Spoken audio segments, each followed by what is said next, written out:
Welcome to the Nomad Network, your first stop for complete and comprehensive Chicago Bears football coverage. Dive deep into analyses, updates, and all things Bears. Subscribe to our YouTube channel today and never miss a beat. Thank you in advance for your support. We promise to bring you the best because together we're unstoppable. Go Bears!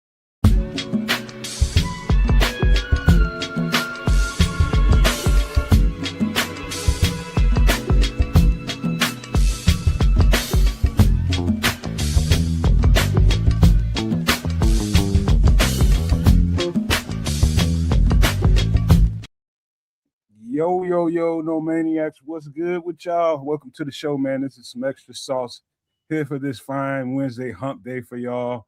Triple R is loading the pizza in the oven, getting it ready. And man, guess what, man? It's a nice the weather is really, really nice where I am, but it's a little bit more, the weather is a little more intense up north where Triple R is at. So hopefully, man, by the good graces, we'll be able to keep him for the show and have a regular show like we normally do. But the Canuck is back from his trips abroad or wherever he went, man. But hey, man, look, hell of a week, man. Sonically for me, I would just say that, and that's just what's in my head right now. Plus, the Bears are getting real close to draft time, and they putting the final touches on their draft board. I'm sure it's gonna probably fluctuate.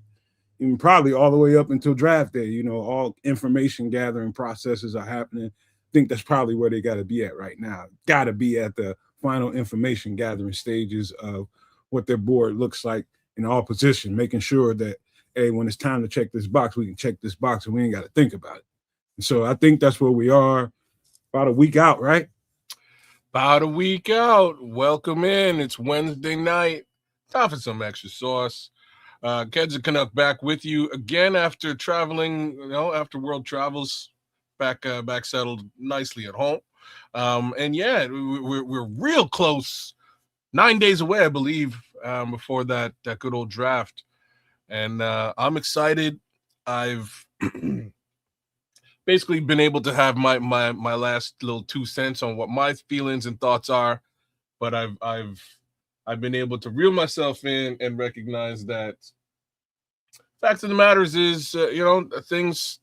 The draft is a dynamic process. Is a good way to put it. Anything can happen, and as long as they have their board set up, they're going to make the selections that work best for them. Right? Who knows how this thing is actually going to fall? Who knows? So here's to the Chicago Bears and whatever they're able to pull off in a week's time. Hey, by the way, man, kids, I don't know if you was able to see it, but ESPN put a great little, I guess it was a one-on-one with Akeem Mesidor and his story on their site, man. I just read it probably 15 minutes before the show. It's a really good story, little insight, and I started to remember some of the stuff that you were telling me about him and his life. You didn't tell me all the details, but I don't know everything about his life. Like I just know the kid. Like I know I know the team he played for. I know what his man. That team versus my son's team. My son's team was pretty good at the time. They were a dangerous team, and they were also a team that was made up of just some of the poorest kids in this particular part of the country. There's 2 teams that just had just ghetto kids, man. And the first one was the one my son played for originally, that had Jesse Luteka and Neville Gallimore played for that team as well, and that's the Canterbury Mustangs. Eventually, that team went defunct, and all the kids from Canterbury wound up going to the North Gloucester Giants, and that's Akeem's team. Akeem is from North Gloucester, and his team was remember I was showing you some huddle tape on my boy and his boy, and it was like a white boy. Yep. So that's the white boy used to play with my son when they were on Canterbury from 7 and 8 years old. So they've been playing together for a very long time. He then went over to North Gloucester and played with Akeem. Real talk. There's a kid sitting here in town that should be in the NFL. I'm just gonna say that out loud. He should be in the NFL. This kid is super good, and he just decided he's got family issues because again he's from a very poor white kid. Same kid you were telling me about. Yeah, man, very poor family. Like super poor family situation. Like two of his brothers wound up committing suicide over different things, and just Unalive themselves. You know what I mean? Just a bad situation for him, and he sort of decided just to take care of fam instead. So that's sort of where his what happened to him. But Akeem again was able to say what? Some sad tales from Canterbury, bro. It's crazy, man. But Akeem kind of wound up able to make it out. He made it out to the U.S. The white kid I was telling you about, he made it to the U.S. for a little bit, but even then, like, then the second brother unalived himself, and he was like, "Yo, I can't. Now he's got a kid that somebody's got to take care of. He's got other things going on." So he was actually drafted into the CFL and decided not to even go. Opened up his own business and decided just to retire, more or less. But that kid's super good. So's Akeem. My kid's pretty not good too, and we'll see how he makes it out of Calgary. But I'm gonna have to go. Oh, look, Missy's home. I'm gonna have to go and check out what's going on. Soundwave Nick. Hey, Missy. Duval. No, you got to get more of a creepy Duval. Talking about a disconnected mother or something. Hey man, diss it all you want though. Homeboy got to the playoffs and they never I don't know how that went down. I don't know how that you gotta have that Dexter that serial unaliver kind of vibe to it. I think that's what he probably scared the living daylights out of the long-haired young man there, the quarterback. He scared me, I tell you that. Terrified me. So what is Miss Nova wear on a day at work when she gets home? Oh Lord. She wears shoes, man. Like tennis shoes, athletic shoes, high heels, pumps, stockings, sweat socks, athletic stocks. Is she barefooted? What's going on over there? She wears shoes. Not even 8 minutes in. Not even 8 minutes in. Run, inquiry minds just wonder. Run. Mm-hmm. Crocs. That's Crocs.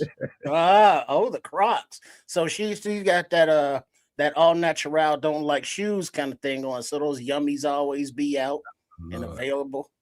Lord, man. She probably got those rough hills.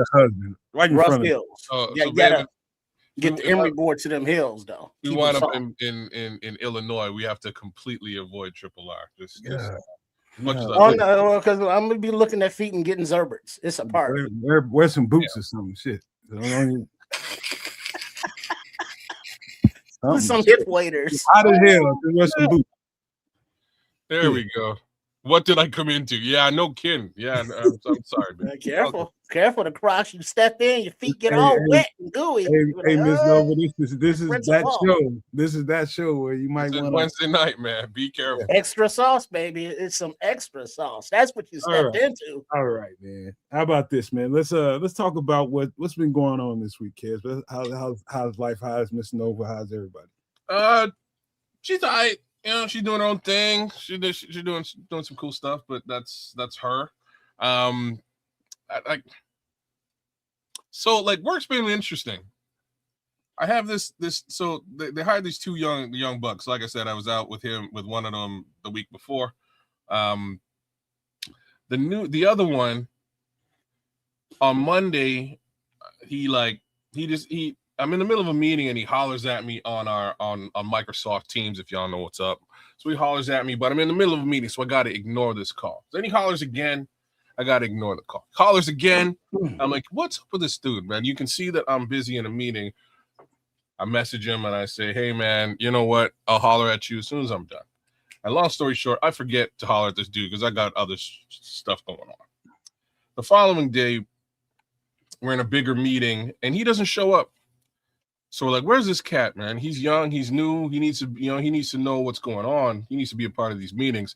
So one of my counterparts turns around and he's like, hey, have you heard from this dude? And we'll just call him Jose. Have you heard from Jose? And I'm like, no, but he did call me. He's like, hey, what's that? Racist? Why you gotta be Jose? Well, I just pulled the name out of the sky because like no way Jose. Go ahead. Because his name's really not Jose.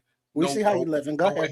Anyway, so Jose has been calling him too. I was like, well, I got a bunch of calls from Jose, and yeah, I didn't answer them. I couldn't. I was on a call, but I should have. I meant to call him back. He's like, I got a bunch of calls too. I was also in a call. It was a little bit weird. And the third homie was like, well, I got the call. He had a problem, and I helped him out, so everything was cool. I was like, okay, we'll leave it alone. It was just a little odd that you brought up these calls. I got these calls too. Just a little odd. The following day, Jose does the same thing. He hollers at me, hangs up, hollers again, hangs up. I call him back this time, and I'm like, hey, man, is everything okay? He answers, but he answers like this, hey, man, what's going on? I'm like, whoa. Wow. Hangs up again. I'm like, all right. He then calls me back. He's like, hey, is everything all right? I'm like, yeah, I'm good, bro. Everything's cool. You okay? You cool? Yeah, bro. But I only got like 1% on my phone. And I'm like, you got 1% on your phone and you're hollering at me left, right, and center. Why not use your computer? I'm like, you know what I mean? We're on Microsoft Teams. He's like, oh, yeah, my computer. I'll go fire it up. So he goes and he fires up his computer, calls me back, which is just weird. When he finally gets on, my boy looked like I don't even know how to explain this, but like he looked like on a stick. Yeah, okay. You know what I mean? He did not look good. He's slurring. Man, I could hear that. He could barely make sense of the words and the sentences he's trying to put together. Like he's got to rack his brain for like simple things. And it took me a couple minutes. I'm like, bro, are you wasted, bro? Are you drunk? He's like, no, I'm not drunk. I'm not drunk. Wait a minute, time out, Des. What time of day was this? Brother, this is 10:30 in the morning. Ooh, too many cervezas, ese. I got a story to tell. But go ahead. 10:30 in the morning. That's why I'm like, what's popping with this dude? You know what I'm saying? Tequila way. I'm like, man, are you drinking? And he's like, no, I'm exhausted. I'm like, you're exhausted. You ain't sleeping. He's like, no, I ain't sleeping. I'm taking sleeping pills. They ain't working. I don't know, man. And he would just like his eyes are rolling back in his head. Homeboy looked like absolute. Oh, 911. Well, like I'm thinking about it. I just didn't do it. Anyways, we talked for a minute, and then he he kind of hangs up. But before he hangs up, he tells me he's in a bad way. He's like, you can probably see it on me. I'm like, bro, you look like shit, bro. You do not look good. And he's like, man, I got into it with the wife a couple of months back, and I grabbed her phone out of her hand. She called the police on me. Now I got a domestic. I got charges. I got court dates. I got to pay a lawyer. And I just had a baby a month and a half ago. I'm like, so you're going through all this domestic stuff, and the baby was born a month ago? He's like, man, I'm by myself. Does the baby look like you? Well, I hope so. I don't know. The baby, I know that's where your mind went. Baby's gone. The wife is gone. I don't know. He's like, I don't know what to do with myself. I don't know what's going on anymore. What? And I'm like, bro, you need to talk to the boss, because you can't be working like this. But let me tell you right now, whatever you do, don't go talk to the boss, because like you look like garbage, and she's probably gonna fire you. So you just be cool. Take the day to yourself. Don't holler at nobody. Just take the day, clean yourself up, and holler at the boss tomorrow. So good luck with that. my boss, what I don't know is my boss is monitoring just my traffic on Teams, so she can see that I'm in a meeting right now. She can see that he's in a meeting right now. She wanted to holler at him, so she sees that both of us all of a sudden went off. So she's like, something's popping. I need to call me, kids. So she calls me. And she's like, all right, listen. I want you to rat on anybody, but I'm going to tell you some things that I know. I'm like, all right, what are you talking about? She goes, I spoke with Jose yesterday. Oh. Were you speaking with Jose just now? And I'm like, yeah, I was speaking to Jose. She goes, okay. I spoke with Jose yesterday, and I swear to God, he was wasted. And I'm like, yesterday? On Monday? Because he's wasted right now. So now I'm like, so Jose been on like a 48-hour bender. Wait, are you thinking this or are you saying this? Well, I didn't say this to the boss just yet, but like this is where my mind is, right? I'm like, oh man, you're on a dry snitching, goddamn. Right? You know what I'm saying? He's on a 48 hours. So I'm like, look, I don't know what's going on. He told me some stuff. I don't know what's going on, but do me a favor. If you're worried about him, give him 24 hours. He told me some things that I can't tell you. And, I need you to give him 48 hours. To give him some time. He said he's going to holler at you and talk to you. I expect him to do that, man. What up, Paul? So, what up, Paul? I kind of save his bacon for the day. 24 hours goes. He decides to go ahead and call her the following day, which is today, Wednesday. Man up. So he mans up, calls the boss, tells the boss what's cracking, what's going on in his life and whatever, and what they're gonna have to come to some sort of decision with respect to what he's doing and whatever. He's still wasted, y'all. I don't mean to laugh at Jose's troubles, but damn. He's still wasted. So she calls me back after and she's like, dude, yeah, he talked to me today. He was smashed. I don't know what to do. 4 days later. You know what I'm saying? So like later in the day, I'm like, I don't really have any advice for you. I don't know what to tell you. Well, I should put out another help wanted ad, baby. Well, it's getting close. So later in the day, Jose puts the whole team on blast, calls all of us accidentally.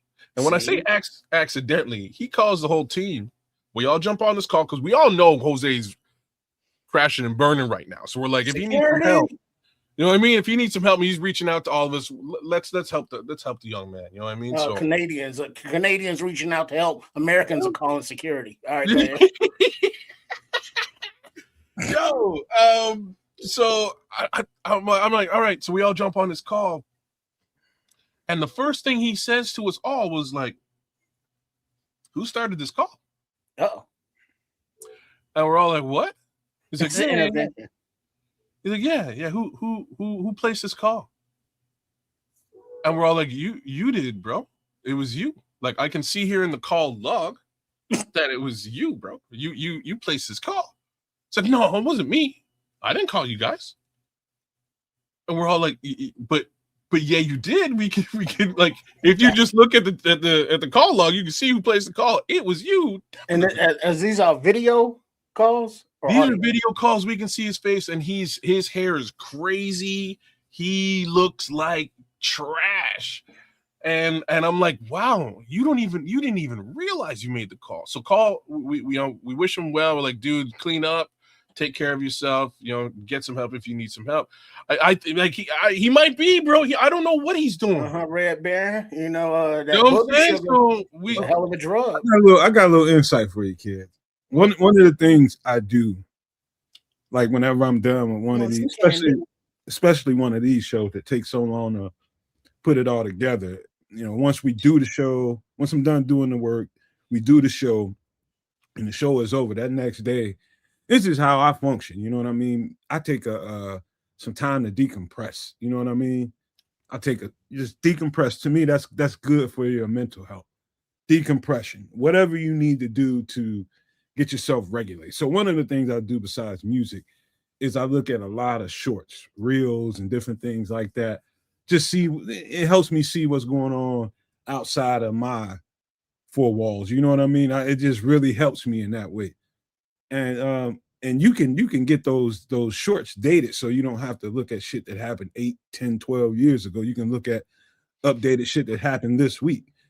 And one of the things I noticed, remember how we always talking about, and I don't know if everybody relates to me talking about how the frequency has changed, everything is changing, and some people can feel it and some people can't. Some people can handle the change, some people can't. And it's like, with so much going on in the world, I think people are feeling that shit in a real way. So I'm getting to this point. The more and more reels I'm looking at and shorts I'm looking at, I'm seeing more and more people. Day drinking has always been a thing. People have been doing that forever. That's nothing new. But the amount of it and the people that are doing it, it's like, it's a lot of people out here that really can't function without that, that bud nipper, something to nip the bud a little bit early on. They need something. And it's obvious to me that, those people are going to run into a whole lot of trouble moving forward because they can't function, man. Like, I totally think some people aren't meant to have children. And I ain't talking about people in poverty, people who have this or that going on, but some people ain't strong enough to deal with the rigors of being a parent and the responsibility every day. Why the fuck would you get up at 9, 7, 8 in the morning and get totally sloshed, put your fucking kids in the car and take off and go somewhere with them? You know what, man? That's where I'm going with this. And this was, shout out to Miss Nova's out there. I don't know if she's still listening or if Triple R scared her the fuck off. But look, I told her about this little situation, and she was like, you know what? She's like, I've been researching and stuff, and it turns out that when men tend to have children at a late age, this guy's about 40 years old. He's having his first kid, a month ago. Oh, when you said you hired a young kid, I'm thinking like 20-something year old. This is a grown ass man. He's a grown man. Like, to be frank with you, I thought he was much younger than he was until he told me this yesterday. Right. So that's a whole different story. I said, "How old are you?" 23. He said, "Bruh, I'm 39." I was like, "Oh, that's a whole different fucking story, bro." Shame on you, man. Hey, man, I'm just guessing. Black don't crack and stuff. So you know what I mean? I have no clue how old he is, but he finally tells me. And when he told me, I was like, oh, you know what? Like, this rings true, because the wife had said something to me the night before. So I had to ask him how old he was. And what she had said, I hope this ain't you, bro. Damn, see? This ain't related to you at all. I hope I sound like you. Just say no. But go ahead, finish your story. Yo, long ass story. So the wife, I know, I'm sorry. But it's a real, you asked me what's real. I'm just telling you how things been going. And I can hear you. I'm getting my pizza. Basically what she said was, again, when you're older and you have kids and you've sort of been living a lifestyle where you don't have to really be responsible for other people, it's much harder to then acclimate to just now being a responsible adult. If you've been a functioning alcoholic for 20 years or a functioning tutor, if you will. Wait. There's time out now. Okay, he's having his first baby at what age again? 39. This is his first child. Yeah. There's a dual psychology to that. You know that, right? And I understand in a deep way your immediate psychology you put to that. I understand that, because me being somebody that ripped and ran and running footloose and fancy free, if I'd have had a kid after that stage in my life doing all that, I feel like I'm more wired to be settled down and do things. But I can also see a world where, because you did all of that and that's the way you've been living your life for a long time. You see what I mean by dual psychology? Yeah, but you're a different, like, you're putting yourself in these shoes, and that's the problem. Like, I'm not really. I'm just talking about it's two ways. If you're an alcoholic, though, Nomad, you know what I mean. If you have a substance abuse problem, and you're at 39, and now you got to deal with responsibility now. Oh shit. You know what I mean? Like you don't have that kind of a dilemma. So stepping away from being the person that you are into that responsibility might be an easier transition for you, but not for a guy who might have you know what I'm saying? Because isn't that the what do you call that? Not nervous breakdown age, but change of life, or when you have to realize that you ain't no youngin' no more. Midlife crisis. There you go. Thank you. He's supposed to be out buying a Corvette or some shit now. Looking for chicks with fake boobies. And Hey, now he's in it. You remember that story I told y'all about these two twins I was doing producing music for in Atlanta, but they got hooked on the lean and the pills, and they couldn't function. I know kids can remember that story. I had a studio there. They started getting doped out. I couldn't even do recording sessions with them. But I also used to write some lyrics for them. They liked my lyrics. I was like, well, fuck it, use it. And one of the lyrics I wrote for one of them is referring to what Kaz's story is all about. And I wrote one of the bars, and it said, and I'm gonna just use the words I said. I said, put some fertilizer in your ass, nigga, grow up. That was one of the lines, and they loved it. That's what it is. It's about when you choose, and it is totally a choice to grow the F up and start doing things that when you realize that you're not the only person that needs to be cared for here in the situation. Matter of fact, priority is not you first. You're probably last on the list of priorities. That's called growing up. Recognizing that and doing things accordingly. Shout Not out everyone does that. Man. I'm and shout out to my boss. I have to give her some props, because like when she called me at the end of the day to see what was going on, I was like, look, I think you need to put your foot down and send him to go get a doctor's note. He needs to go see a doctor and explain what the hell's going on, because I don't know if this is sleep deprivation. I don't know if it's the snowman's coming to see him on a regular basis. I don't know if he's just sauced, but something's going on, and he needs some help, man. Hey, yo, boss. I mean, this was Monday, and you talking about Wednesday, Thursday, still dealing with this? Come on, son. It's like Monday afternoon. It would have been like, who?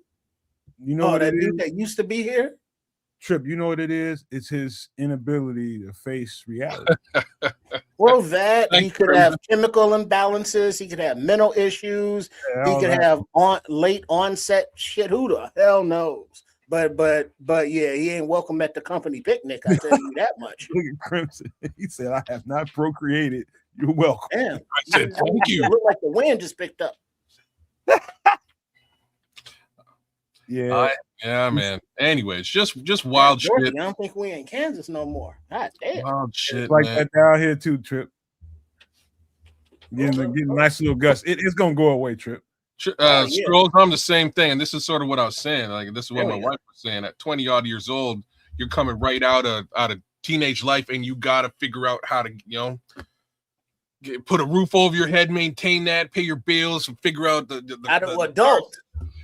You are adulting now, so like you have the kid at the same time, and it's just part of that process. At 40, it's a different deal. You've been struggling by. You've probably had a bunch of cash to spend on stuff. That stuff you threw in the chat there, and now there you are. You have a kid now, and you got to deal with that. It's a different world, man. Scroll says, "What up with you cats that don't have without kids?" Let me tell you something, man. The lifestyle I lived, and sometimes let me just shut up from there. The lifestyle that I lived, past tense. Let's just say, it's about a 50-50 ratio. You might meet some really, really good ones. And them other ones you just out there partying with. Choices of people that you have a child with. It's almost paramount to any other decision you're going to make in your life. Yeah, it's a partnership, baby. Yeah, man, dude, you mess around and have a baby with the wrong people just because I want to check a box on my set of milestones. F around and find out. Because I know way too many dudes who think that it's manly to have a lot of children, but they ain't being a father to nan one of them. Oh, you ain't met the rosters yet, bro. You know what I mean? I got so my boy my boy's dad have I don't know. He got to have 50 kids, and I'm exaggerating, but I'm not really exaggerating to the level that I go to Toronto and bump into like 6 of his children at different locations in different situations. My friends are in jail, and like, oh yeah, there's like 3 of them on the range. You know what I mean? It's kind of wild. Rasta boys. It's wild, but then his kids are just as bad. You know what I mean? So his kids these kids are my boys, man. These 2 kids got, I'm gonna say, I think they each got between 8 and 10 kids, man. And like the funniest thing is my boy has a baby mom. Like he left town for a couple years, had a couple kids out of town, a couple kids here, and it's just multiplied to the level that I get a knock on my door, and I open my door and it's my homeboy. I'm like, hey man, what's up? It's like, yo man, can I stay by your place tonight? I'm like, yeah, no problem, man. What's the deal? He goes, well, my baby mom's just kicked me out. I was like, your baby mom's? She's like, yeah, I got a baby mom's like a block and a half away from you. I've been living over there for the last year. I'm like, my brother, you didn't even come by and say what's up. You know what I'm saying? Like you have that. He's like, dude, I gotta keep it moving because I got baby moms all over the place. So like, I was staying there, but you know how it is. I wasn't like, Papa was a road. You know what I'm saying? I wasn't getting no mail there. You know what I'm saying? So it was too fun. How you got a baby mom's a block away and you didn't even come by and say what's up, man? You lucky I'm home. When I come through, your lights be off, and when I leave, they lights be off. So you know what I mean. I just keep it moving. I gotta make moves. Oh, too funny, man. But I don't know. They get away with it, man. I don't know.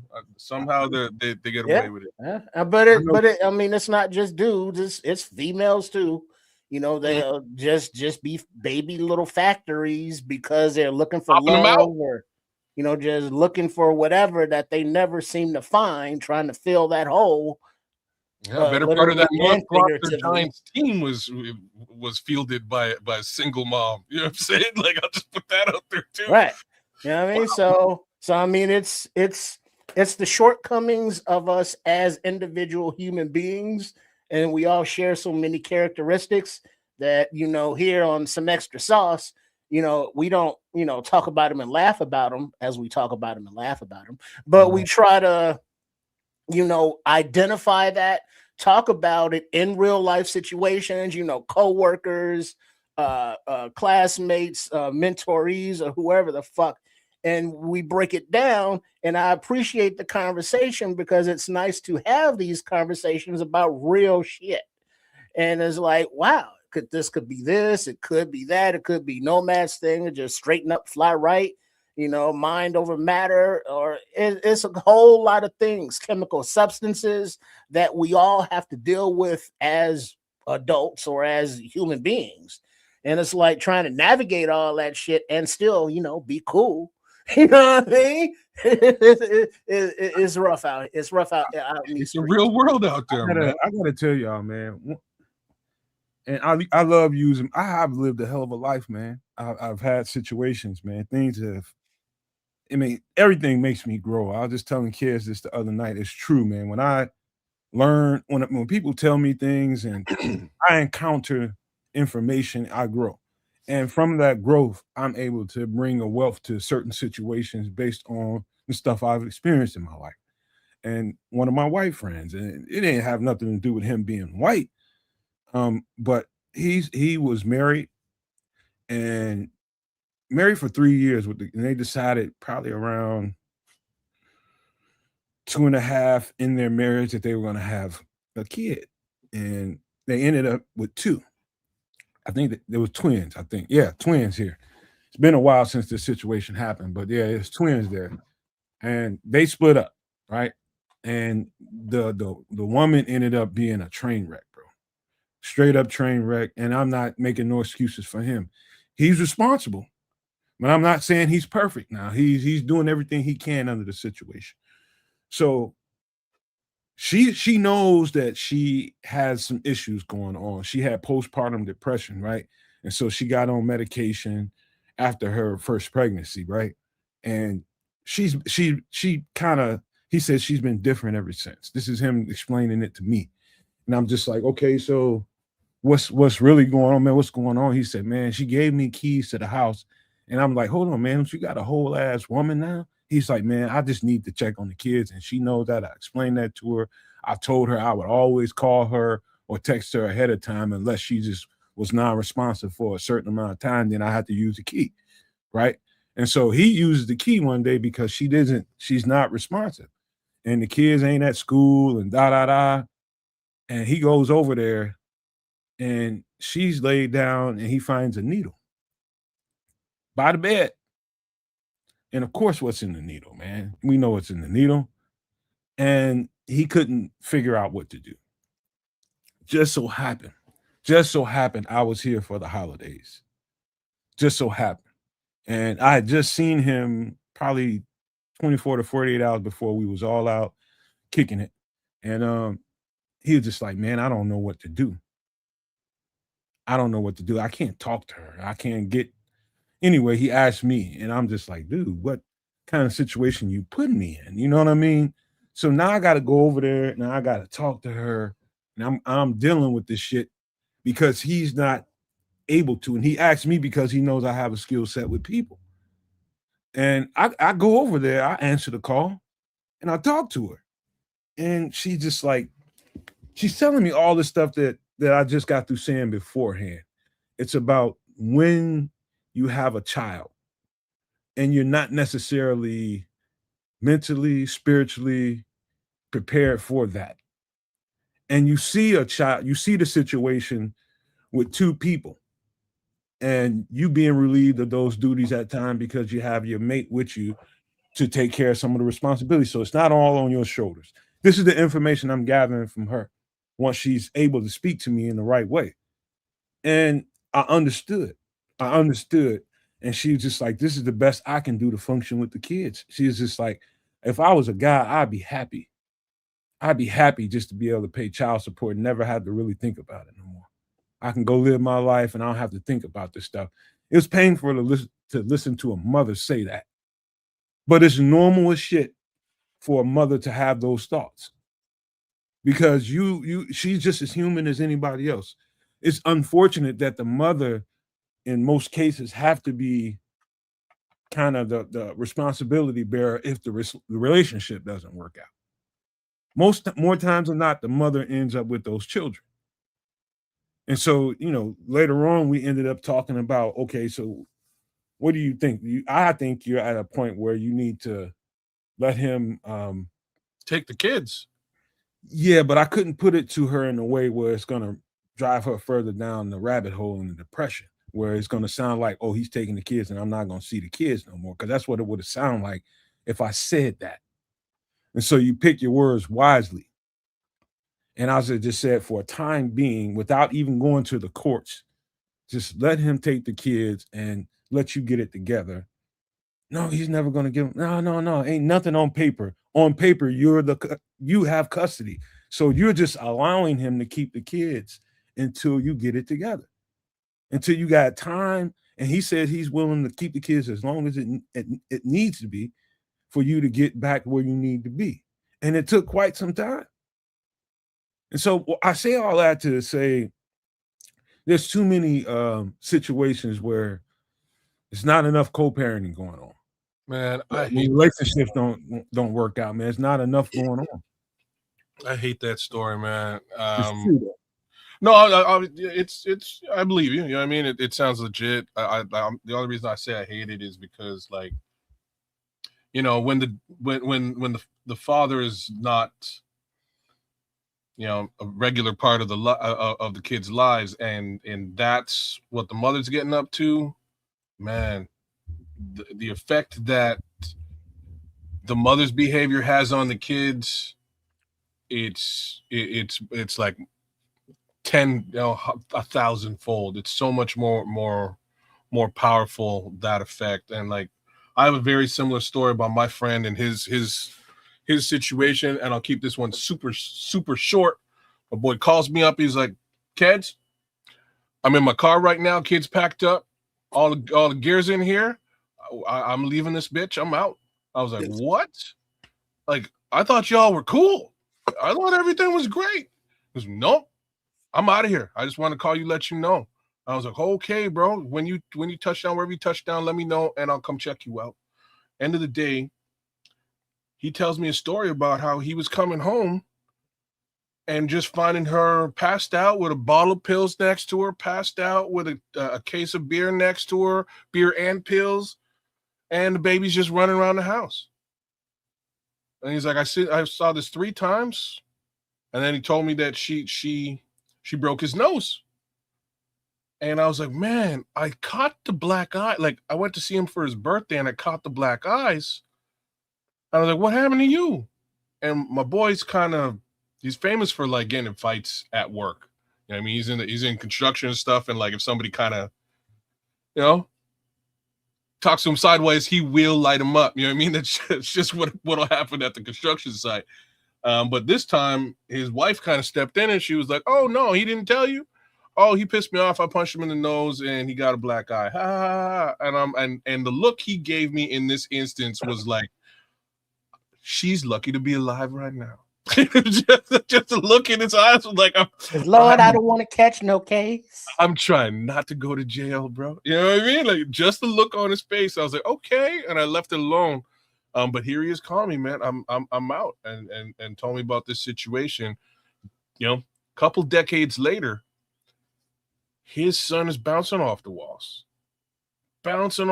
Just an absolute knucklehead doing all kinds of foolishness. And no, not to any lack of parenting from the father. Fast forward a little bit further, the ex-wife passes away, ODs. Just wild shit out there, man. And that's the type of stuff that this young man has to deal with. And it just doesn't look good on him or his life situation, man. But man, that's not to say that the dads are absolved from any of this. Y'all should be involved, man. Like, you need to be involved. But man, when the young woman, when that mother kind of loses her loses her way, it really affects them kids. I mean, you gotta understand. You gotta look at it from a perspective that's not necessarily yours as a male. There's no way out for mom. Mom is there, stuck in it. Put it from this perspective. Here's something that we can all relate to as a parent. You, mom or dad, are with that child, and that child is just doing children, things, but life has got you feeling a certain way, and that child is doing child things, and you don't feel those child things right then. You want to shake that child, but you don't, as a good parent. But in a relationship or in a 2-parent household, you'd be like, go to your mama or go to your daddy, and then mom or whoever you're sending them to don't have that frustration at the moment. And so it gives the frustrated one a chance to unwind or, pop some gummies or have a drink or do whatever they need to do. And the other one is dealing with the kid, like no friction, no beef, now it's like, oh, pissed off your mom or your dad. Yeah, I'm doing this, and now you just keep it moving. But when there's just that one parent, it's more difficult. And it's even more difficult when there's more than, one child and that one parent. Twins? Wow. Bro, yeah. I cannot tell you how many times I had to walk into a home, with case managers and shit like that. Sometimes even with police, people, executive administrators to address a situation in somebody's home with children. I can't tell you how many times, and it's just I don't know. I guess I've seen enough kids in the system to know that, man, we need to help this person instead of going right to the books here. You know what I mean? We know some shit then it's not right. But you can't, if you go to the books too fast. What I'm trying to say is, once a kid is in the system, I know here, at least in the state of Illinois, the state of Ohio, and the state of Georgia, once they are in the system, it's holy hell in a handbasket, bro, to get out of that. And to put somebody through, they're already stressed out to begin with. That's the reason why you're there. They're stressed out. The parent is stressed out, or the parents are stressed out. More times than not, it's the parent, singular. And you can go in there and make an impression upon the people that are gonna actually go put pen to paper and make a decision. You can do that in a certain way that can be very helpful or very harmful, man. And I'm sensitive to it because of the jobs that I had to do. And I was one of those people who really didn't have, on the totem pole, a whole lot to really do with the decision making, but I had a strong enough presence to force some decisions to go the other way and give some people a chance to not have to go through that. You know what I mean? Because sometimes some of those kids get in the system and they lost for their entire lives. And that's not cool, man. No, it's not cool, man. And that's the worst. I've seen a lot of kids in the system. It's shout out to my boy's mom, Martella, man, because she's a social worker, and she saw that early in her career, and did everything she could to make it so that us young men weren't going to wind up in the system in one way, shape, or form. And what she wound up doing was putting together. She fought for some government grants and got some money, and basically turned an old unused library into a recording studio for us, that we could go in there and make music and do something positive, as opposed to being on the streets causing havoc. And not to say that we weren't still on the streets causing havoc, let's be real, but shout out Martella. Not as much. You know what I'm saying? There's a basketball court behind there. We'd be back there playing ball. We go in the studio, we bang out some tunes, and at the very least, we're in an area where we can do no wrong, no real harm. I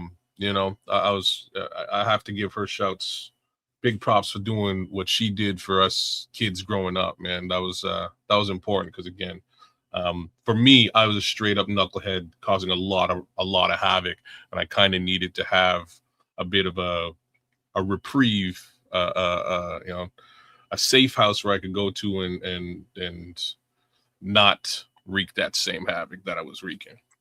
Man, well, that's the same as kids just getting out of the house when they're frustrated with both of their parents. Yep. They want to, just ride the bike or go run for a minute or release that frustration. And, that's just humans being human. I was just telling my girlfriend, last thing before we get into some food and drink here. I was just telling my girlfriend, the last job I had mentoring a few years ago, I got the best compliment ever. You know what I mean? And it's from a 20-something-year-old vet. This man has been doing it for a long time. And when he realized that I put in my resignation, I'm probably about 3 days away from leaving. And he's a midnight staff, but worked sometimes during the second shift, sometimes. And he just he's primarily midnights, but he worked multiple shifts, and I crossed paths with him a lot. And we was really cool, man. I just didn't, we had a really good relationship. It was really cool. I knew he respected me at the very least, and I respected him.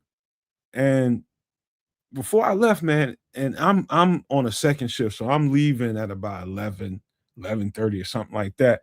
And he comes to work around 11:15. However, I can't remember what time I got off, but when the shifts change over, right? And I'm there, and I'm out in my truck talking on the phone, and he's pulling up. He's on the phone, so he's usually there for a good 5 minutes or so before he goes in and clocks in and all that. And so we just so happen to, I get out of the vehicle before he does, and I'm heading to the building, going back in, and he catches me before I go in, and he pulled me to the side, and he flat out told me, he's just like, and he was like getting ready to tear up. He's just like, man, I hate seeing you leave here. man, you so fucking good for these young boys, man. He said, why you, and I had to explain to him why I had to leave. He was like, man, you the best staff I ever. And his track record has been some of everywhere. And I know he's running into some great staff members along the way.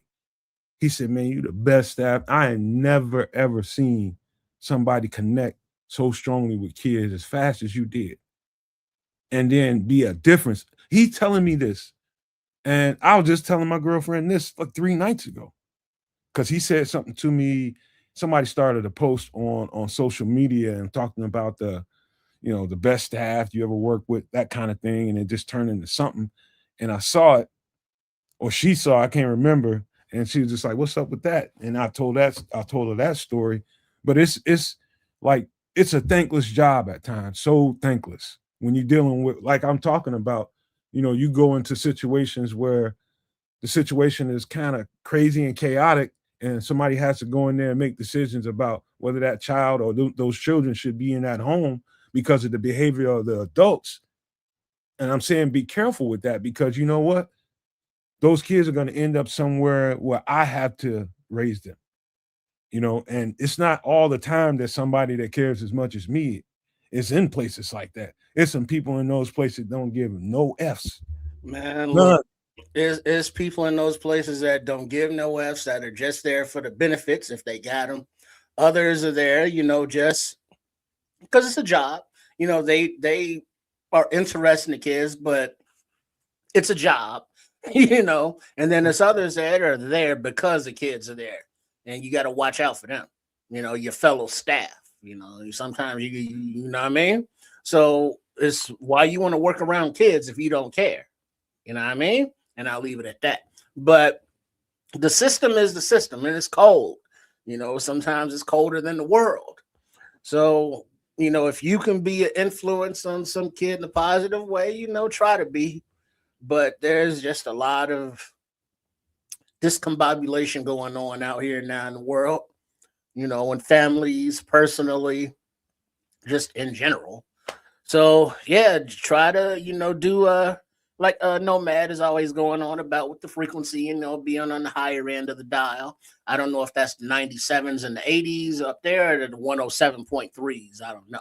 But be on the right frequency and be a positive contributor to the universe.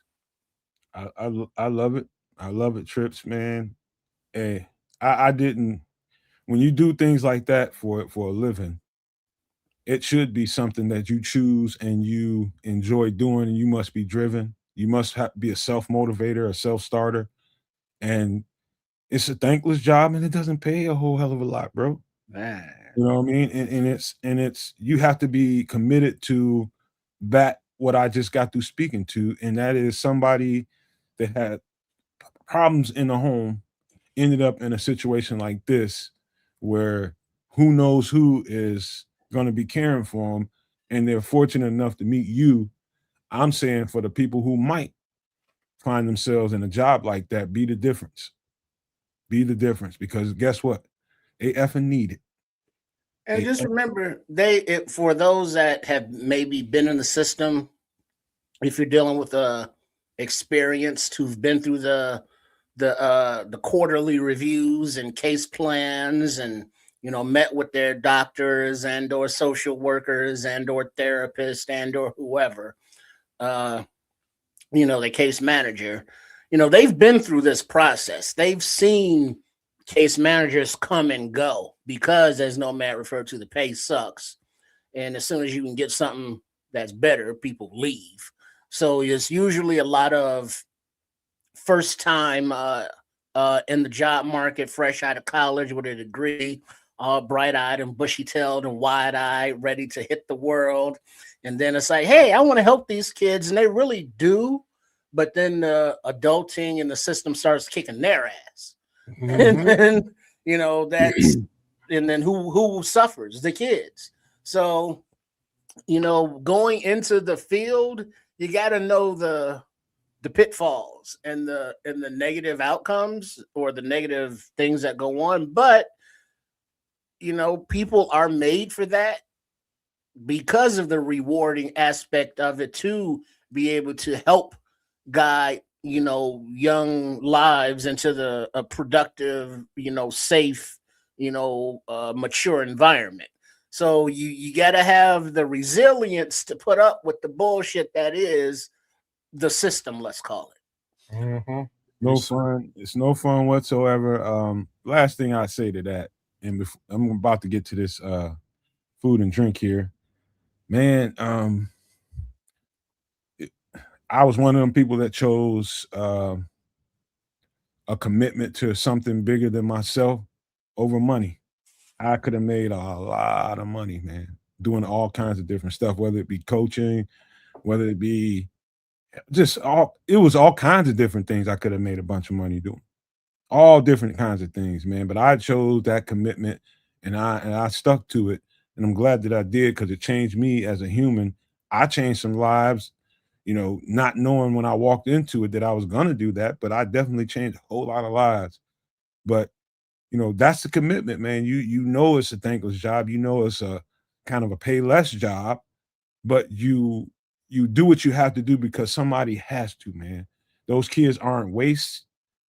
They're just somebody's, they ended up in a situation from a problem, not their own, more times than not. But we're gonna get to some drinky drinks right quick, man, before we out. I'd rather get something to drink than eat and go to bed. Mm-hmm. All right. Let's see, man. I don't know what I have. Kids. Let me see. Hold on. Wait a minute. I only got one drink. Let's get to it. Ooh. Frozen watermelon mule. You know what's up. Ingredients: lime, ginger beer, cubed watermelon, ice, mint leaf, and vodka.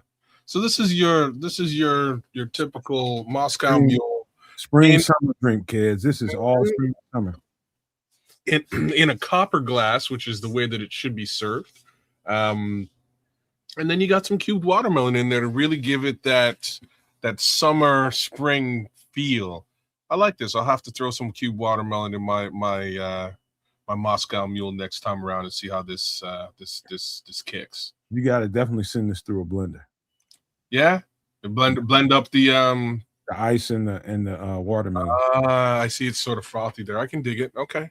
I would substitute the vodka for a nice scotch or a bourbon. You know what I mean? I would do that, but I do to kids is what he spoke on a little bit there briefly was those copper cups. Mm-hmm. They stay cold. Yes. Yeah. I got to get me some. Ooh. I had one. I used one at somebody's house a long time ago, and I noticed that. I'm like, I sat there and I put a nipple on that thing. I was kind of babysitting it, and it was it stayed cold. Yeah. Brother, I went out and bought a whole case of them. I have 12 of them. There's only 4 people live in the house. You know what I mean? But I have 12 of them in the cupboard somehow. It was really because it was a Christmas thing. We're all going to my sister's house, and she was like, "Oh, what do you should bring some booze." So I was like, "Oh, really? I get to bring booze." So I Moscow muled it up, got mugs for everybody, and we just got nice and saucy. It was good. Hey, dog. Anything like I love the flavor of watermelon. I mean, and I know it's a stereotype, man. But man, fuck all that, man. Everybody loves fried chicken and watermelon. Fuck that, man. It's just a delicious, like in the summertime and spring in the summertime. Like I love having that around because it not only replenishes the fluids. It's so sweet and good, man. The little circle watermelons are the only one I'll ever buy from now on. The little round grenade-looking things in your store, those are the tastiest ones, man. Brother, you should see my son, man. When he was full-on vegan, he ain't really doing the vegan thing right now because he's putting on some size and getting jacked. He's hitting some reps in the gym that I'm surprised about right now. But anyways, he used to walk around. He'd get a big ass watermelon, just slice it in half, and eat that entire thing with a spoon, and just walk around. I'm like, you are a walking stereotype. You're just missing the fried chicken right now. You cut the fried chicken out of your life, and you like tripled down on the watermelon. This is crazy. Hey, you better tell tell Styles he better not Miss stop me with the enjoying- grape soda, Patrick. He tells Styles, boy, you better not stop enjoying watermelon just because some stinking breath motherfucker decide to make it a stereotype. You enjoy that shit, man. Oh no, he doesn't. Is from the earth, and what I mean, it's got so many nutrients to it, man. So many health benefits to it. That is a wonder fruit, bro. Well, yeah, I mean, and it's not it is a stereotype, but it's funny to watch like the videos of like, you know, babies trying watermelon or some shit for the first time. And they taste it, and they go, ooh, and they like it, and they go right back to it.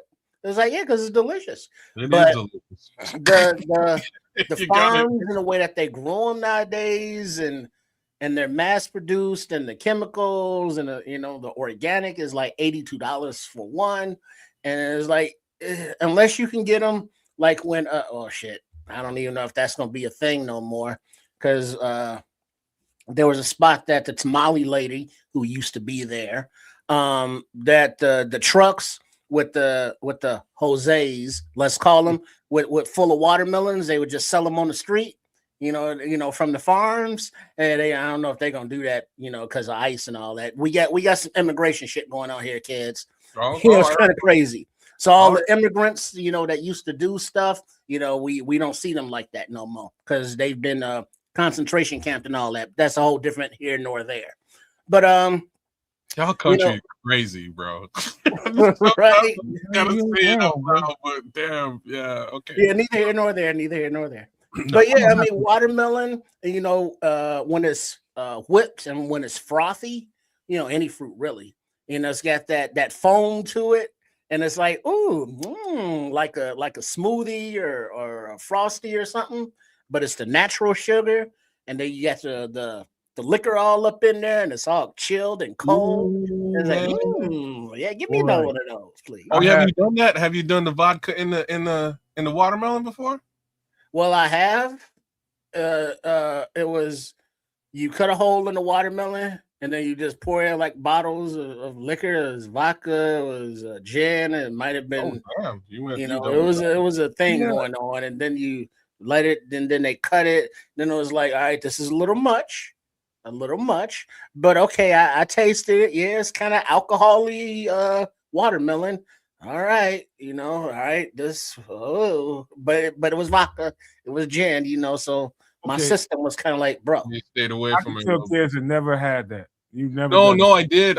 We did it. We did exactly that, and the only problem was like the watermelon. So we cut the hole in, and we got like a big ass bottle of vodka. Clearly, too much to put in this watermelon, and the watermelon like exploded. So like we left it. It was like the instructions was like just leave it in a bowl on the counter, and just like let it sit for a little while. Let the liquor kind of marinate its way in. And by the time we came back in, it blew up, and there was vodka and watermelon everywhere. And we just kind of like, we can't let all this go to waste. So we just kind of scooped it up and ate it as it was and got wasted off this water. I'll tell you that straight up. It was a great idea. Well, something about yeast and sugar and expanding. Maybe that's it. I got this. My oldest uncle, man, he's a piece of work, man. Let me tell you something, man. As a kid, I watched this man every 4th of July. There's a guy that came through the neighborhood with a truck full of these motherfuckers, man. And he's not the only one that did it, man. It's a thing I've seen throughout the South whenever I go down south for the summer. It's a thing that comes from the South, man. Pull out a pocket knife and start, people start feeling through the watermelon, seeing what they like. They find one that they want. They thump them with their fingers to see what it sounds like. And then they take the knife and cut a triangle in it and plug it. That's what they call it. They plug it, taste what's in it, and it's like, all right, I want that one. Cut another one, give me that one. He might cut one that he won't even buy. And the guy just sit there and let him. And I'm just like, man, why you cutting all this man watermelon all up like that? He done cut like 2 or 3 of them that he ain't gonna buy. And he just let him. But there's a way to find out if you have a sound, juicy watermelon. I learned that watching my uncle do it, plucking. and you can kind of, if you can hear what it sounds like. I heard the like, you know what I mean? Yeah. Like you kind of. It should be hollow. Yeah, it should have that hollow like thunk. And then it's also something about the bands, like the yellow and green. You know how it's stripe colored. Mm-hmm. I think it's the more yellowish, the sweeter. Oh, so hollow yellow. It's really ripe when they start yellowing out. Yeah, there you go. So because when they're real green, they aren't ripe yet. So they're not as sweet as they're gonna get. They're gonna be bitter even. I actually prefer mine closer to bitter, like bitter watery. That's just really? me. Yeah, I don't like my watermelon too sweet. But what again, I don't know. Hey man, I'm not like I don't particularly like sweet stuff. Buy you a goddamn grapefruit or something. I'll eat a grapefruit. I'll eat a grapefruit. But do you eat like with sugar or without sugar? I'll eat it with or without. Oh, you disgust me. I'm sorry. I'm sorry. That's good. That's good citrus, bro. That's good citrus. Just don't get it in your eye. You probably like cut a lime open and just squeeze it into your mouth. I've never. Oh Lord, you double time disgust me. You got to be the first person I ever heard say that they want a semi-ripe watermelon. I'm serious. I'm the type of guy who likes. I like the bottom portion of the watermelon more so than the actual innards of the watermelon because it's just fresh water juice. You know what I mean? And it's not super sweet. That's nature's water, man. That's what I like. A coconut and a watermelon, you can get nothing closer to what creation has made you to drink outside of actual water. The sugar content in it.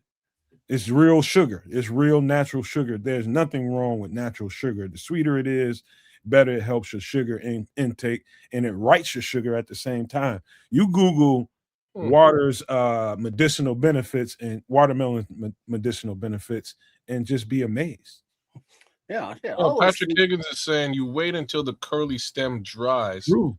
And turns brown. Very true. Ready. Rookies. I tried to do this 3 years in a row at my house, and every single time the raccoons got it. And I want to try it again this year, but there's another stereotype. I'm gonna have to build a structure around them as they grow, man, and try to do it that way and hope the raccoons can't move it. Y'all got skunks up there? You rarely see it. You won't see a skunk until you get into the suburb. They are here, yeah. Okay. You got to get out in the country somewhere. Right. They like to stay to themselves. But, as human beings, we've encroached into so much of the used to be nature. Wildlife. Yeah. Right. Yeah, I know what you mean. So in these outer sub-developments that are like right on the fringe of the wildlife, you see a lot more. Scrolls, you aren't even playing. Raccoons are gangs. They're one of the most gangster animals there could possibly. Raccoon would just roll up on your porch, yo. You know what I mean? But they're cool. What's up? There's a bro, they but there's somebody I used to work with. This lady, or girl, chick, woman, person, and she lives out in Ohio, and she puts up videos on her page of her like feeding her neighborhood raccoons, and like she named one Maybelline, because of the makeup, the mascara. And Maybelline, she would feed her on camera by hand, different foods and snacks and shit. And then Maybelline, she said, was gone, and then came back, and she had all her little raccoon babies. And it was like 8 of them, and they would all sit in line and wait for their little cracker, piece of fruit or whatever she was feeding them at the time. But she stopped putting up the videos and was like, her neighbor, poisoned them all because he saw them as vagrants.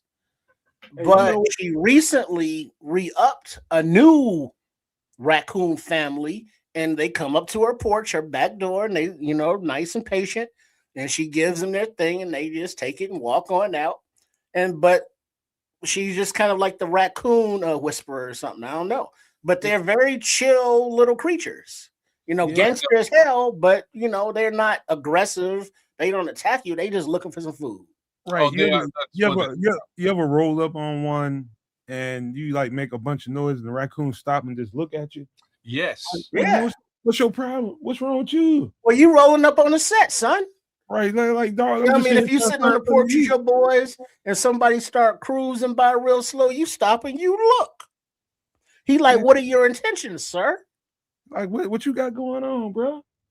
That's how they be looking at you. Like, I'm trying to eat right now. Shit, don't start none, won't be none. When we mess with my dinner right now, I'm trying to scrape that out of your garbage can, but right? They don't up on my shit.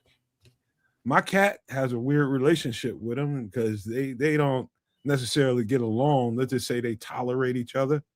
Like I have no choice but to deal with these raccoons because they ain't going nowhere until I get another dog. Unless I get another dog, they will be part of my life.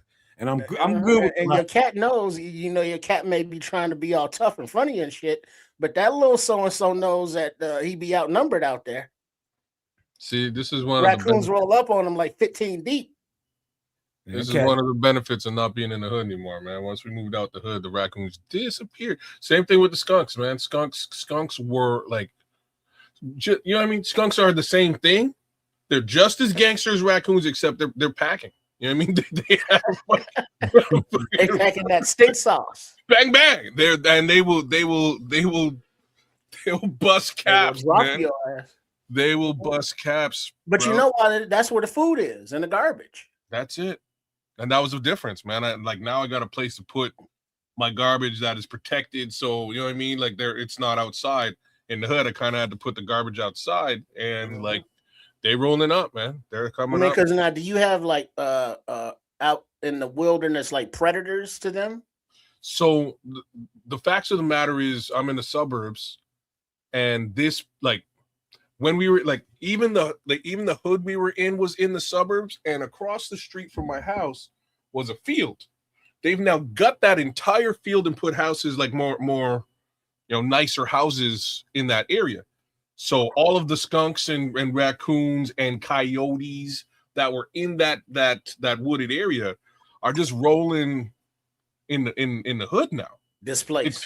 It's kind of crazy, completely displaced, but like they've just found other places to go within the general area. So it's kind of wild. Well, literally and figuratively. I'm definitely cool with them, man. I'm just trying to figure out a way. Maybe I'm gonna have to offer up a little bit more, vegetables that I don't need or got some kind of issues with them. Put them somewhere where they can get to them and not have to. Well, let them see you giving it to them. You don't have to like hand feed them because you don't know them like that. Wave it to them so they see it and then put it down there and then like walk away. You see a raccoon in the daytime, something definitely wrong with his ass.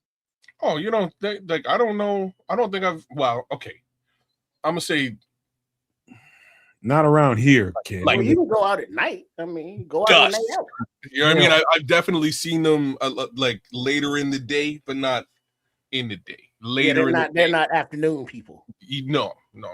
They're not people at all. Definitely not. They're not afternoon critters. Fair. They're nocturnal for the most part. They should be out at night. But I've seen them around 7-8 o'clock rolling around. If it's might be one of them days in the summer where it's light out late. But I've seen them around, man. They like I'm telling you, I was out on my porch in the hood, having a cigarette on my porch, and one homie he came from across the street. I'll never forget, and he just walked dead up to me like, "What's up, man? What you got for me? What you got on my porch? What is up?" And I was like, "I ain't got nothing for you." Chucked a cigarette, went inside, and kind of looked at him. You got rabies, fool. But look, Red Baron, that's the problem, though. Nomad got a cat, so you can't just leave cat food and water because now the cat got beef. Man, I got all matter of wildlife going on around here: cats, squirrels, raccoons. I mean, possums. You should just go ahead and do that Dr. Doolittle shit and feed them all bird seed, whatever the hell they all eat. I live south of the city where, it's getting more and more construction is happening and it's getting more and more, less and less space for them to run wild. And so, and when you live in a more, guess, metropolitan area where it's a lot of people, it's about a lot more garbage and easier food. And so it's raccoons don't want to go back to the country, not the ones that live around here. Well, no, there ain't no food out there. And plus, they're getting good. They're getting good eats now. Wait, but how do you not have your garden like just chicken wired and closed? It's got chicken wire. It's not closed off though. That's why I want to do a greenhouse. That's why I want to do a greenhouse and a real one too, in a real way, not just this like one we're gonna talk about tonight to remind people what you're gonna have to do, because we got a whole conversation to have about that. But that's been my goal since I've been here. I just want to do it cost effective. Like I could have bought one 5 years ago, man, but I just never did, because I feel like I got the people around me that can help me put this thing together and do it and set it up right, man. I get more out of it if I've had my hands on it to build it. I'll appreciate it more. How about that? You know what I mean? It's just that thing going on right now. I'd rather find the right people, build this thing, and really, I want to build it to really not just for this family and the people around me, but to help feed some people around here, because I know they're going to need it. And it's part of Doomsday Survival is talking about that. Wait till you see some of the stuff I got, man. Well, you know, it takes a village, and you know, if the ones that are more green thumb inclined, you know, pitched in after the ones who are more, you know, hammer nail and builder inclined, and then you know the gardener people, they nurture it and everybody eats. You know, so if you can get them to see far enough into the future and to see the benefits, people will help and will join in and realize that, oh yeah, this is a benefit for me as well. You know, but then there's that whole lack of community that we have here, kids. You know, we don't give a shit about each other like that anymore. You know, neighbors, family, none of that. So it's a lot of out for self. Canada's the same. We are just polite about it. Is okay. You know, so being out for self, it's hard to bring a neighborhood together. But once you can get them together, and I say that because I know you will, you can be a stubborn fuck when you want to, Nomad. So when you get that neighborhood together and you get a few grandmas or abuelas or a few dudes, and then like the mentality that you saw before when you had the storms, and it's like, oh, we can help. Okay, well, I can help over here. I can help over there. People want now to be a part of it. And then when you have a good harvest, and it's like, that shit tastes good, don't it? Well, you grew it, you son of a bitch. And it's like, yeah, I did. And then now you have that sense of pride. And now it's like, well, shit, if we did this next year, we could do it this way. Have them thinking, it's like, well, how can you improve it? Because you see, you're going to be eating on this food, as long as it lasts. And now next season, you're going to get more people that want to get involved. So, I mean, just keep doing what you're doing. And a lot of it is just by leading by example. Just keep being out there in the yard with your girl. And then as like your neighborhood, people come through, bring some of the shorties through, mentor them on the low without them even knowing it and all of that. So, I mean, you're doing the right thing, but it's just, having the resources to do it all is the struggle that we all face. Hey, you know what, Triple R? Thank you for that, man, because the dumbass reasoning you used to make that plain and clear to me was really, really effective. Because I think that means it's true. I'm not dumbass. But I'm not sure. I should have said simple reasoning. That's just my way of saying it. There you go, simple. There, that's just simple reasoning. That's just something I think about stuff so much that the simple things kind of elude me sometimes, because that's a simple way of doing it. Just put a little notice out there and see if I can get people involved, and I believe I can. It's simple. Put a little flyer together and let people see what we're trying to do. Hey, let's get involved over here.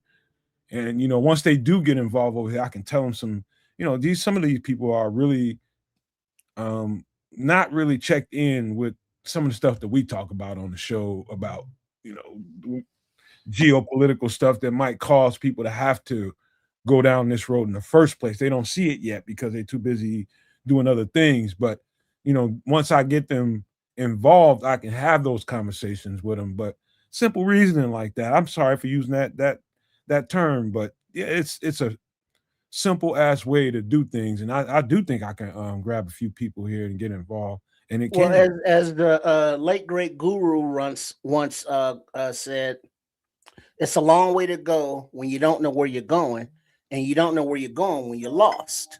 So a lot of these minds out there have never been guided, never been molded, never been given a roadmap or at least a compass or a destination.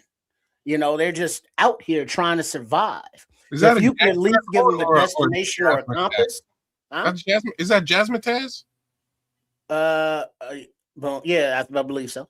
Okay, all right, just check. You know, that's a dope ass album. Why you bullshit? It wasn't bad. I'm just, you know, that was back, you know, because him and Primo had that little beef. So Guru was like, "Yeah, fuck you, dog. I'm gonna do my own thing."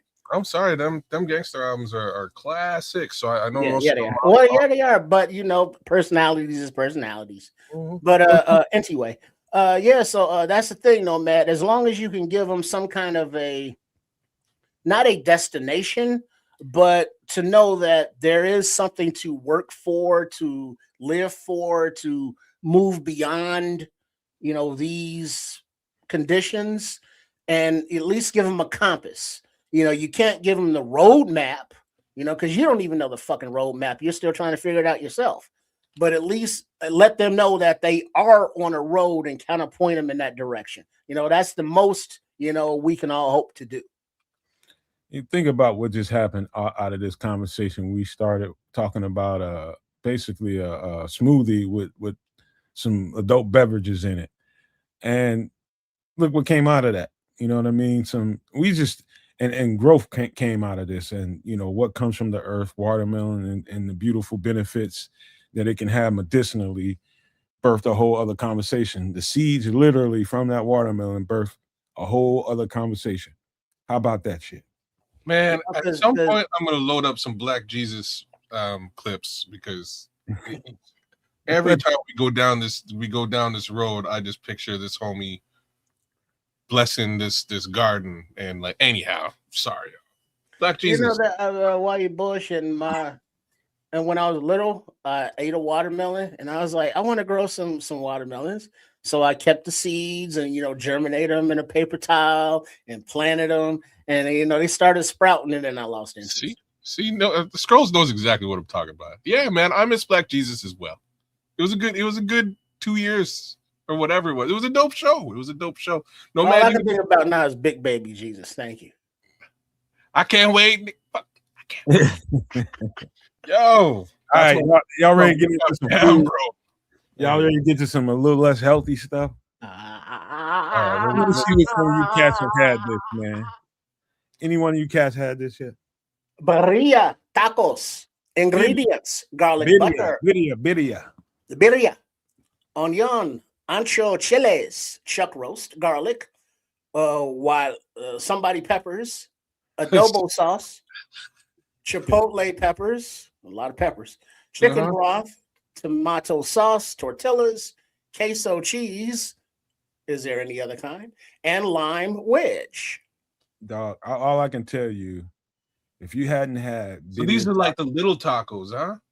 No, they're there's not hors d'oeuvres, what they call those little not little foods, but like appetizers. Like appetizers, but there's a name for them. Oh snap! It's gonna come to me. Go ahead. Okay. This looks dope. I'm gonna have to do this. Help me out, chat. Missy, if you're watching this, we got to do this. Let's do this. Hey man, I'm telling you, if you haven't eaten, not finger foods, you haven't had tacos until you eaten these. You thought you had tacos, but you ain't had tacos until you had this. And so, how you do this? It's basically take a roast beef or beef roast, and you simmer that bad boy down to perfection to where all you gotta do is look at it and it starts falling apart. Tapas. Once you do that, the renderings, the seasoning from the chicken broth and the onions and the peppers and all that, all of that is becoming what that beef is gonna taste like. Mm-hmm. All this is in the cup and this dip in the tacos is the broth that this whole thing simmered in. So you're just not wasting anything. And then the queso cheese is melted onto this. So the taco is made fire roasted on a grill, and the cheese is melted into the taco. And so that taco is then dipped into this brothy. I mean, tomato sauce. I guess you'll drink that. You'll drink that like you'll drink a glass of your favorite anything. That's how good it tastes. Yeah, but don't let your eyes be bigger than your stomach, or your tongue be more palpable than your intestines. Okay, so you're saying this is spicy as all? Well, how many? What do you see in those ingredients? Depending so on there's at least 3 different types of hey, look, exactly. Depending on whose grandma with the big triceps is cooking it. It's going. It might be spicy, a little spicier here. I love me some abuelas with some arm fat.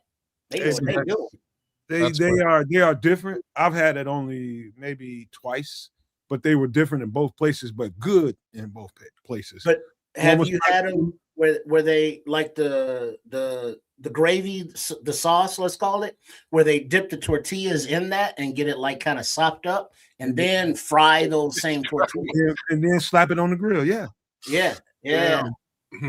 Shout out to Jose. Hey man, so like them 3 peppers is exactly where Missy will draw the line. She loves herself some Tex-Mex, but as soon as breaks, oh man, this is spicy, she'll take one bite of it, and then I'll have to clean off the rest of them because like twisted your fucking arm. Yeah, I'm sorry.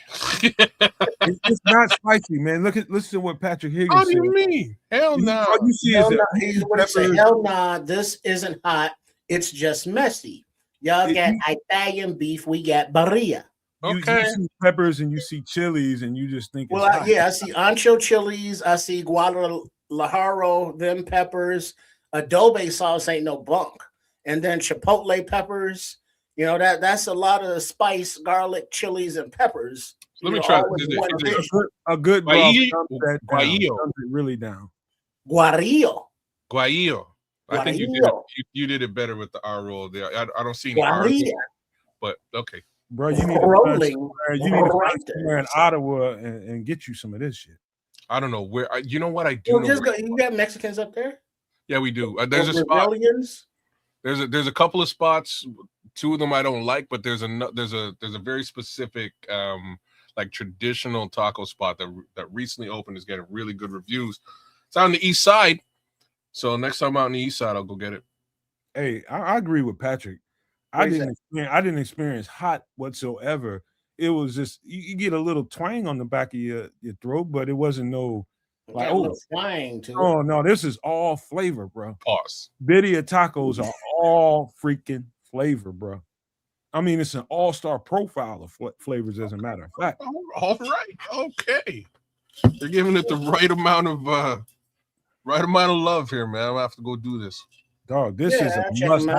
You've never had tacos until you've eaten some of this. Well, here's the thing, though. You know, it's tacos is kind of like burgers, you know, but you can have a burger or a taco, but you can have different kind of burgers. You have different condiments on them. You have them prepared different ways. And so you could be eating a taco, you know, on Wednesday. Don't have to be Tuesday, you know, fuck those traditions.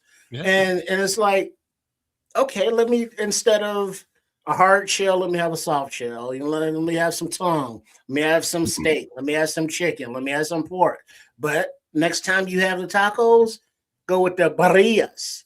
Because I've had something similar, you know, and it was a little more than what these 2 is trying to sell, with it wasn't hot and spicy at all. You know, it wasn't horrible, but don't let them don't let them gas you up like that.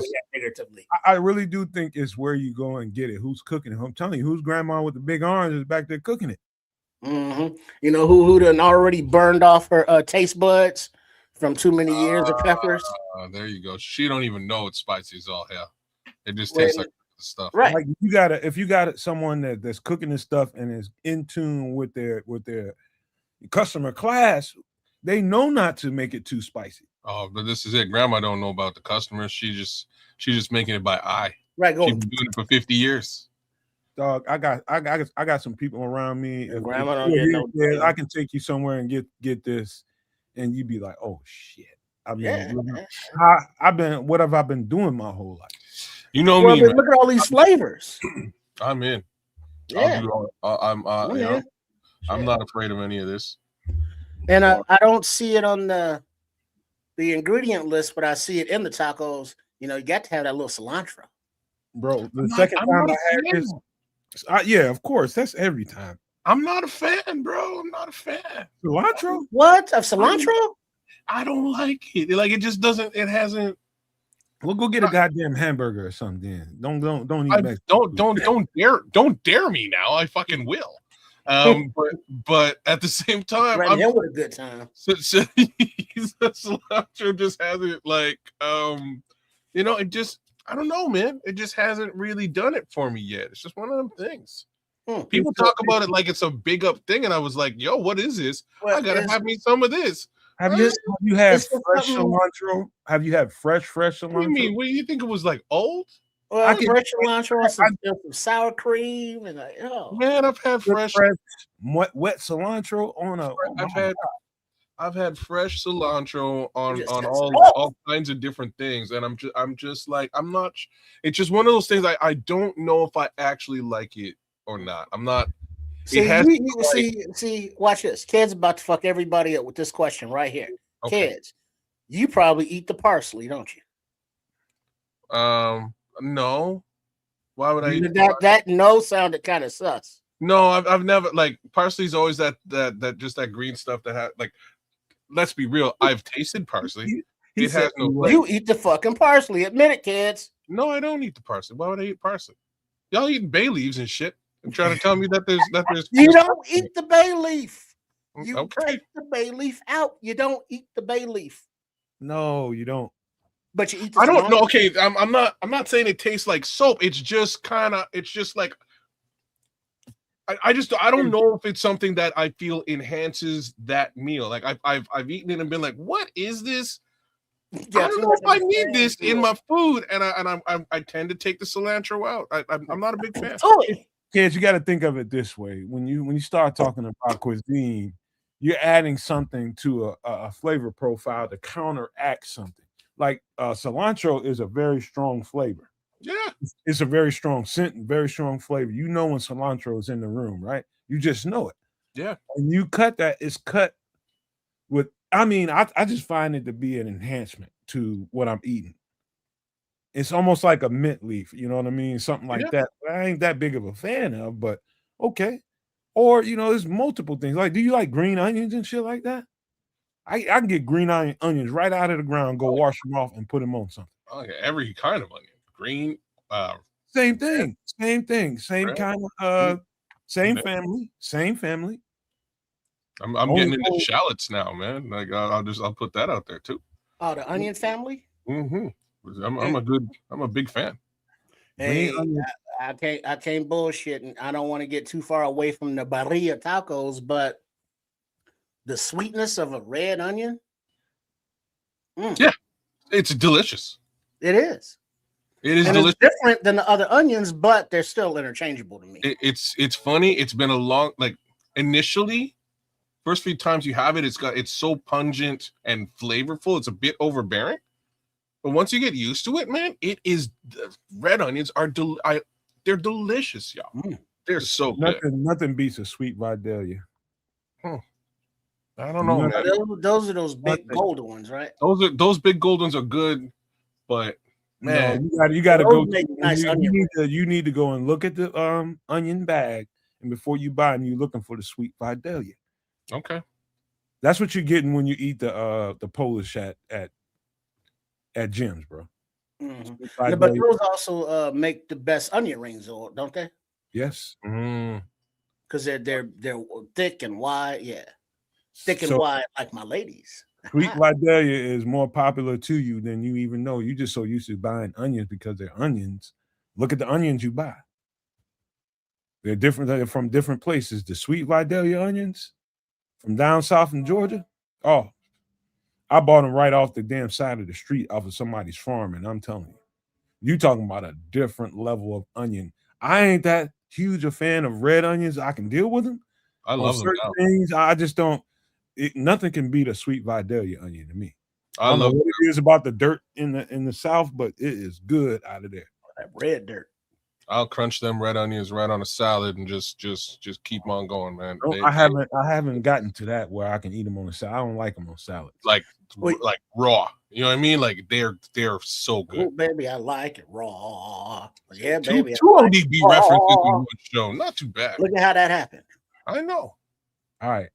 Birria tacos, man. You want to eat tacos in the way that the people that specialize in tacos eat them? This is how Latino people eat tacos. Like this.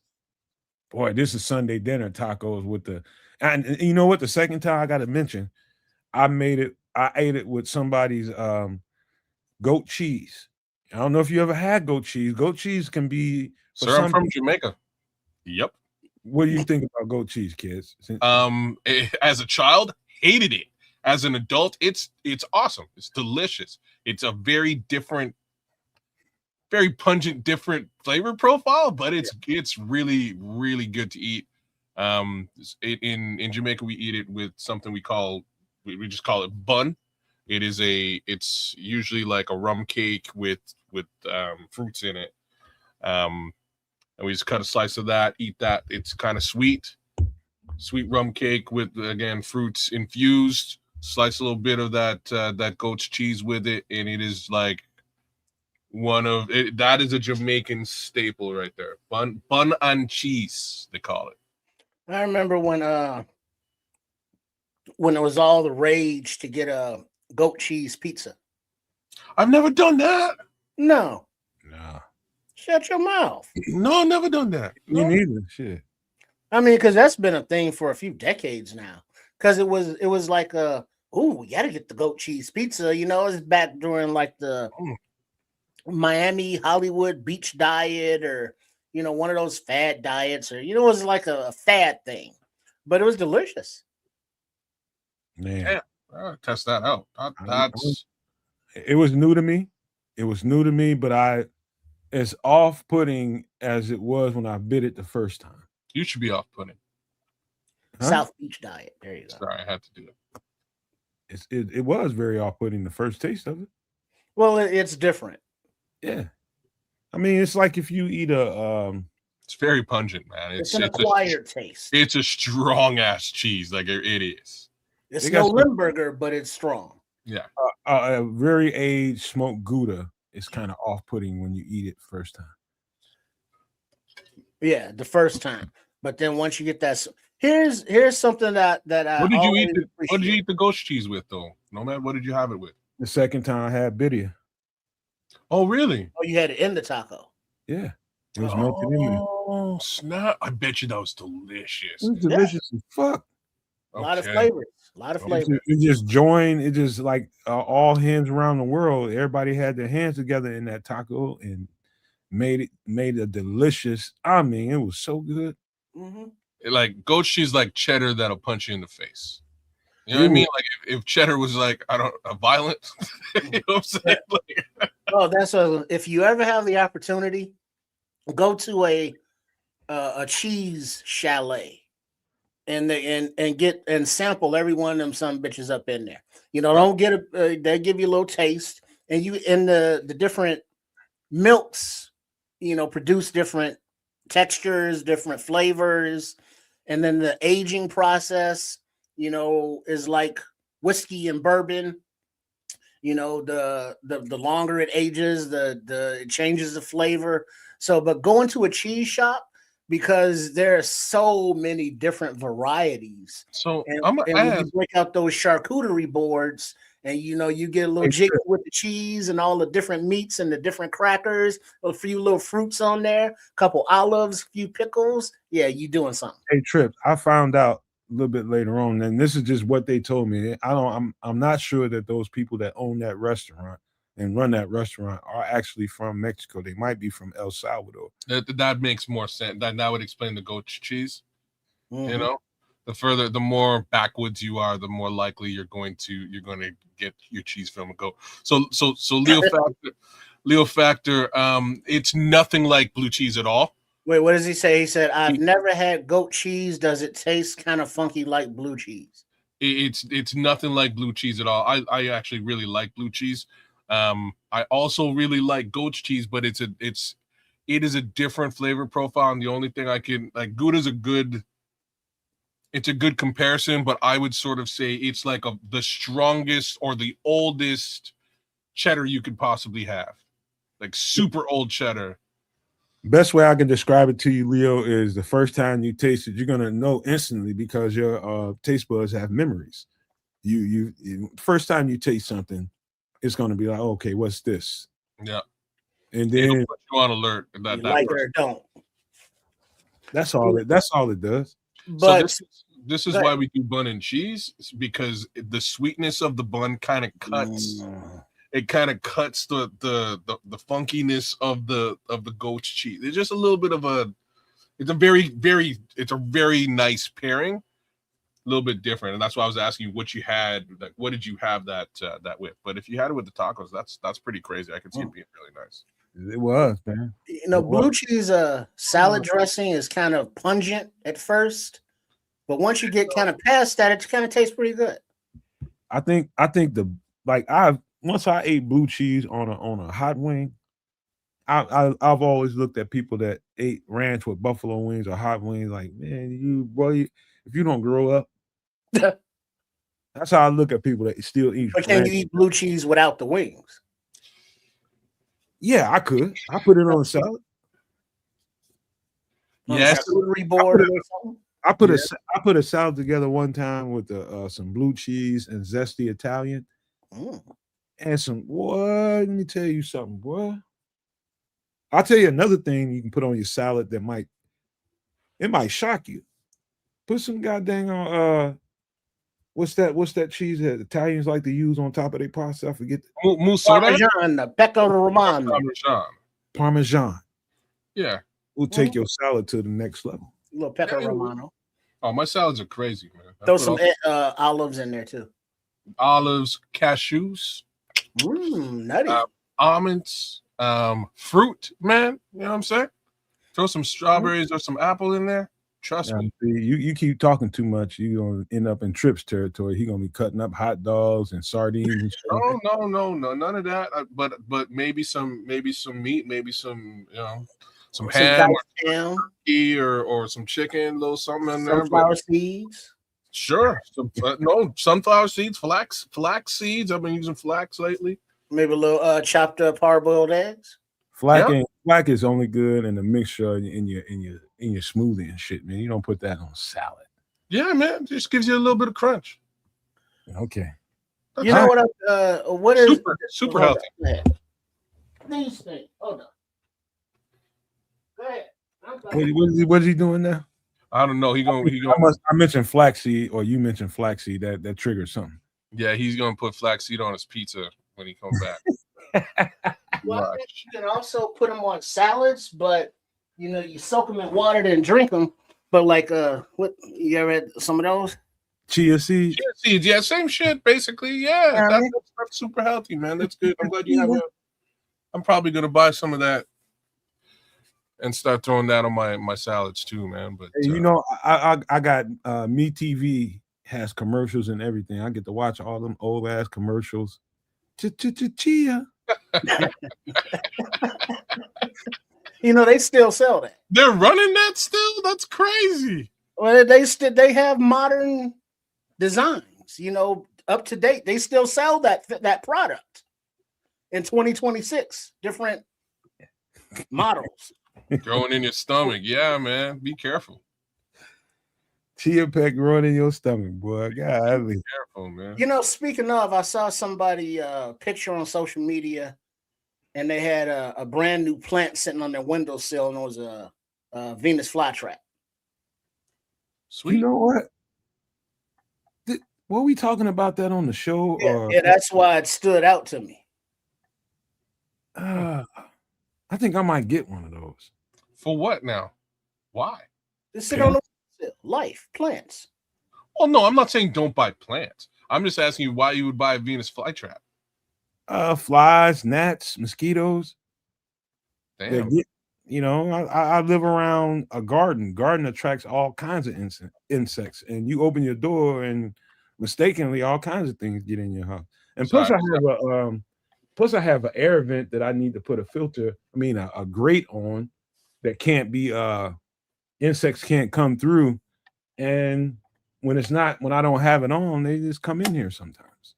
So I just had a Little Shop of Horrors flashback while you were talking. And feed me, Seymour. Feed me. See, was Fez here for that conversation last week, or is he gone? He came in on the ass end of it. Oh, did I? Okay. All right. Y'all want to see where I really find my home at in food? Here's one of the places. Hell yes. This is like the only thing missing here, I forgot the vinegar. But everything else, I think I hit all the boxes for me. This is my particular way I like to eat my heroes. This is somebody else's picture. Yeah, all right. This is a classic hero sandwich, kids. All right. You got it's or some people might refer to it as a submarine. Yeah. All right, so you got your thick bread, your Italian roll, Italian. Okay. Some people use French bread if necessary. Yeah. But then you got your freshly sliced onion, lettuce, tomato, pickle, banana peppers. Gotta have the banana peppers. Black olives, capricola. Some ham, some turkey, maybe some gabagool, a little salt, little pepper, olive oil. Get it nice and juicy and messy. A cheddar and then a mayo. And this is not a eating your car drive-through food. Impossible. This is something. Summertime, get you a bag of chips, some red Kool-Aid, and you good. Okay. What? I want to hear Kids' variation because I know there's going to be some omissions. There's going to be some additions. Yeah, it's like a little bit, just a little different. Like, and what I'll tell you right now, this is like my wife she makes the bombest sandwich, and this is basically the sandwich she makes with a couple of omissions. Like, you're right, I'm not a big pickle guy. Pickles have finally started to grow on me recently, so I'll start I may start including them in my sandwich. The rest of it, onions check, lettuce check, tomato check, banana peppers check. You can I can live with or without the black olives. It's fine. I'll take them or I won't. It's fine. They're fine. Capricola for sure, check. Ham, check. Turkey, check. Salt, pepper, check. Instead of olive oil, what I use is a spicy eggplant. That's what I put in there, and they sit in oil. So as opposed to olive oil, it's like a spicy oil that I use on my sandwich. Cheddar, mayo, Italian roll. Personally, I generally use French, I use a French baguette. And the one difference between what you put down here and what I do, the major difference is honey mustard. A little bit of honey mustard really make, and I'm pretty heavy with the mayo, but a little bit of honey mustard, and I'm in all day. I'll take it toasted too, Leo Factor. And little jardinera, or as the hot pepper relish, as Patrick is saying. I'll do relish on there. See, what's funny is relish sort of has got me into pickles, so I do relish or the pickles now. It's fine. You know what I mean? I'll tell you a way somebody that made a very good hero sub for me. Wait a minute, man. Oh, you put cheddar. I was like, is there cheese on here? Yeah. One way you can get me to never come back there is the thickness that you slice your onions. If those bad boys are too thick, I'm not coming back. I don't care how good that sandwich was. I won't even. I like really thin sliced onions on mine, and a lot of them, but thinly sliced. Well, that's the thing, Nomad. Because I've known people that are like, how McDonald's has specifications and manuals about everything, as demonstrated by McDowell's, rest in peace. The onions Just let your has to be sliced razor thin, and then you can sprinkle them on heavy. But when you bite it, they're not overpowering like a thickly sliced onion, if that makes sense. Yeah. So I would definitely have red onions on this motherfucker, but I would also I wouldn't, as far as cheese is concerned, I might double up on the cheese, as in I might have more than just cheddar on there. You might catch me with some provolone. You might catch me with some jack, little jalapeno jack on there, give it a little bit of kick. But yeah, man. Mozzarella. Jack. I've done it with Monterey Jack. I've done it with Monterey Jack. cheddar. Yeah, man. I like extra sharp cheddar particularly. Me too. White American, I've done it with that. But I met a couple of them. Extra sharp cheddar, and to me, the powerhouse in it is the onions, the banana peppers, the mayo, and the black olives. To me, and the pickles really jump off with a little vinegar on that thing. Okay. I don't know about y'all, but I like a little bit of spicy capricola on mine. So that's like the spicy eggplant that I put on mine. Like very similar situation, and you'll probably get that oil from that as well, right? Yeah. It has to be drippy. Yeah. Oh yeah, it's got to run down my damn arm. Yeah. You know, straight up. I'm double meat, extra mayo with everything. Straight up, man. My mama, God rest her soul, she would never make this stuff. There's no way that this sandwich would come together the way that it looks here in my mama's house. She's just the worst sandwich preparer of all time. Just terrible at it. She made all kinds of great stuff, but that's where Missy comes in, man. Missy makes a dangerous sandwich. When you ain't done wrapping my sandwich, if it don't feel like I'm carrying a small child, I'm gonna tell you, take it back. Well, but that's the thing, though. You know, growing up in a city of food, you know, you got the hoagies out south, you got the grinders, you got the Hero, you got the Mr. Submarine, but the actual classic Hero, there was a little restaurant on the corner of Western and Addison on the northwest corner, named appropriately enough Heroes, and right across from Lane Tech High School. And all they did was sell Hero sandwiches. You know, fresh bread, all fresh ingredients, you know, shared right next to the parking lot with Wendy's. You know, so you park in Wendy's and run in there real quick, but you got to go run back so your shit don't get towed. And then you get you a Hero sandwich, and then you get some chips because they sold chips. And then that was a summertime, not healthy, but healthier lunch than like getting something fried off a grill. Yeah. So wait a minute now. So Sam Collins came in and he said, you want this with a fresh bag of Grippos. What's Grippos, y'all? It's a brand name of chips. Okay. There's like, you know, the Wrap chips or J's or Lay's, you know, because back in the day you would get like the J's potato chip because they had J's potato chips factories. So you would smell them and you can get them fresh. And they would come in the bag, and you know the white bag said J's on it. Then they had the barbecue. Oh Lord, Kaz, they had the barbecue J's. Okay. Then they had the sweet and sour and the dill. But chips are just a very crunchy, nice Batman. I'm sorry, Robin to the Batman of the sandwich. Oh, you throw some. By the way, Kaz, the real G stuff the chips in there. That's just what I'm saying. I was like, you can even throw them chips right on top there, and it wouldn't be, you know, I wouldn't kick you out the house. You know what I mean? But, yeah, okay, yeah, man. I really had to tone down this particular food situation. I haven't had one of these sandwiches, and it's got to be 6 to 9 months. I'm very upset about this. Hey, I hate to put you on the spot about it, man. It's okay, man. It's summertime food, though. Like I say, sooner or later, I'll get myself into a position where I can have just one of these and be pleased with myself, and then get back to healthy eating. But this is like I say, try this with, you know, so Crimson's in the chat saying try this with a spicy mustard. That might be a good look. I say a honey mustard.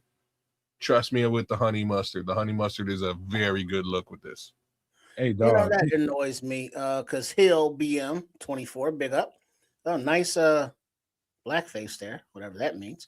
But Trips, the building is still there on Addison and Western, but it's sitting empty and nothing's replaced it. You know, Oh, that's horrible to see places go, and it's like at least tear the building down and build some kind of cell phone shop or something. But just don't let me see the corpse of the building, and just every time you pass by, I'd be like, oh, I remember those sandwiches. Hey, dog, like this sandwich is like one of my favorite things in life. This is truly from my pops, man. My pops made me fall in love with. He's an East Coast guy. He's from Jersey, and so I grew up with cold cuts in the house, man. When he got paid every Saturday morning, man, this man would go and buy a shitload of cold cuts, rolls, and you can make sandwiches until you get sick. And we come from a house that wasn't very much food, man. It wasn't like food was just everybody can just eat what they wanted all the time. You know, when you have food and plenty of it where you can just eat. When I tell you he bought a shitload of it, I'm talking about 10 children in the home and 2 adults. He bought a shitload. I mean, that's a lot of cold cuts, man. You know what I mean? both drawers of the the vegetable drawer in your refrigerator, both drawers is so full of lunch meat that you couldn't even hardly close it. He knew he had to spend a lot of money, and he would, but he knew the butcher. No stretch. The butcher would do that for him because he knew he had so many kids to feed. And that should have stretched though. He come home. I tasted liverwurst and learned to love it. Mm-hmm. I tasted even some of that. The only thing I didn't like that he brought home was that luncheon loaf shit.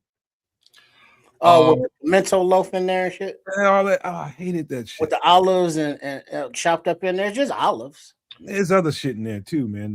Some red shit. It was all kinds of the pimento from inside the olive.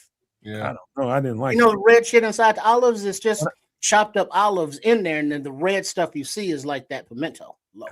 I can probably eat it now, Trip, but as a small kid, as a very small kid, I just yeah. didn't like it. Well, but so that's kind of like I was with liverwurst. Because it kind of looks like cat food. Yeah, no, thank you. And it kind of tastes like cat food. Yeah. But once you get past that, and it's kind of like, oh, okay, it's kind of tasty, like cat food. Yeah, I've never tasted cat food to compare, but I know what you're saying. Okay, Mr. High and Mighty. Look down up on us peasants. We see how you live. Cat food. What you got going on? I don't even have a comment for that. I just got fucking laugh at it. That was too funny. But yeah. Shit. Hey, that spicy relish is somebody mentioned spicy relish. I think that's what's in that little dish right there on the side there. You see at the left side of the screen there. I think that's what that is. But my man Hills ain't wrong. No, he's not. And that's the way pimento love drank slit malt liquor. He did, as a matter of fact. My pops did drink that bullshit. Damn, man. He's pretty much the only one in the house that would eat it. That was the last one. But I mean, you know how universal, many different ways you can prepare, cook, eat raw, have different condiments, lunch meats can be. I mean, you can have them hot, you can have them cold, you can have them fried, you can have them solo, you can have them with just a piece of cheese, you can have them without cheese, you can have them with bread, you can have them with crackers. I mean, they're just, and then they're so different because they're different, fucking meats. And so they have different flavors, but they're already, sliced up for the shorties or adults, so they don't have to prepare nothing. They just grab it and go. And there's so many different, lunch meat is a beautiful thing. Yeah, man.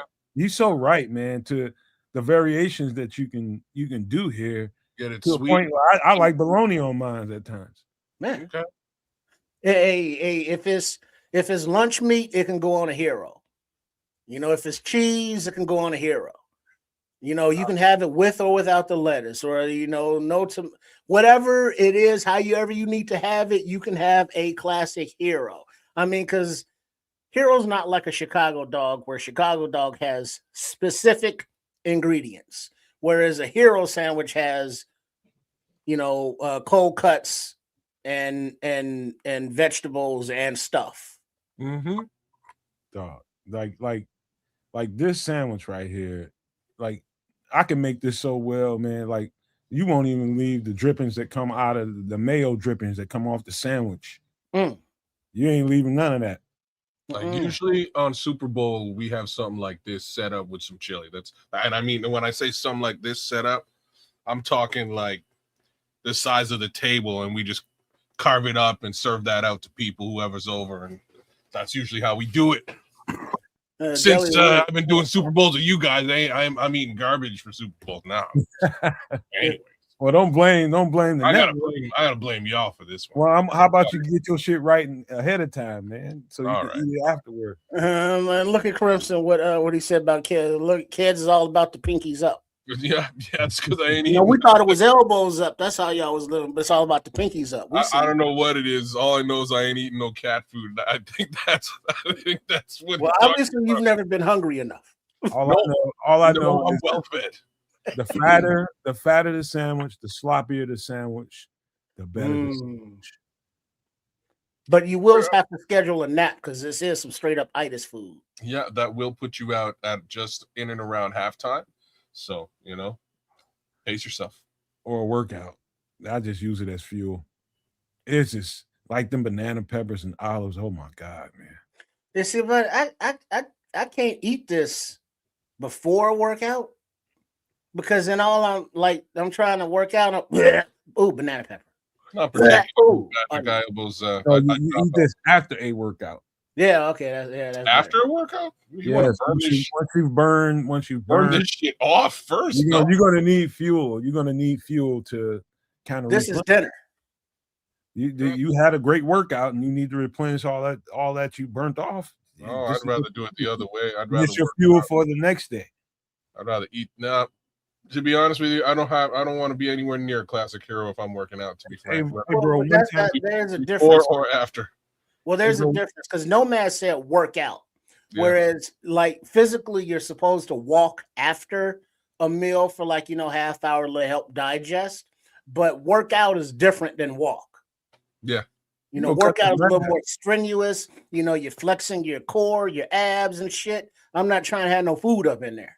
Hey, dog, you can put on your sweatsuit or your sauna suit and just go out there and cut the grass and burn that right on off. Yeah, I ain't got no sauna suit or no grass. Get a sauna suit, man. Yeah. Oh, I'd be up in here all melted away and wet and all dehydrated. Shit, won't know why. You don't drink a lot of water? No, I will, but a sauna suit is a suit of a sauna. So you got to drink a lot more water. It's really good for you. Yeah, but man, I can barely get like 3-6 hours of sleep before I got to piss already. Man. Anyway, man. Unless I'm real tired and then my body just sleeping, and in the morning I got to go like a Russian racehorse. But that's a different story. You got some old man shit. I don't mind getting up in the middle of the night and going and taking a leak and then get right. You see all these gray hairs? You see me looking like PJ, and he old as fuck over there on Barroom Network. Damn. Thursday nights. PJ catching strays out here. We love you, PJ. Oh, hey, but this is easily one of my favorite things in the world. It's funny we talking about this sandwich because it definitely brings up memories of Pops, and the way you grow up and you learn to eat. You have a fondness for certain things because of the way you grew up. And sometimes people don't understand your flavor profiles and how you like to eat. Like, I like everything on there. Every freaking thing. It's just like, man, that's a lot of shit. I'm just like, I like it all. Because it all jams together so well on my taste buds, bro. Oh, God, this is so good, man. Oh, yeah. All right. It's funny. I try to make this all the time, and it's just never turns out the right way, man. I have to put that out there, and then I get mad. How can you F this up, kids? There's no way to F this up. I don't even know. But all I can tell you is if the wife puts this sandwich together, it comes out like a thing of beauty every time. So I've come to the position where it's like, you know what? All right, I'm gonna help you simplify this Make thing. me a sandwich, babe. When you say messed up, what do you mean by flavor I mean, profile or how it falls apart? What are you talking about? Most definitely flavor profile specifically, not consistency or whether it stays together. Because like I'm the same type of dude. Really, what's wrong with using a baguette for this, Crimson? I'm telling you, baguette will work. No, a baguette's not thick enough. It's too crunchy and it's too thin. You got to have something that's going to support the weight of all this greasy goodness and hold up under all that oily bendiness. So when it's made the right way, kid, does, but I'll wrap it. Listen, the thickness of the Italian roll will support the fluid that's going to be produced from the vinegar, the mayo. It soaks all well, man, and that's that bread's gonna catch it all. So what I do to combat that little issue is I wrap my sandwich in parchment. It's very simple. It's not going to fall apart if it's in paper, and I just strip the parchment down and eat my sandwich. But come on, kids, you're talking to Americans. We're going to eat that damn paper. So, that's not an option. No, so that's the funniest shit. So like the reason why I started doing that is because see y'all need more shawarma in your life. Is really the answer to this. Shawarmas are almost always wrapped in parchment and foil, so it's just something I'm used to. It keeps your sandwich together. Same situation. So if I'm making this, I'll wrap it this way.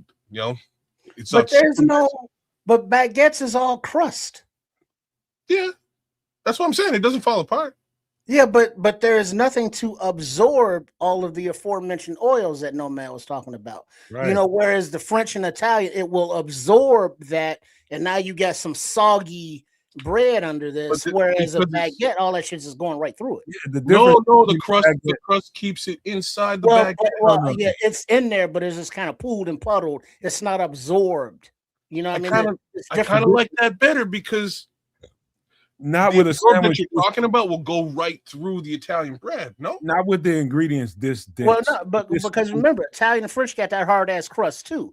There's just a lot more interior filling. Right. So with a sandwich, with a sandwich with this much ingredients, the baguette is a little too airy, and it's not as dense as a piece of Italian roll.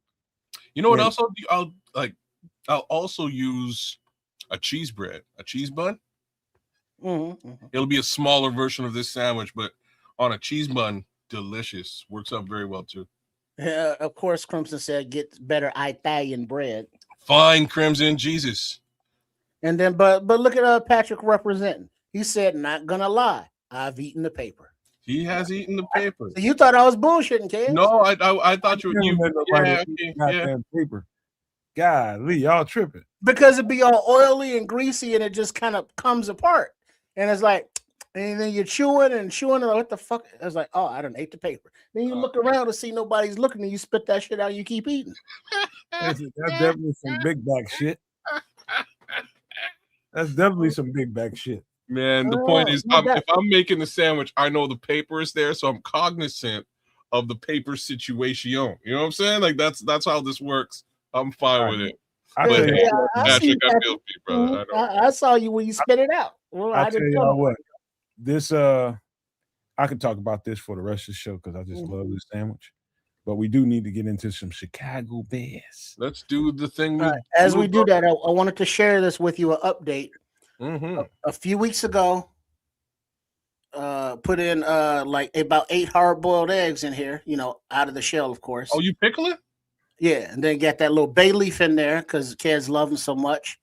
You got some black peppercorns. Oh. Then you got a few whole garlic cloves. But the juice, the pickling juice, is actually old and mixed. Used dill pickle juice, banana pepper juice, banana pepper juice. Okay, now you're doing it. And I think some jalapeno pepper juice a little bit. Hey, so this has been in there for about a month. And so it's still getting its flavor on. Because I remember, speaking of, as Nomad said, having adult taste. seeing jars like this on the counter at the candy store, and that shit just be up there for months and don't look like nobody be buying it. And then I just like, why is that shit on the counter? But now it's like, this has been in my fridge for months and I can't wait to crack it open. Trips, I got one little bit of advice for you. Yeah. Remove yourself from fucking society the minute you try to eat one of those. Oh, settle down, Nomad. Settle down. Don't close the door and the window. Don't go nowhere where you're around civilization, bro. Mm-hmm. Civilized people, hell no, bro. You're gonna be messed up. It's funny. I just grabbed a jar from the Costco the other day, man. I walked past it twice. I was like, you know what? I'm gonna get me some pickled eggs, man. Forget about it. So I got them. But let me tell you the God honest truth. You're doing it the right way. I'm not the grandest fan of what I purchased at the Costco. Wasn't a great look. But if you're doing it with actual pickle juice and sweet pepper juice, now you're getting some flavor now. Now you brought up Costco because we got a Costco conversation coming up a little bit later. But we gotta get rolling, man, so we can get these. Patrick, what happened? We gotta get these drama. We got to get some breakdowns in. Yeah, let's talk about some offensive tackles. I got a couple of them for y'all tonight. We're gonna talk about this first one out of Oregon.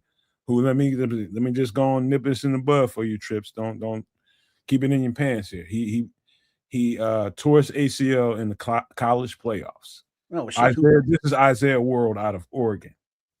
Highly rated tackle before all of that. This guy has got some tool set. He's about 6'8", about 320. I didn't even get my little note sheet out. But anyway, my boy is and I'm just going to talk about where he could land for us. This could be a gift for us a little bit towards the middle of the draft, towards the end, because he has such a new injury. He tore his stuff in the college playoffs. I saw the injury. I'm just okay. He's gonna need a whole year to really get it together. But that year with a guy with this skill set for a big man, the guy can kind of move, man. The guy can kind of move. He's got pretty decent fundamentals. Also, I would say at the same time, he's still somewhat raw. He's not a finished product by any means whatsoever. But holy crap, this guy's got some tools. And so we know for a fact that, Ben Johnson is used to a big left tackle. He had a big left tackle in Detroit. He drafted a big left tackle. And this is a big left tackle. All of them 6'8". Hint, hint, hint. And so this guy could be a gift for us later on in the draft. We're pretty secure for a year at left tackle. I don't know how people feel about the left tackle situation in Chicago. Argue with somebody else. But I think they've done things to secure the left tackle position for the most part. Now, getting a guy that they can bring along as he's finishing rehab for his injury, I think Isaiah World has he has a really good skill set. A really good skill set. You watch him and you just like, okay, I can see that. I can see that. He's got, I'll just say, the only thing that I'd say that really sticks out as a kind of thing, and that's why I say he's kind of raw, like his reaction to the counter move sometimes is a little delayed.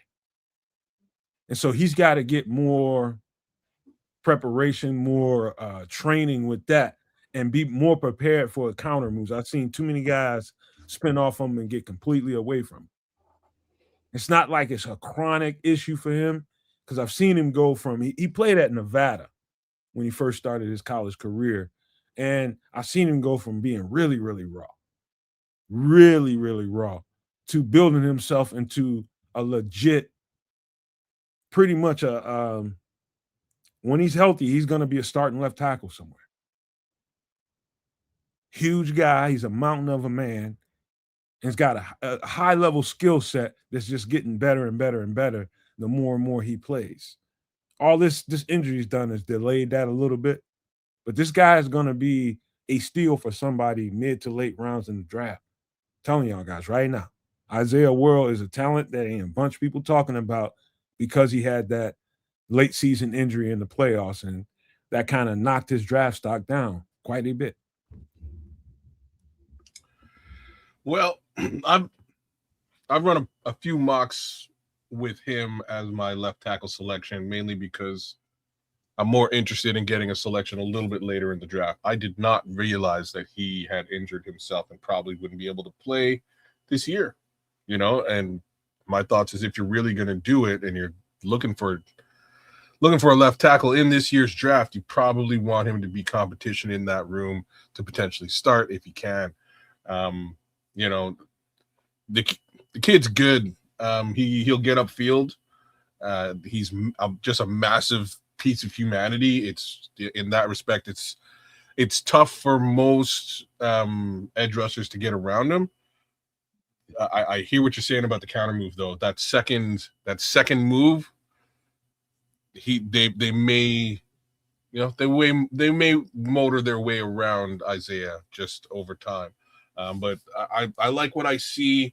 My major worry is, again, if the Bears are going to do this, I would like to think that they're going to find somebody that can be competition in the room in 2026. So we'll see what they do. I do like the film, though, and when he does get the opportunity to be out there, he'll be a dangerous addition on the left-hand side for any team. We already got a 3-horse race going on with Theo. We got Jedrick Wills, and we got Braxton. Yeah, that's going to be tight enough as it is. This is the perfect time to start. And then we got what's his name sitting there waiting to for a year. This is a good time. And then we ain't even talked about 72, who's going to be kind of healthy this year. Yeah. Well, so, I think that Amagaji, I mean, not to say that they're the same person, but what is it? Twice bitten, once shy, or whatever the hell the expression goes. I don't see, Poles taking a guy coming off of an injury who may not be able to play, rookie or not. There's a good point, man. Yeah. I don't think this is a Poles thing at all. Well, I mean, that brings up a question that I think Red Baron and somebody's talking about in the chat is if this left tackle is Ben Johnson's type because of his size and structure. So Ben Johnson says, hey, Ryan Poles, I want this player. I think that Poles would be amenable to that. The same way if Dennis Allen goes to Ryan Poles and says, hey, Ryan Poles, I want, this player or this type of player, but specifically this player. And I think Ryan Poles will be more willing to acquiesce and be like, all right, we'll see what we can do to get that player, as opposed to him being like, all right, I'm going to draft these guys and you all as coaches figure that shit out. So if World is a Ben Johnson guy and he thinks that he has the athleticism, the football IQ and fire and gusto, he may like it, but I think there would be some pushback from the general manager at that point because of the injury history, even though now ACLs are not what they used to be. So that's this is a good point just across the board to make. I don't know what his attitude with respect to that injury history situation is going to be this time around, right? He's tried this kind of thing in multiple occasions, and it hasn't worked out for anyone at ever. So I don't know if he would really be, and this goes to this goes for the defensive side of the ball as well, right? There's a few really interesting players who may slip due to injury issues, might be to our benefit. But so far, when Ryan Poles has stuck his nose out and made these types of selections, it just hasn't worked, man. So I wonder where his head is with that. I think, again, man, when you use history as a reference, it's the only reference we have, though, in life. Not necessarily. When you watch a guy and you see what he can do, injuries is just it's normal.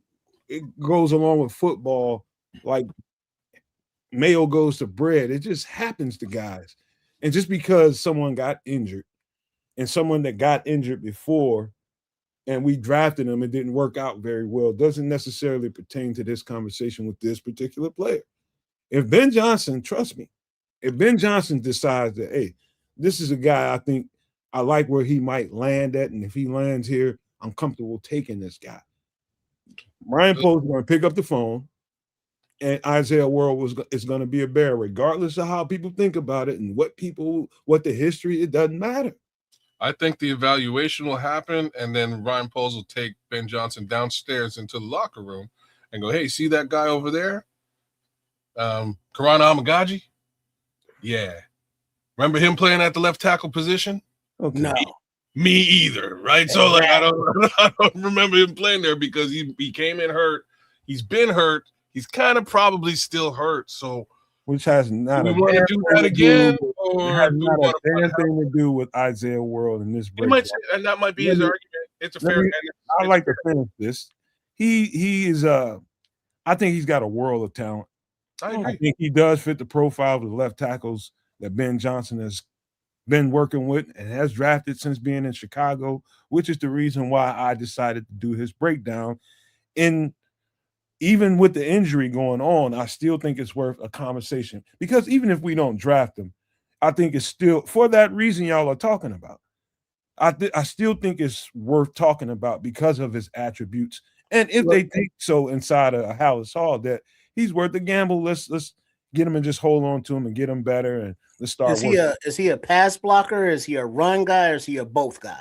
He'll do both. Oh, he's a little bit of both. I'd say his pass pro is better than his run block. He'll get upfield. He'll do run block too, man. He's massive, right? Like if he's coming up the field and you're in his way, get out the way. Get out the way. Move, bitch. Hey, guess what, Patrick? Don't nobody care what we talking about out here, whether it's me, you, Triple R, kids. They don't care inside Hallis Hall. Yep. They're gonna do what they're gonna do, bro. And I'm trying to talk to people in that way. You know, even if you got feelings and reservations about drafting a guy that just had an injury, if that's how they feel inside Hallis Hall, it don't matter how you feel or me. Yeah, I'm just saying. I think that conversation happens regardless. And if they make the decision to draft him, it's because they really do believe in the potential upside. And again, I see it. It's there. I think he'll have a great career in the NFL. For me, the major question is A, injury, B, we kind of want somebody to potentially compete this year and give them that opportunity. And that kind of takes him out of that mix. So and why I say they want somebody to compete this year is because this job is likely going to go to Ozzie when he's healthy. And that's probably in 2027. So we'll see. Hey, I like the player. I like his attributes. I watched this guy's hands, and hand placement is really, really kind of, if you're not paying close enough attention, his hand placement, I'm talking about when they ask you, okay, on these pass sets, I want you to work the inside, like inside the shoulders. You can see like he's putting specific emphasis on, okay, that's my target point. That's my aiming point. Boom, let's get to him before he gets to me. You can see that. And on those run blocking plays, when they're asking him to get the outside shoulder and turn the shoulder on those zone blocking runs, when he needs to create a lane, boom, make contact, turn him your left shoulder out. And so his right shoulder out. You can see that specifically being worked in the situations that they run in Oregon. Technique-wise, I'm telling you, I've watched a guy graduate from a real scrub, big-ass dude at Nevada playing some, less than high-end competition all the time to stepping up a level in competition and showing that he's worth it. He had an outstanding season before he got injured. And so that's what I think, if a Ben Johnson and Ryan Poles is looking at this dude and evaluating, that's what they're going to hang their hats on, is how good he was progressing. And he was really turning into the Isaiah World people thought he was going to be. So, but he got injured and can't take that away. And that's that. Yeah. Yeah, I like his tape, man. He's a like I said, I've been mocking him quite a bit to the Chicago Bears as a late round pick. Again, did not understand that there was injury in the mix here. That does make things a little bit harder for me to accept. But you'll feel free to take a look at the tape, y'all. You guys will be impressed. He's a super solid left tackle look. Got to give it to him. Man, I just hate it for this kid, man. He should be. Yeah. I think it's going to be kind of a. I think tackle's going to go pretty early in this draft too. Well, there seems to be a pretty decent run of tackles. Like he's relatively late now, right? I think he's going to fall 3, 4 somewhere down there, probably. Yeah, maybe later, depending on how severe the injury was and how well his test is coming back based on his recovery and rehab and all that. They can get all that information. Yeah, we'll see. But if he starts falling past 3, that okay, we're gonna need an entire year to get this guy back to where we can even start working with him. He'll be in the training room for a year. Yeah. All right. That's where we are. All right, y'all ready for the next guy? Absolutely. Who do we got coming up next? This guy showed up on the top 30 visits. This is Kadyn Prunty out of Wake Forest. Kadyn is 6'2", 192. Good size corner. Good size corner that played mostly boundary corner. But one of the things that I can give you right away what I think his strongest attributes are and what probably sticks out for Dennis Allen doing his tape is I almost can guarantee you his transition speed from when a receiver is breaking to go turn around and catch the ball, when the DB has to break and come up and make a play on the ball. It's kind of next level. Let's just say it's really fast. And so let's just say he's backpedaling when he's giving somebody like a 3 to 5 yard cushion. He's backpedaling, kind of reading the quarterback and the receiver at the same time, and he has to break on the ball and close in between the ball coming to the receiver, and just close that space. It's pretty high level. It's like that's hard to find. It's really, really good. Him coming out of that break and transitioning into a defender to go and make a play on that ball, that's definitely probably the top reason after watching him on film. And I just found out he was on the top 30 list 48 hours ago. But I had an eye on him early, didn't finish his tape, but when I found out, yeah, he's on the top 30. He's on the top 30 visit. When I found out he was on there, I just went on ahead and finished it up because I had to. But the guy is equally good in man coverage. He's extremely sticky. Kadyn Prunty is very sticky. He plays the ball well in the air. And so in between the time when the quarterback throws the ball, even if he's off by a step and the receiver has a little bit of space on him, the guy finds a way to make a play on the ball. So he that closing speed, which I don't say enough of when I start talking about corner play. Ball's in the air, the ball's in play, and the receiver has a little bit of difference. Separation. This guy instinctually knows I need to close the space on this receiver. And so one way or another, he's in contact with that receiver. Whether or not he gets his hands on the ball, it's going to make a difference in whether or not that receiver catches the ball. That's one of the things I think is kind of high level from his standpoint, man. I think he's going to gradually turn into a guy he's already sticky. But I think that stickiness and route recognition is just going to make him even better. The more and more he learns route concepts, especially NFL route concepts with the bunch concepts and the different mesh formations that guys like to use, and they rub off of each other, man, he's just going to get better and better and better. And I like his skill set. He's got really, really quick feet, man. Quick reaction speed. And he's pretty, I just say he's kind of handsy sometimes when the ball is in the air, but that's fine. You can coach that out of him. But the reaction speed and how well he can play in man-to-man coverage, you don't feel like he's isolated when he's man-to-man. You feel good leaving him one-on-one with whoever. And then he can play zone equally well. Really good instincts. Really good instincts. Ball skills, I ain't gonna say they top notch, but as much as he's around the ball when it's in the air, he's gonna make some plays. This is Karan Prunty out of Wake Forest. What you looking at, kids? So I'm looking at him. Interesting prospect, 2-time All-American, I believe, which is pretty cool. For some strange reason, he is listed very late in this particular draft, or at least he's expected to be a potential undrafted free agent, which is kind of crazy.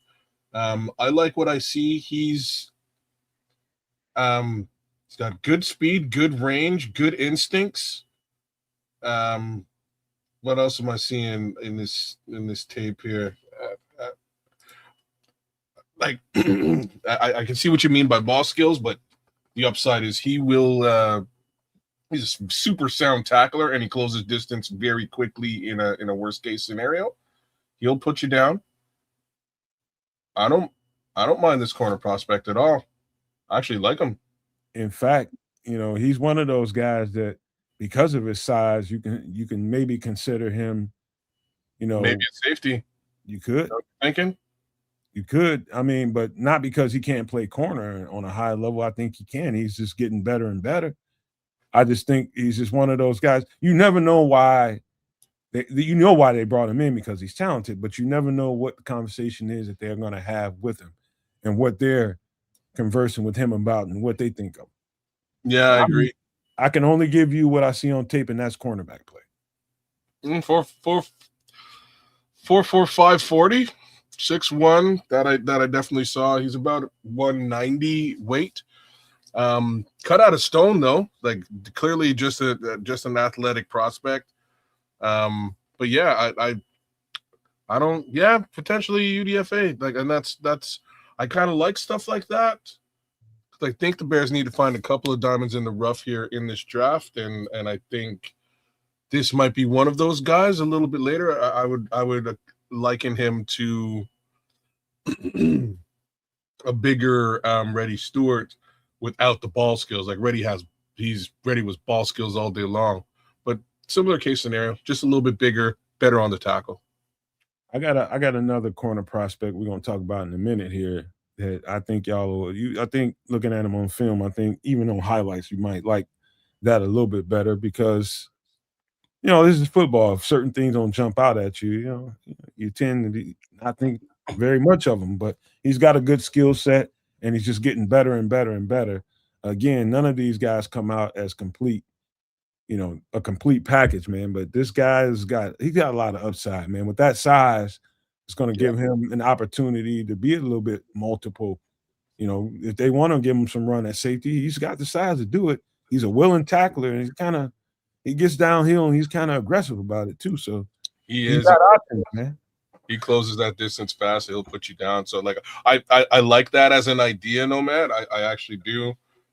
Bring him in and sort of work him into the safety room over time. I think that's a great idea. Well, and also it bodes well for anybody who may be projected as a UDFA, because remember, this is a whole new regime on offense and defense. And as it stands right now, today, in the middle of April, there's still like 22 open roster spots. So those are not getting filled in free agency, nor will they have 22 draft picks. But after the draft, now the scouting department, Ryan Poles and them is going to have to put in work, because there's still a lot of positions to fill. Well said, Triple R. And that could be the modus operandi, right? That could be the secret sauce. And it may be, hey, look, we're going to really dig deep into this draft and grab a couple of guys. I didn't see any return film, Crimson, but they could be really looking at backfilling that, those 22 positions with undrafted free agents. It'd be a great way to do it. All right, let's roll on. Let's keep rolling now. This guy right here, I'm about to put on the screen. Let me tell y'all something. Somebody ought to get a warrant out for this cat's arrest. This guy right here, you talking about a treat to watch play left tackle. There's going to be some people that are going to look at this guy, and his run blocking is so exceptional. This is Carver Willis out of Washington, left tackle. Let me tell you something. His run blocking is next tier. And that's the attraction for Ben Johnson. Care what you think about Ben Johnson and what you saw this year, but one thing you ought to know, and you better understand, that anybody that they put on this team, they're intending, any offensive lineman, they're intending to enhance their running game. Let me tell you that right now. They want to get better and deeper in the trenches. And Carver Willis actually shouldn't have played in college last year. His technique is so pro level.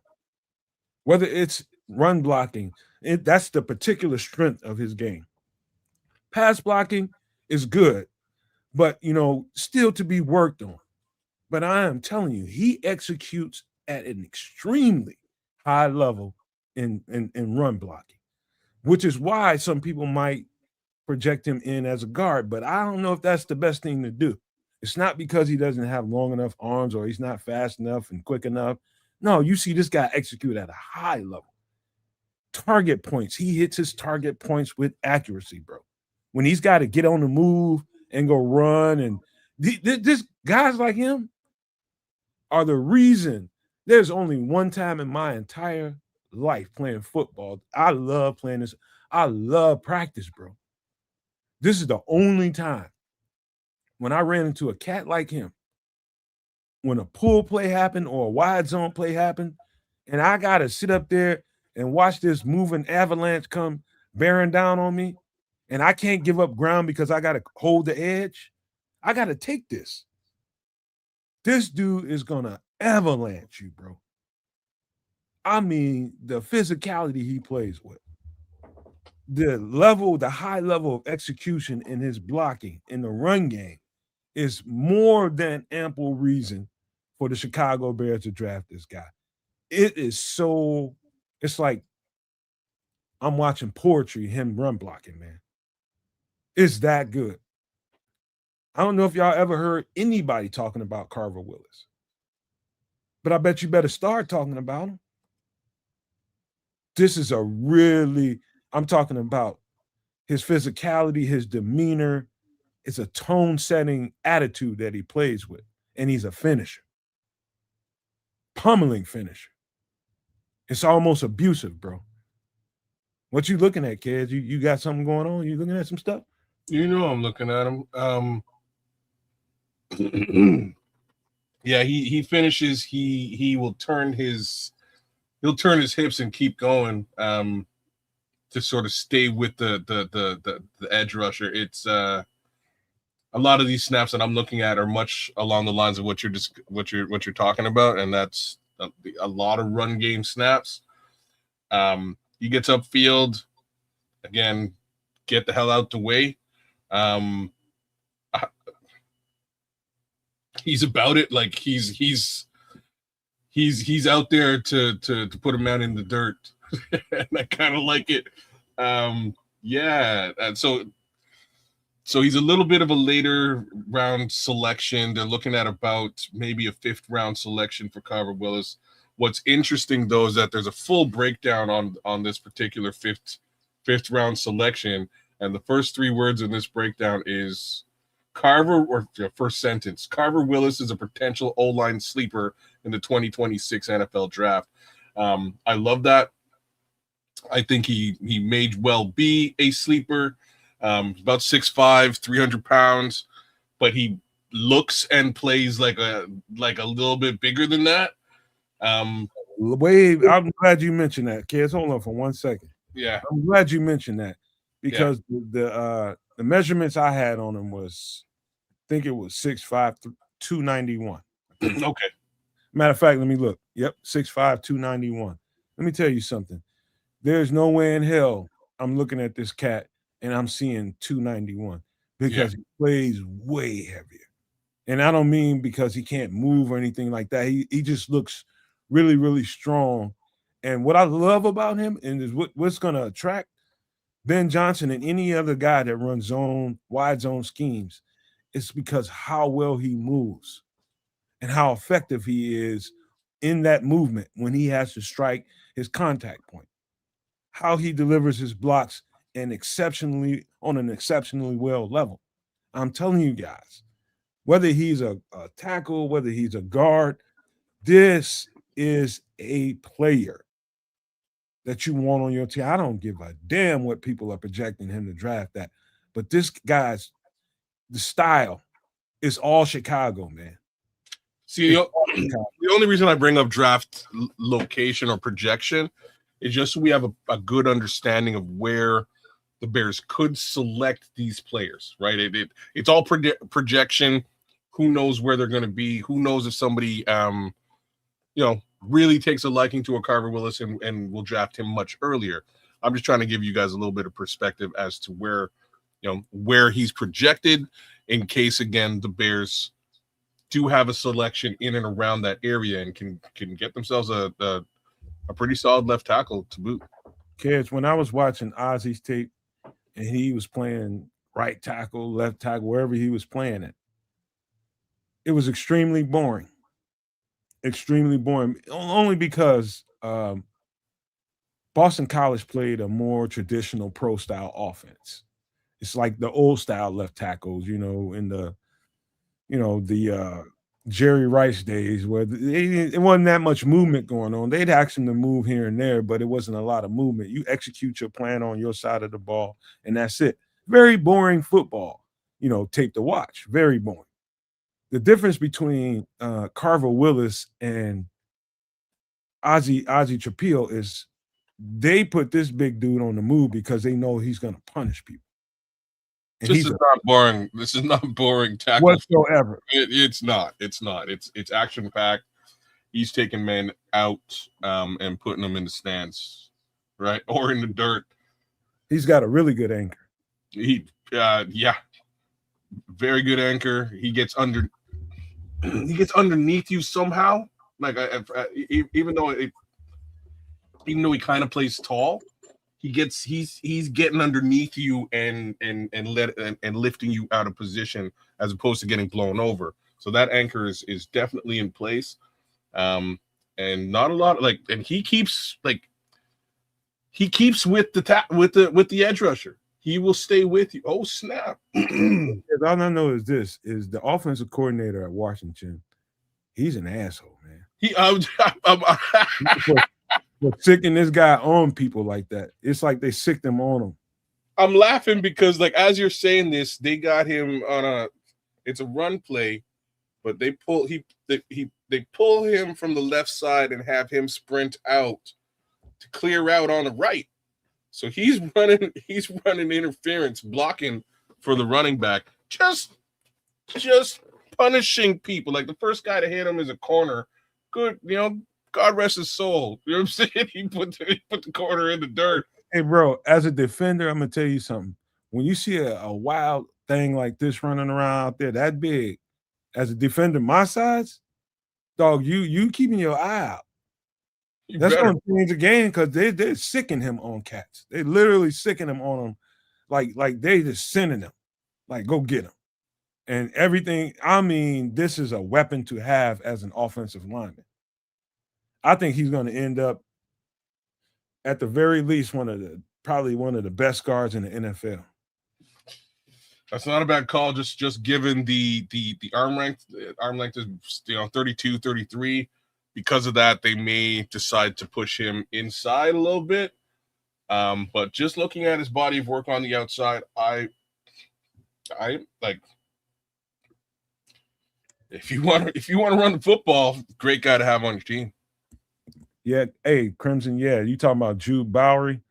I'm gonna try to get to him. We only got a week, but I'm gonna try my best to get in a bunch more Sunday night. We'll see how it goes. But yeah, I've seen him. I think he's tough. I think he might be technically and athletically better than Ozzy. I have a strange feeling he's the Bears left tackle selection.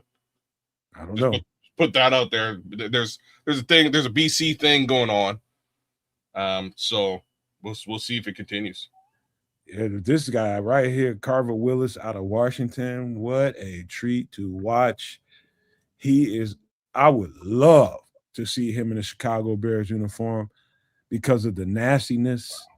And oh God, man. I just need to see some, like, these are all, it's almost exclusively running snaps here, right? So you gotta watch. I told you, you go to offense, you go to Washington offense 2025 versus whoever.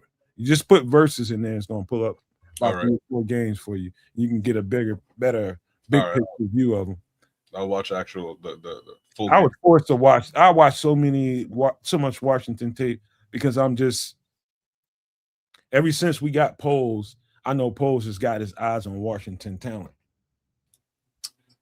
So I just watch a lot of this stuff. Scrolls was asking, do you think did he play with Rome?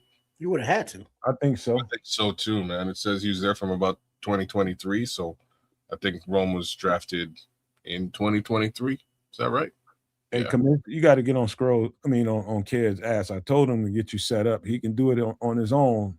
Get you and your homeboy and whoever come over here and get on the show, man. I told him to do it. He'd be dragging his feet, man. Brother, sorry, man. Don't blame it on me. It's all Ked. I've been out of town, man. That's my excuse, and I'm sticking to it. I'm back though. Ked's is back. Who we got next, man? Carver Willis is a good look. Guess who's back? We got another corner, and I think you will enjoy this a little bit more. This is Ephesians price stock. Who is 6'2". Let me make sure I get it right. Ephesians is 6'2", 195. Also, now this guy, here's something I want to say right off the top. I'm starting to see some things, and usually it happens on the college level before it turns professional. And why I say that is because the college guys are getting word from the NFL guys on the kind of talent that they're looking for. That's translating to the high school recruiters. And the high school recruiters are bringing them the kind of talent that the NFL guys are looking for that's going to translate to their game better. It works like that. I know it works like that because I've experienced it. I know. And Ephesians price stock is a guy that can not only play boundary corner, he's another guy that can play slot corner at a high level, as big as he is. And so what I'm trying to get at is the slot corners are getting bigger because they're having to play more of a physical role. There was a time when a slot corner, you couldn't be no bigger than about 5'7", 5'8", about 170 pounds. Because all you was going to cover is slot receiver. You're just going to cover the jitterbug all the time. We just need somebody quick enough to keep up with him. But now that guy's supplementing in as a linebacker, and you need to carry a little bit more weight and size. And so Ephesians price stock, I'll tell you this, he's got the skill set of a 5'7", 5'8", 175-pound dude.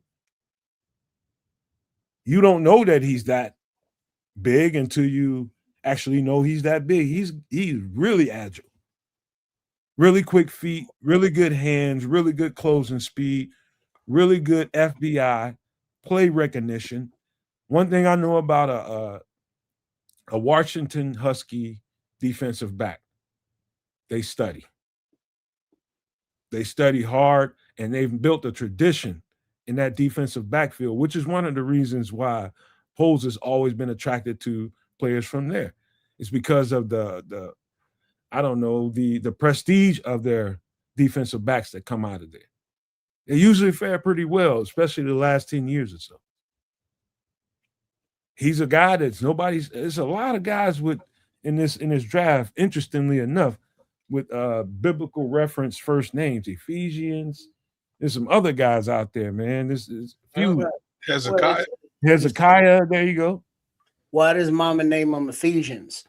Well, Matthew, Mark, Luke, and John was all taken. That's a good way to think about it. But man, this dude's got a skill set. He's got, like, if I showed you the big picture, man, this guy's arms are damn near down to his kneecaps for real. Long arms on him. And it shows up in the gameplay too, man. This guy's he's twitchy. extremely. He gets his hands on the balls a lot. Pause. You caught yourself this time. I love it. I'm not with that SHIT, but I'm gonna play along right now. He heard it.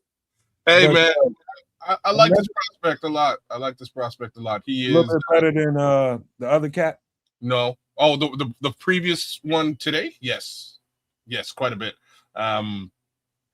If we're talking about Keontae Scott as a for instance, or Trey Stooks, I like them both better. But I like Ephesians he's an inside outside guy. He'll play in the slot. He's a wanton tackler, right? He's getting in there, putting people down. You could send him on a blitz as well easily. He'll get behind there and do his thing. Good football instincts. Again, the tackling is key with this guy. And you nailed it with twitch, man. That twitch allows him to play slot receivers quite well. He stays on top of slot receivers, for the most part. But they will kick him out wide too, right? He'll do either and or. While I'm watching a couple of snaps, just him in blitz capacity, taking out a running back, for tackle for loss. I like this prospect, and the reason I say that is I kind of hope that the Bears actually do look at a corner just a little bit, just a little bit later in the draft, and he's not extremely late. That they're saying maybe, maybe fourth round, and I think that'd be a perfect area for us to grab a corner. And if that's the case, I like what I see on tape, and the fact is this is a guy that you could use potentially as a backup if the requirement is there for both somebody on the outside as well as in the slot if the need be. This is the perfect kind of prospect. Yeah. Okay? If you start thinking about, okay, I don't have a specific cornerback need, but we're gonna run him. I do have a safety kind of couple of spots I need to be represented in some way. I like his attributes and his skill set.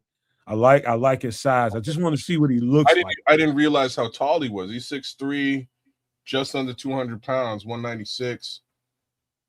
The guy is 6'4". 6'4"? Okay, I see. Yeah, 6'3". I got 6'3", 3/8. He's a big dude. Yeah. And he's gonna fill out a whole lot more than he is right now. And that 195 can turn into 200 pretty quick. And you know who likes those guys at around that 6'3" height?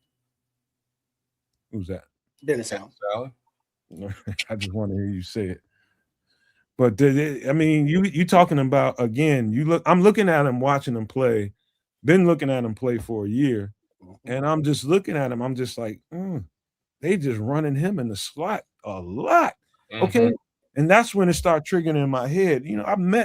Because I played enough time and then been around enough coaches. And then when I went to Atlanta and started meeting, after I met with my former coaches, there was tight end coach at Atlanta, I meet with the scouts. I'm meeting with the scouts and I'm listening to them talk. Now we had Buffalo Wild Wings, and sometimes you get a couple of beers or something and some cats, man, you find out more information than you thought you was going to find out. And I started looking at what they're looking for. And it was a specific guy that I was meeting with, and it was a DB's guy for the Southeast region. So he got corners, he got safeties, he got slot corners, he got everything. And so he's going from school to school down there, which is the epitome of where a lot of people like to scout, down in the Southeast region. You got Florida, you got people on the East Coast of South Carolina, you got all that stuff up and down the East Coast, but more or less Southeast. But there's a lot of football talent down in there. And some of the stuff that I was hearing about a few years ago is getting more and more relevant the more and more I watch these slot corners this big at 6'4". Think about what I just said, a slot corner at 6'4". Yeah, that's pretty crazy, man. He's gonna get in there on quick slot passes and just just use arm length to really be disruptive, right? It tells you, kids. It tells you where the game is starting. The game is starting to turn more run game now. It for a long time, man, it was heavy passing, and everybody's looking for that guy that can, throw for 400 yards in a game. Nah, dog, it's about the team that can run for about $150 a game, and it's getting more and more physical. And you know that by the last few Super Bowls, you know that. And so now, eventually, evolution's got to happen. So now the slot corner has to get a little bit bigger. So to help support that run game, right? Those little dinky dudes gonna get hurt up. So very true. That's the sequence in what we're looking at. What up, ATF? And so I think there's a need for box corners, box safeties to get a little bit bigger and be athletic at the same time. He's got good range, man. Really good range. Ephesians Prysock is a real sleeper in this draft, I promise you. But somebody's gonna love this cat, whether he lands at corner or whether he lands at safety. He's going to be a player. Once he gets this opportunity, I think we're gonna hear about him. Think he's a safety, man? He can be with the way he moves and that size. Okay, 6'4". Why wouldn't you? Yeah, I guess so. I don't know, man. I really like. I like him. I like him inside outside. I really do. I'm not sure. I'll say that I probably like the previous corner you had a little bit better as a safety, as a transitional safety. I can see this. I can see Ephesians doing it, but I really like what I've seen here inside and outside. I'd kind of leave him there, but they're kind of rare finding a 6'4" guy that can play in the slot and boundary corner. Yeah, move out to safety. With that, he's got cornerback athleticism playing safety. Think about it. That we also know about Dennis Allen is that, like Ben Johnson with his left tackles, Dennis Allen has a type.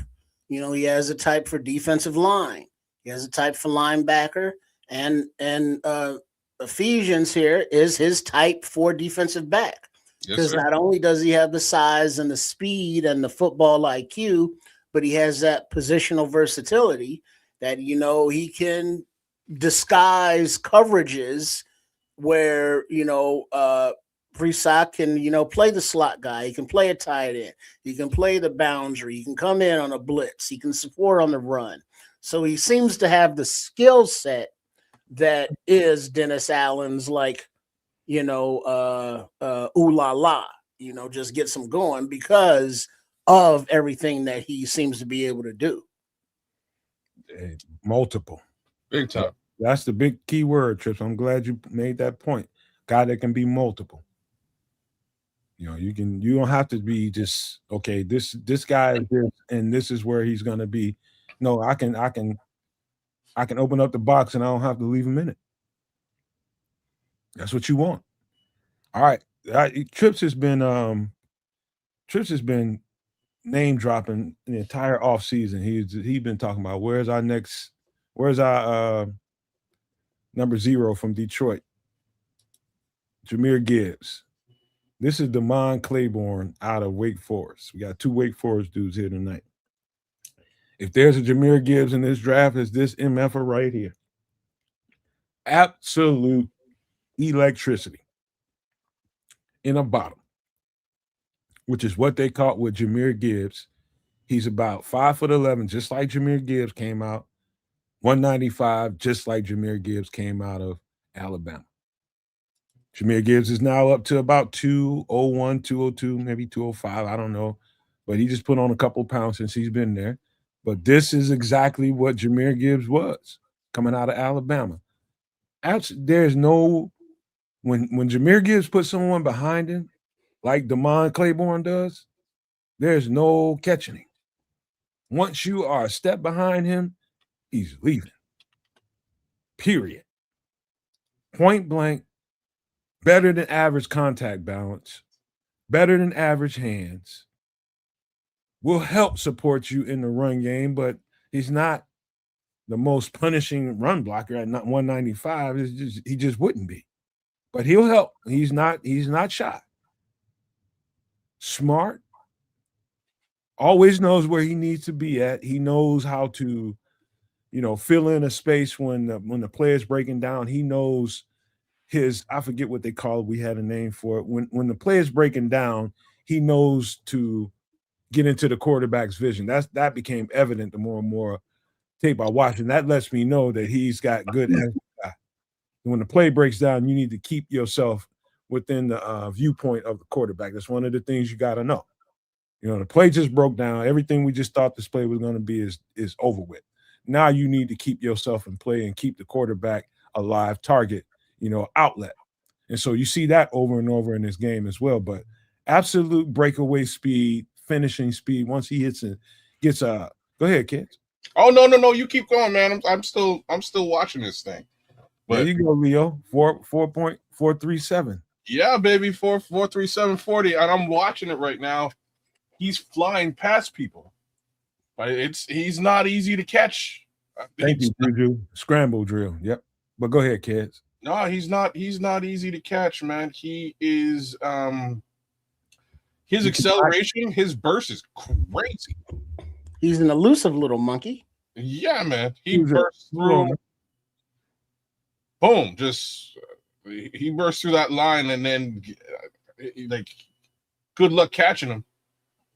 And obviously, I haven't ripped the film as much as Nomad. No one does, but inside, outside, good vision, good bounce, very decisive when he puts his foot in the ground. Yeah, when he gets north and south, and there's not a lot of jitterbugging because he's on his horse. Who does he remind you of, Trip? Remind me.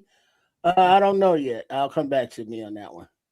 You didn't see no Gibbs when you were looking at him? Or the way you know how when Gibbs gets it, it's a little traffic in front of him and he just bounces it out. And there's he has that slow acceleration, but then when he hits it. That patience.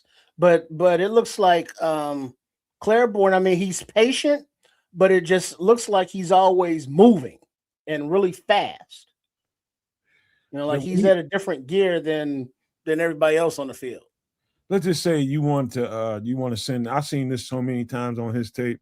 You want to send that ball up the B gap, and the B gap is a little crowded, and he has to juke button on out. And once he juke buttons on out, his acceleration from 0 to 10 is so it's crazy, bro. Yeah, this is that straight up football speed.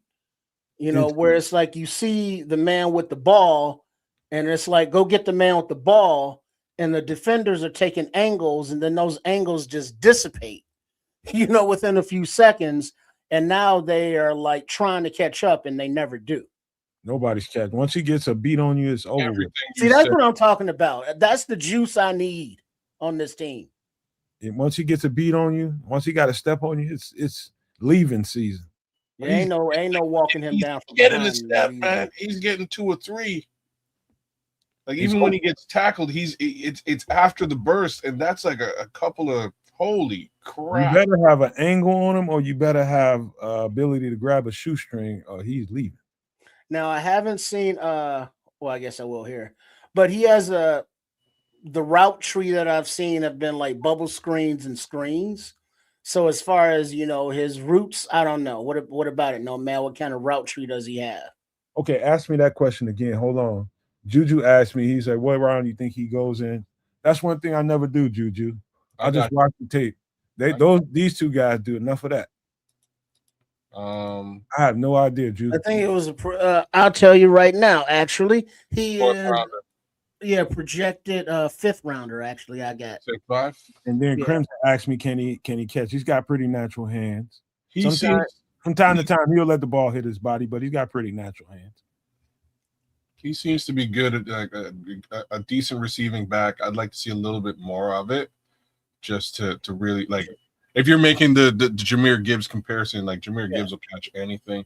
I mean, obviously, the level of competition is different, But just watching this kid, just run a drag across the field, or and some poor bitch linebacker trying to keep up with him, it's just not fair. No, there's no shot. You better not have a linebacker on it. You better not have more than 2 linebackers on it. If you got more than 2 linebackers on the field, he's toast. They're gonna audible out that play and sick him right on that linebacker. That's the kind of problem a guy like him brings to the table. There's no putting no extra linebacker on the field to help in the run support. You got to have a nickel corner or a nickel, big nickel, or dime, big dime, whatever. You better not have no extra linebacker on the field because they're going to match him up with him. They're going to split him out the backfield and go sick him right on that linebacker and make him go run a route right in that territory, whether or not it's a one-on-one coverage or whether or not it's a zone. They're going to sick him right on him. And you got to take advantage of it every time. If it's only for 3, 4, 5 yards, you do it. And so long as they keep that linebacker on the field, you keep sicking Demond Claiborne on his ass. Period.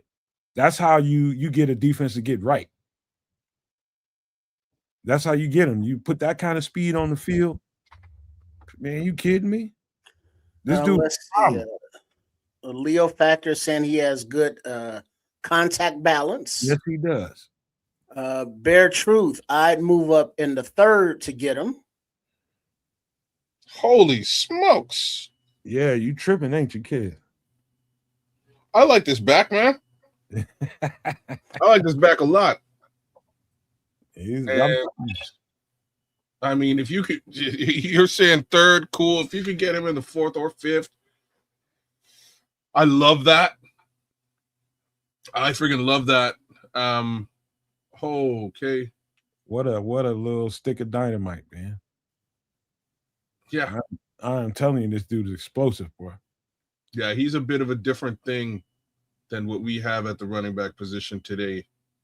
Can take a shot too, man. He ain't no, I get a big shot and I'm down for the next 6, 7. No, he gonna get up. See, the only thing I haven't seen is any pass pro. I know folks don't. You just don't want to put that guy in too many situations like that. Yeah, but you have to. You have to though, right? You know what I mean? Like you kind of have to. Shit. You don't want to signify, hey, look, we're running the ball. We're running the ball. He's on the field. We're running the ball, right? So, you got to be able to have him protect the passer. He's not shy, man, whatsoever. He's a willing pass protector, which is what I'm saying. All I'm saying is you don't want to have him isolated in pass protection situations.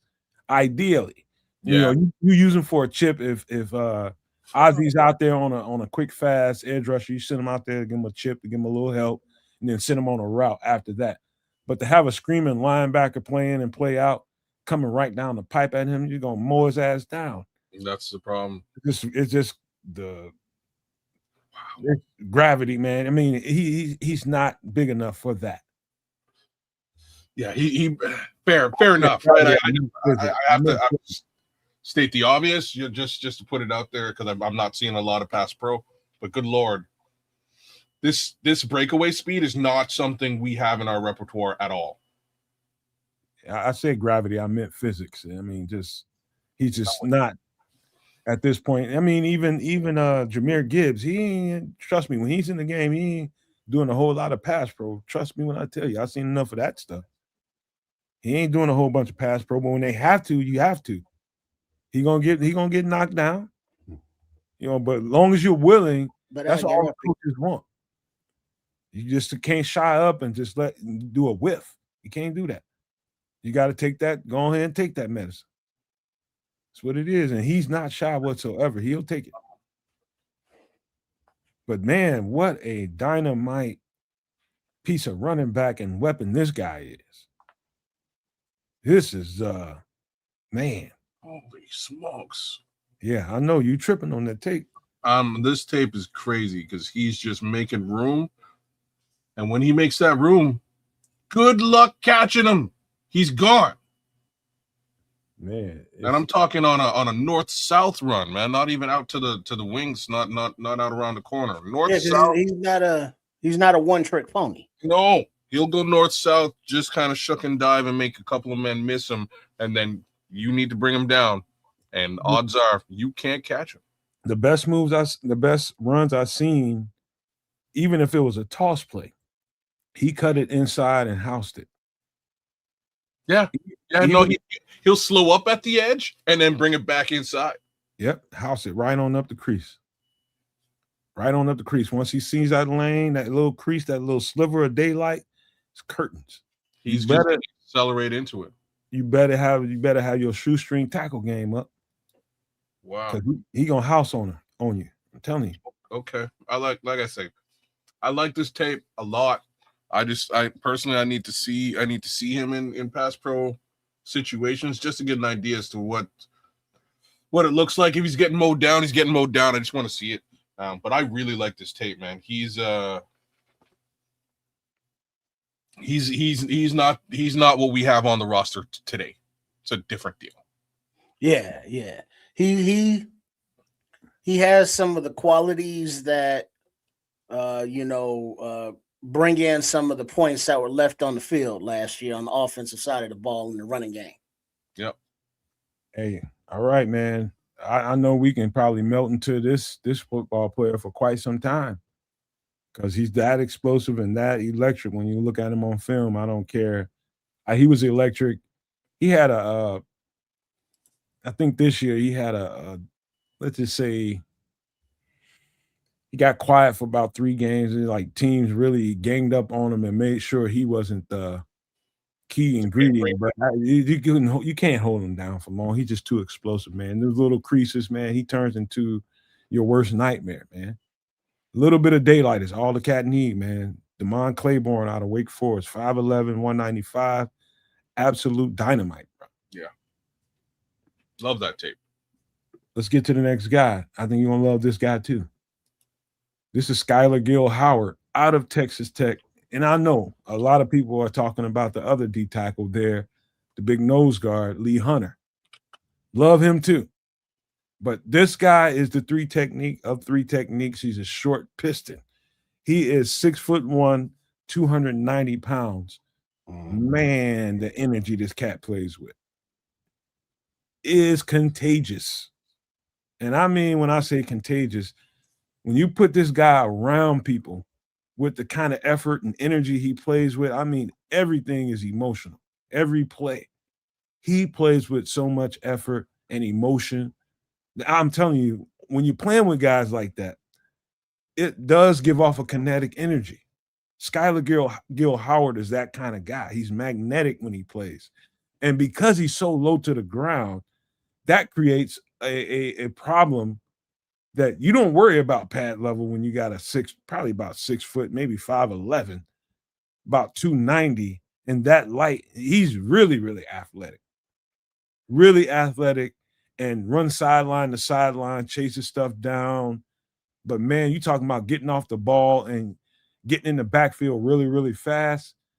I think, to be honest with you, this looks more like Grady Jarrett than pretty much everybody. I know we compare one other guy to Grady Jarrett, but this probably looks more like Grady Jarrett in college than anything I've seen so far.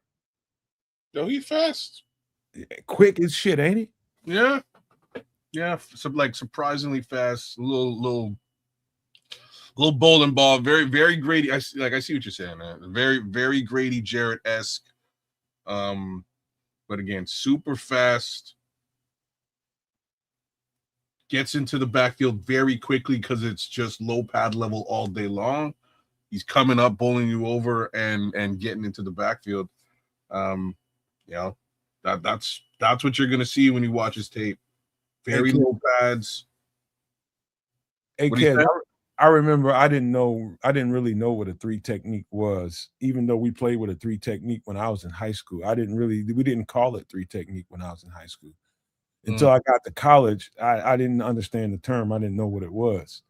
And so I get to college, and I remember one time in the film room with my defensive back coordinator and the D coordinator, the entire defensive coordinator came and just staggered in the room. They was drinking and shit. And we was just sitting there watching tape. And I just asked him, because I hear about all this street technique stuff for the first time. And I'm just trying to understand the terminology in reference to what we do. And I was like, what is this all about, the street technique stuff? And he was just like he was explaining it to me in a way that he knew I didn't understand. I'm trying to understand the defense that we're playing in total. And he's just like, just look at it as an action starter. I was like, action starter. And then he went on to explain, we need somebody to really get off the ball and create at least a diversion for the quarterback or the people that are protecting the quarterback. And so if he gets off the ball and gets up the field really, really fast and engages and gets into the backfield, everything, either they're going to adjust to try to stop this guy or this guy's going to get a clean break at the quarterback or the running back. We need a guy that's really athletic and it can really, really move and get off the ball. That's the way the three technique was in my defense that I played in. And so I've seen different variations of a three technique. I've seen the bigger three techniques, like your Javon Dexters of the world, and I've seen these little short piston guys, and I've seen them be effective both ways. But I think Dennis Allen is more this three technique than Javon Dexter three technique, if you get what I'm saying. Short, small, action starter. That's why I think we are. And Skylar Gill Howard is that. Yeah, Javon Dexter just ain't. I'm not saying he's not a good three technique. No, I'm not saying that either. I'm saying that he's not what you just described, though. Right? As far as what Dennis Allen might be looking for. He's a tall guy. He's a big guy, and he's not particularly explosive on the line. He was trying to explain to me, he went on later on, we need a guy to flash. Yeah. And that starts the defense.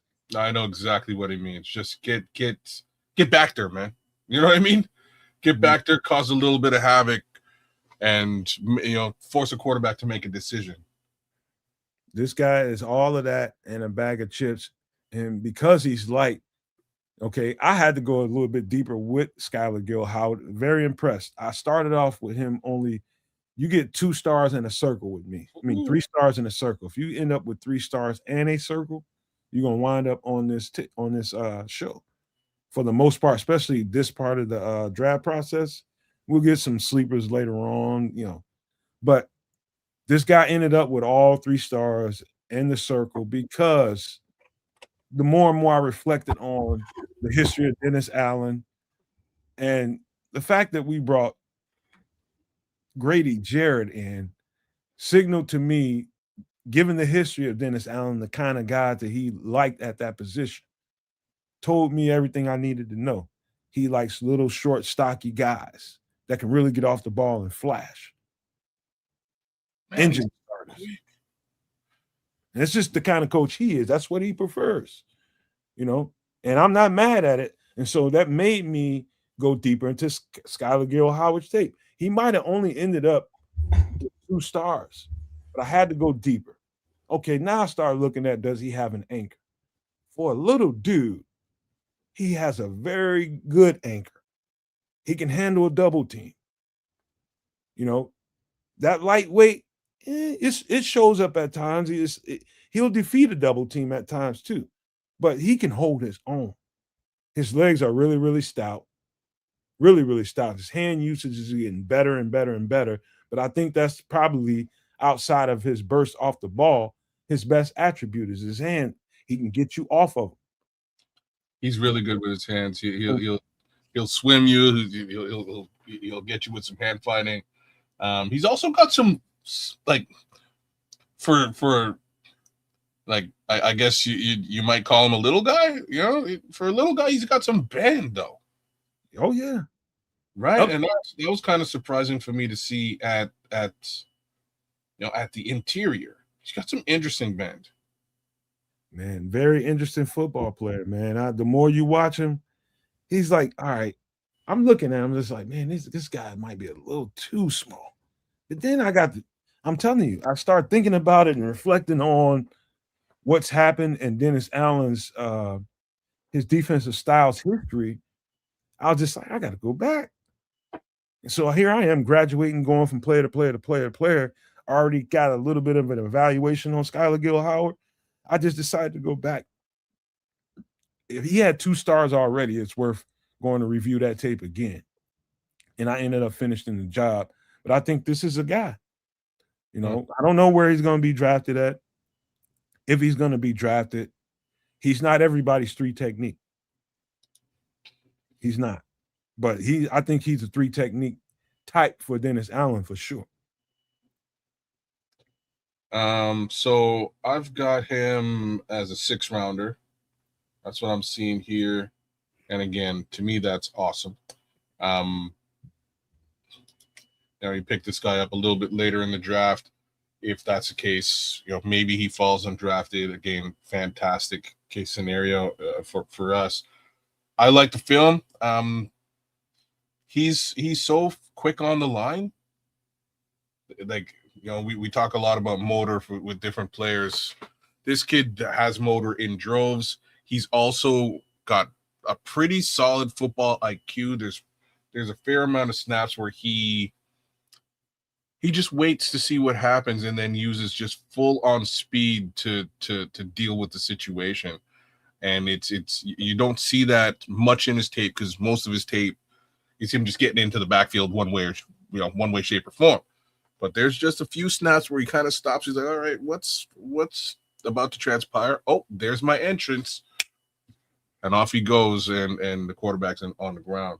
So I like what I see out of Skylar Gill-Howard. I think he's a very interesting prospect, and I think most importantly, I think he's exactly what what Dennis Allen likes at that position. Very similar to a young Grady Jarrett.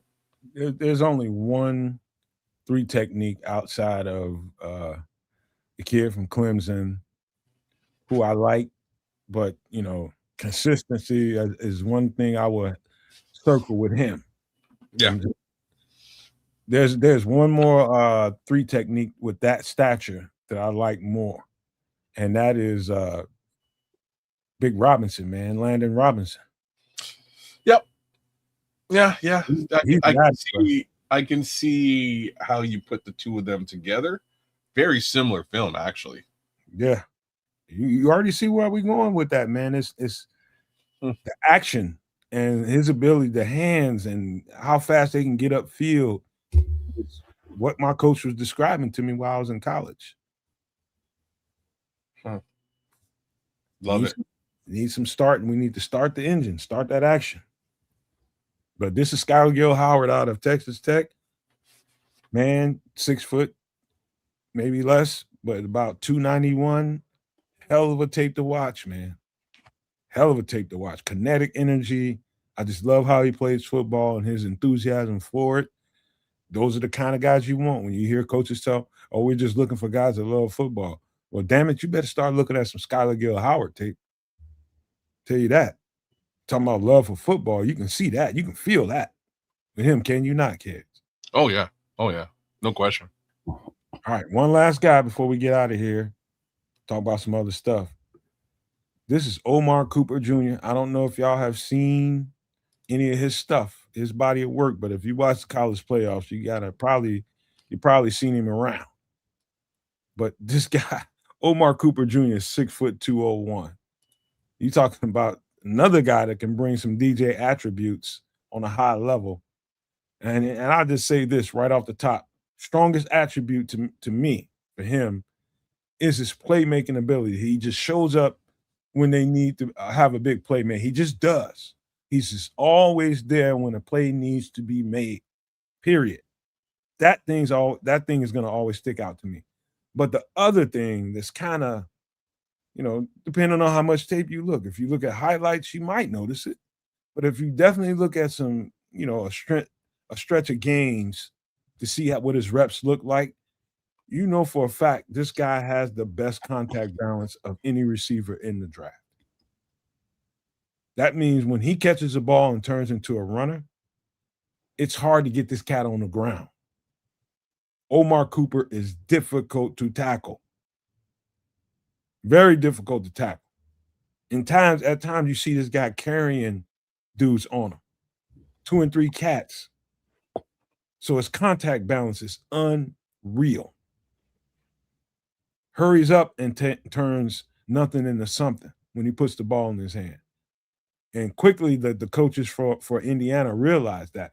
Now they play pretty much in the same kind of system that we run. It's a timing-based system where receivers need to get to a certain landing spot at a certain time. So when you get off the ball and you need to get to a certain point, the quarterback knows he has this amount of steps to take before he delivers the ball to the aiming point. And the receiver needs to know that at the same time.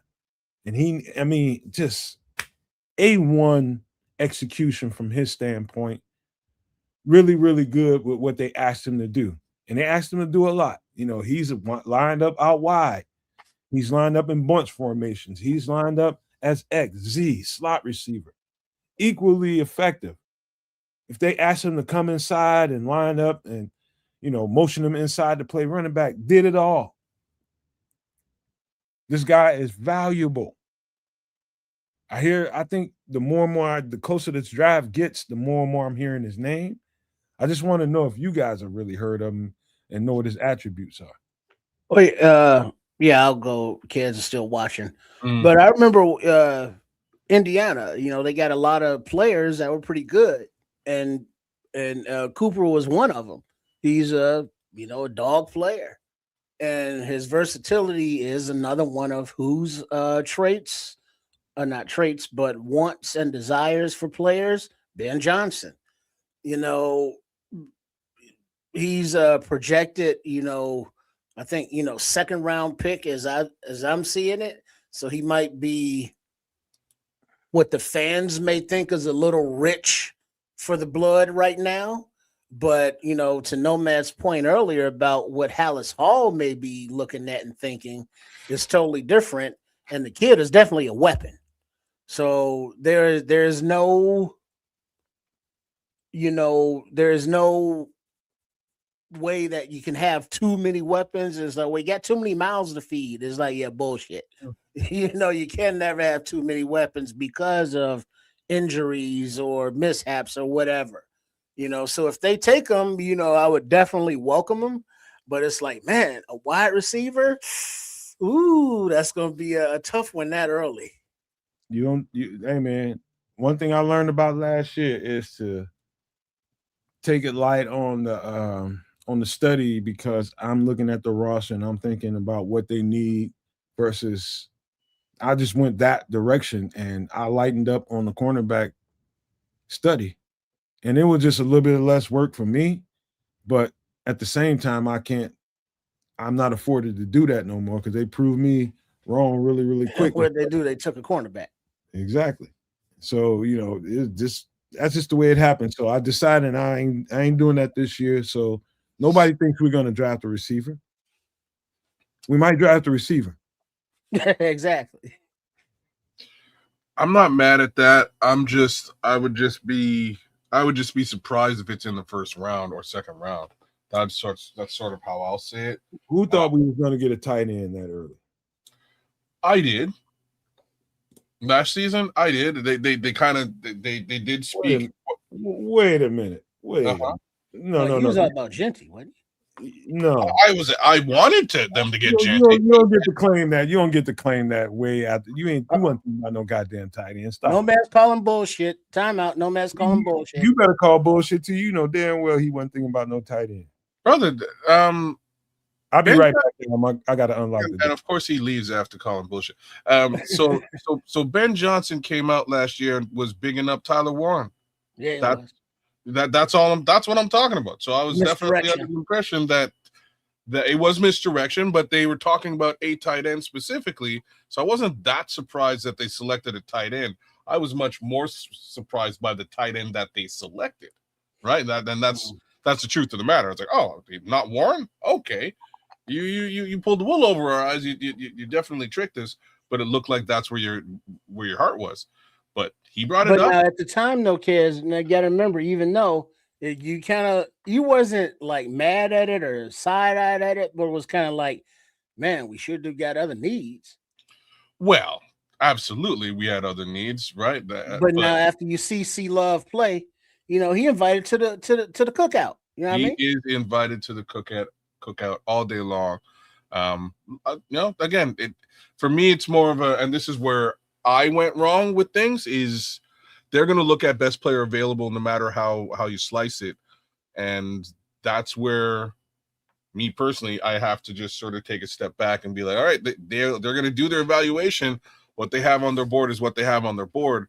They'll make their selection as required. And that's what happened with, much less with, with even Colson Loveland. I think they just had their hearts set on Colson Loveland. But the Luther Burden selection was truly, he's the best player on the board right now. But we were probably looking at some other players. If you're on the clock and Omar Cooper is the best guy on the board. Well, this is the thing. This is like I'm you know me, so I got a couple of mocks sort of loaded here just to get an idea as to where these guys are going. I got Omar Cooper selected at pick number 24. Oh shit, that high. This is what I'm trying to say. So I'll be pretty surprised if the Bears are going to select him anywhere near that 25 pick, that first round selection. That would be surprising to me, because again, we have a Romo Dunze, we then have a Luther, you know what I'm saying? We got Darth Burden, and I'm not fussed about a wide receiver. I think they should get a wide receiver potentially in this draft if they can, but in the first, that would be a bit surprising to me. So what I think they're looking for in any one thing, now that DJ is gone, they don't have that guy that they can shift into the backfield and do things like that. I know we don't like it very much, but you know what it does? Darth Burden, baby. You know what it does, kids and trips? To understand it from an offensive standpoint, you're just trying to get the defense off balance. You're just trying to get the defense off balance, even if it doesn't mean nothing. That run necessarily means nothing, but now I want you to pay attention to this. From a schematic standpoint, you're talking about, you're looking at your whole play calling sheet and you're looking at the sequence of the game and how it's going. Now I want to use my receiver to threaten you here. I want to threaten this over there. That's how it plays into an offensive genius mindset. You want to use every player that you can to be a live threat to do almost anything. And that's the way Ben Johnson designs his offense. You gotta look at every piece that's not in an offensive guard or a center. Even the tackles can be live. They have to go and declare themselves. But that's what you want. You want to use every little bit of an edge that you can get to keeping defense off balance, because defenses can be very restrictive, and that's what defenses are supposed to be. They're supposed to hold you down. Yeah. Personally, I think that's what you're describing equals Darth Burden. I think that's who he's going to be. I think he's your DJ. Hey DJ, that's my thoughts. Hey, I'm worried about him. I'm worried about him. I don't think he's as tough as DJ. I don't know I don't about think anybody's as tough as DJ. Yeah, I was just gonna say I don't think he's physically tough as DJ. You ain't gonna be able to do the same shit you did with DJ with him. You might be right. He may get injured in that process, but I do think he has the skill set for you to line him up in the backfield and be a little bit dangerous there, outside, inside. I think he can do all of that. I think the league messed up when they let him fall to the Chicago Bears. Next, you have your 50-50 guy in Rome, and you have a bit of a wild card in Jade Walker that I think we're all really excited about. Number 9. He changed his number, kids. Oh, did he really? Okay. I'm telling you right now, Jade Walker is in for some competition. We're going to get another receiver. I would not be surprised in that respect, but at the same time, I really liked what he put on the field last year. So we'll see. We'll see what whether that wide receiver is Omar Cooper Jr. remains to be seen. I don't mind this film, and I can understand why you kind of did the DJ comp. It's a valid comp. very similar. Not like take the top off speed, but right place, right. Oh, he's fast, but he's not like I wouldn't call him like a Let me burner. just say, when you're Jerry Rice wasn't necessarily fast, but No, when you're a good, really good route runner, like his slant post, like that's one of the routes that I noticed that he runs that he's gonna completely more times than not is almost like with a 95% effective rate. A slant post. When you think what a slant post is, or a slant fly, a guy that runs on a slant and then digs it right on up the field. Like if you in a one-on-one concept, and if you looking at the tape that Omar Cooper puts out there, and you're the quarterback for the Chicago Bears, and you loving that, you're like, oh shit, I'm gonna call that. I need that in the repertoire. Get that in the playbook. When we got a hot route called and there's a one-on-one and we need to make a play, I need that play out there. He's like 95% effective with this route. He's gonna leave any cornerback that he's dealing with. He runs that route exceptionally. Yeah. And so it doesn't, when you're a good route runner, really good route runner, speed doesn't necessarily, it's not the be all end all. Yeah. No, and you're nailing it here, because that's what you see on the film. Like when he runs that specific route, his hips are super oily, and he kind of, I don't know how to explain it, but he kind of swivels to the inside to throw the cornerback off, and then he'll swivel to the inside again, and then he'll break. And after two of those little hip swivels, the cornerback's like, all right, so he's gonna break this way, and he's ready for a break that way, and he's gone breaking in the opposite direction. And I saw a bunch of that, that specific route. I like it. Again, I think Omar Cooper's a really cool selection. I'm just not sure if the Bears will do that that high in the draft. This guy's he's going to be a guy. Yes, sir. Guaranteed. Wherever he winds up. Yep. All right, man. That's it for the breakdowns tonight. Let me pull this down. We got to have a deeper conversation, a conversation that is actually more important than the Chicago Bears in this world. Hold on a second. I got to move shit out of my girlfriend's way. She just blew up the scene. Hey. She over there. She hear you. She's smiling. I know she is. Hey, man, we got more important shit to talk about than even the Chicago Bears with our fanatic ass. Things in the world is getting different, and we've been trying to keep up with the changes, and we got some updates for you all, some things to pay attention to, because we've reached this point, and you need to pay attention. I'm glad you mentioned Costco, Kez, because got a little bit of a Costco update for you. But let's get it started.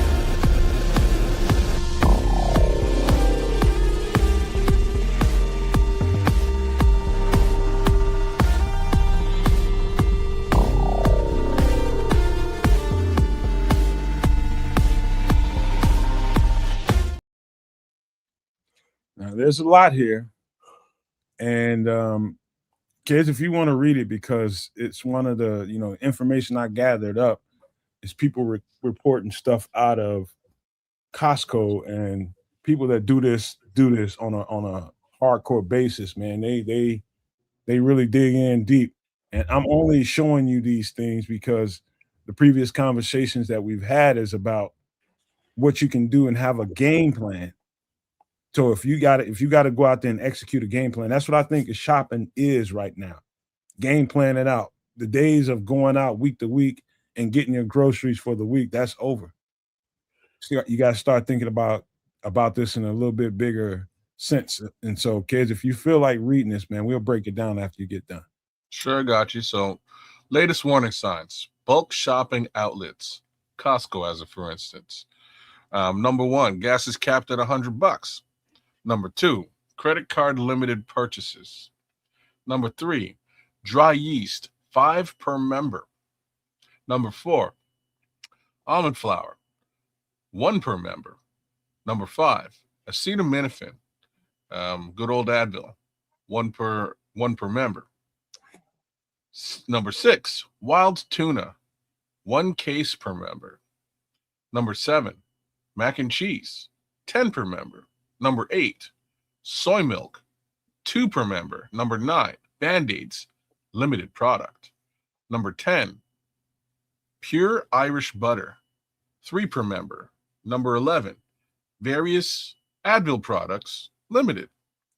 Number 12, nature-made vitamins, limited. Let me. The acetaminophen is more of a Tylenol product. Is it Tylenol acetaminophen? It's more of a Tylenol product. Yeah, Advil is ibuprofen. Ibuprofen. You're right. Fair enough. So, anything in particular you want to say? Go ahead, kids. I interrupted just for that part. No. Go ahead. All I wanted to do is point out some things. When you start to see these things at bulk shopping places, there's really never any limitations to what you can buy, what you can't buy. The bulk shopping place is there for you to buy as much as you want. If you want to hoard a whole bunch of this or a whole bunch of that, that's what that place is there for. There are people like me that shop like that. I'd rather shop in bulk. I've always done that because I've always looked at life in a way that I don't want to have to go shopping every week, every 2 weeks. I'm like, particularly, I never go to the store other than once a month because I think in advance anyway. And so these are the warning signs that things are getting different. We got a follow-up, image to show you reasons why. But when you got gas capped at $100, man, that ain't even a fill-up. What do y'all think about it? I just want to, anywhere y'all want to go. I mean, look at just the price of a gallon of gas, kids. Here domestically, it's any place from, $4 to $8. Depending on the state you're in. Literally, the state, not the, not the mental condition, but the physical Illinois or California or New York kind of shit. But if you are, quarter tank, and you want to get a fill up, that's more than $100. No, so you're not even getting a fill up if they have to put in these controls. But I kind of respect that the fact that they are, because some assholes will go in and buy up everything. And now, yes, the point of the store is to sell the merch and to move the product, and that would move the product.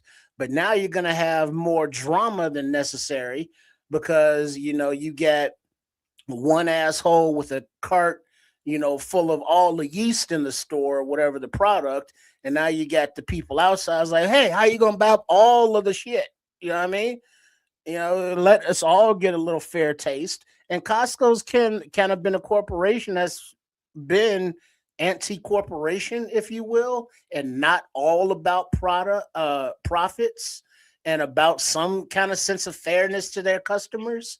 So being that they're kind of rationing, if you will, what you can purchase, kind of just makes it more fair for everybody, reduces a lot of the drama, and they're still making their money.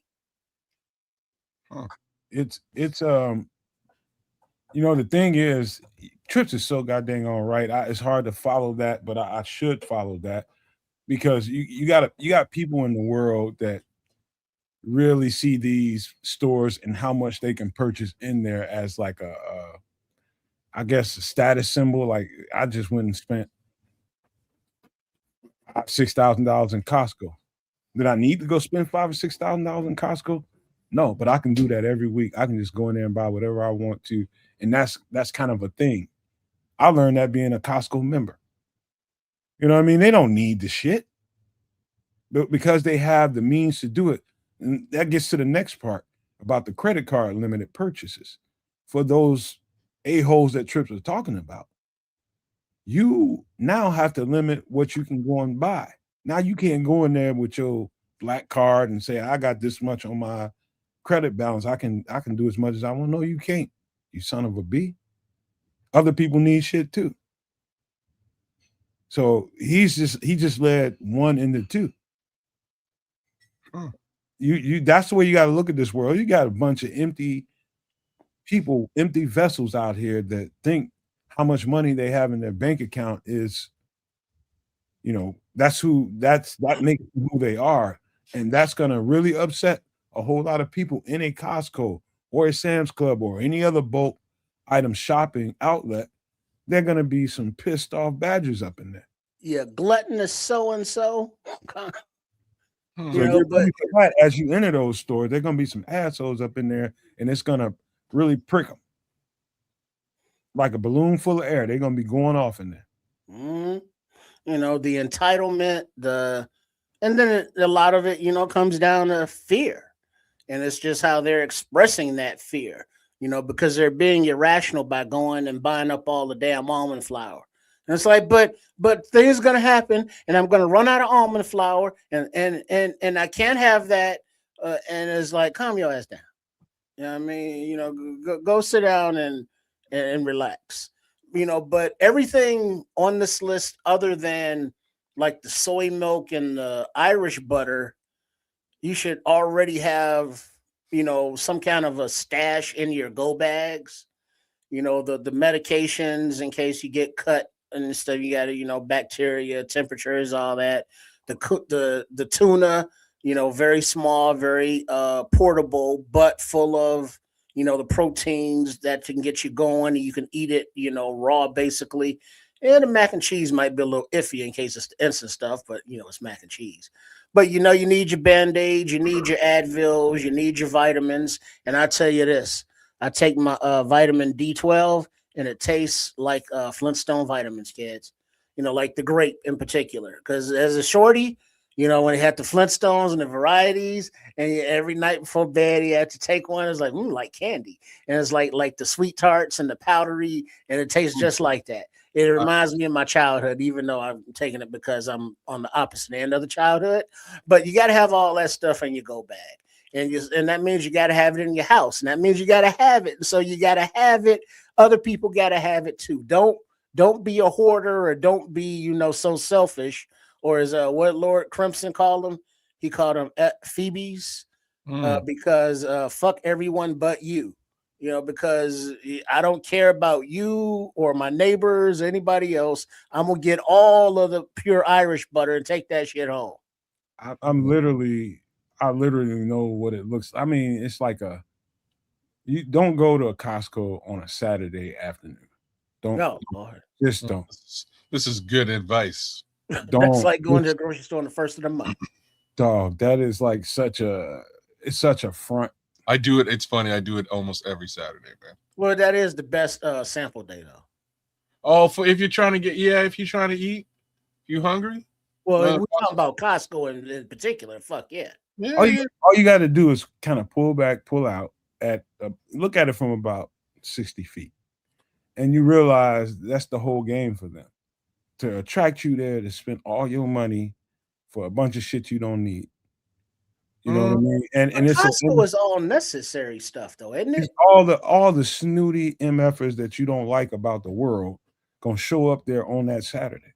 Well, that's Whole Foods. Yeah, but that's a whole other conversation. But we're talking about Costco.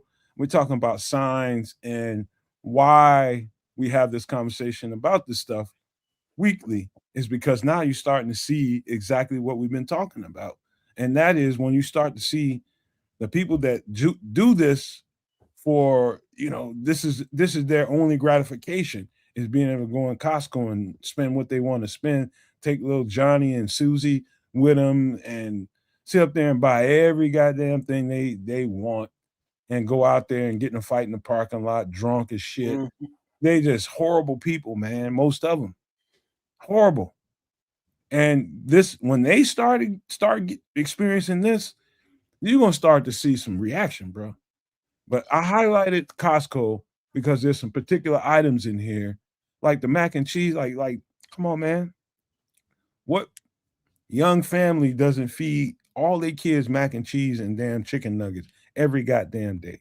Yeah, 10 that's kind of light right there. Yeah, 10 boxes. Oh, wait a minute. I need like 100 of those. 100 boxes of mac and cheese. Well, Literally. But 10 ain't enough. You think these folks know how to cook? They ain't cooking shit. Well, that's a whole other story. Well, but should a gallon of soy milk and you get 2 of those, but only 10 mac and cheeses? How much soy milk is a motherfucker drinking? That soy milk don't come in a gallon either. Yeah, this is a little wild to me. Same token, people out there work hard for the money, man. They want to go out there and buy whatever fuck they want. I can't. People want to showcase. People want to put on that air of I've got it and we've got it, and I'm showing you when I go in Costco. That's ridiculous. If anybody that's living like that, you live in such a veneer of a real life. I can't even tell you how messed up it is. It's just really ridiculous, man. Save your goddamn money. Well, first of all, if you going in there doing that shit with credit cards, you thinking the funk worse. as it is. That's even worse. If you in there with credit cards, you just driving up. Oh man, you an idiot. You digging the hole deeper all the way around you. You not even that's really stupid. Holy crap.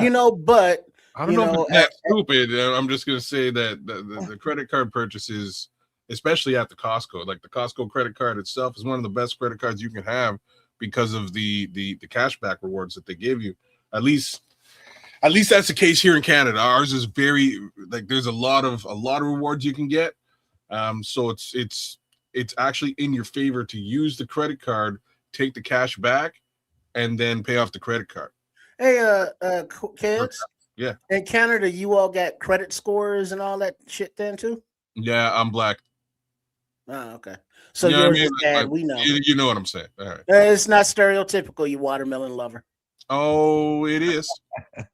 It definitely is. That's a factual statement. All right. So I just wondered about credit stuff, but like you need your Band-Aids and it's somewhat limited.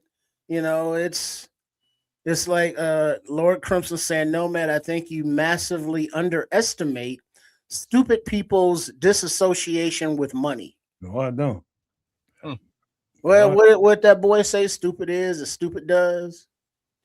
And, it could be people with credit cards and money, but that don't make them not stupid. It's just too many people that really don't have the means, but like to put on the veneer of we have the means. You show up on Costco knowing that you really don't have the means, and this is hurting me more, but this is what we do, and this is how we maintain our status for our community, whatever. Keeping up with the Joneses. Yeah, that's keeping up with the Joneses. I ain't never seen something so dumb in my life. And those are plastic people more times than not. Very usually that stuff ends up going to waste. Yep. Well, in North America, right? That's just how people are, and unfortunately, those people are exactly the people I walk right past. I don't care. I could give a rat's ass what my neighbors think about me, and I don't. Not for a minute do I really think about my neighbors either. So there's that. I'm gonna go to the store, get what I need, and I don't necessarily when I go to Costco. I don't really buy large scale bulk items. I try to keep things real simple, and I'll go back the next week if I have to, because what I've found as just having a young family and now a grown family, I go to Costco and I wind up basically buying. That's the thing now with the situation going on in the world. If you just look at this list and say, all right, I got to stock up on some shit because the store might not have it ever, or, next week or not be open next week, that might put you in the mind. I was like, oh shit. If this is my last opportunity to buy this stuff for who knows how long, is there anything on this list that you would be willing to max out your credit card for? I know some people just gas, right? And if they're capping me at $100, that's some bullshit. I'll buy some wild tuna, maybe. And I guess Advil. I don't know I'm not familiar with pure Irish butter. What the hell is that? It's butter, but it's the way they make it. Okay, I've never had it. It's purely Irish. It's a brand. It's a brand at Costco. It's a brand. Okay. All right. That makes sense because it's probably cheap. So the butter we get at our Costco here in Canada is super. It's not. It's like it's real cheap, almost like 50% off what you'd find at any other grocery store. So because there's no like real cream in it or some shit. I don't know. I don't know what the hell they're doing to it, but it's. I'll eat that. It's dirty cheap, man. And that's one of the reasons I do go to Costco is to get butter because it's cheap. Right. But I get butter there. I get maybe some meat sometimes. Right. I try to stay away from the produce there because bulk produce just goes bad. You know what I mean? Like there's certain things I kind of dodge at the Costco, but anyways. So I know you fuck with those rotisserie chickens though. Yeah, they're dirty cheap, man. Yeah, man. You get a real good deal on that rotisserie. You know what else I mess with? Costco chicken wings too, man. I mess with them. A couple of things that should be paid close attention to, not only the acetaminophen and the Advil products, the Band-Aids. Pay close attention. Circle that. Matter of fact, go back and when the show is over, if you didn't write some of this stuff down, maybe it's a good idea to go back and look at this again and write the stuff down because pay close attention to it. And in the next, graphic that I'm going to put up, you'll kind of see where we're going with that. And we'll put that up right now. Yeah, because remember you're talking about the gauze and the steri pads. But now this next slide, latest warning signs, significant shipping delays, rising energy cost, threatening shortages, and price hikes. Key items will include cooking oils, seafood, fertilizer, dependent produce. Fertilizer dependent produce, plastic packaged goods, and water treatment chemicals. Man, your color options on these reading shits is atrocious. I had to jam some shit up, man. I'm sorry about that. But the plastic packaged goods fits into that Band-Aid category. You know why? There's a certain amount of oil that has to create that Band-Aid. I virtually never use Band-Aids, so I'm super good there. Products. No, you're not good, man. This is talking about for later on down the line, whether you need it now or need to stash them for later. Right, because what he's saying is that the some of the source materials needed to make Band-Aids aren't going to be available. So whatever Band-Aids are gone, ain't no more Band-Aids coming in because they can't make them because they can't get the oil or the materials because of all of these reasons. So there won't be any more Band-Aids to get. Damn. Because they can't make them. Maybe I'll have to get some Band-Aids. So that's kind of the point of these scenarios is just imagine all the people, but just imagine the store isn't going to open, or if the store opens, ain't shit on the shelves, and the thing that you need you can't get anymore, and it's not on back order. It's not ever coming in again because the shit that they needed to make it ain't available, so they can't make it. It's not that it's stuck, it's not produced, so you have to improvise if you don't stock up now. Seafood, a lot of people ain't messing with seafood now because of the carcinogens and the oils or whatever, and it doesn't keep if it's not refrigerated, so that's kind of iffy unless it's like canned like tuna or everyone's favorite sardines kind of stuff. But cooking oils, those are hard to keep because of the flimsiness of the container they're in. And if you get olive oil, that has to be in glass, which is also has its own transportation difficulties if you got to be mobile with it.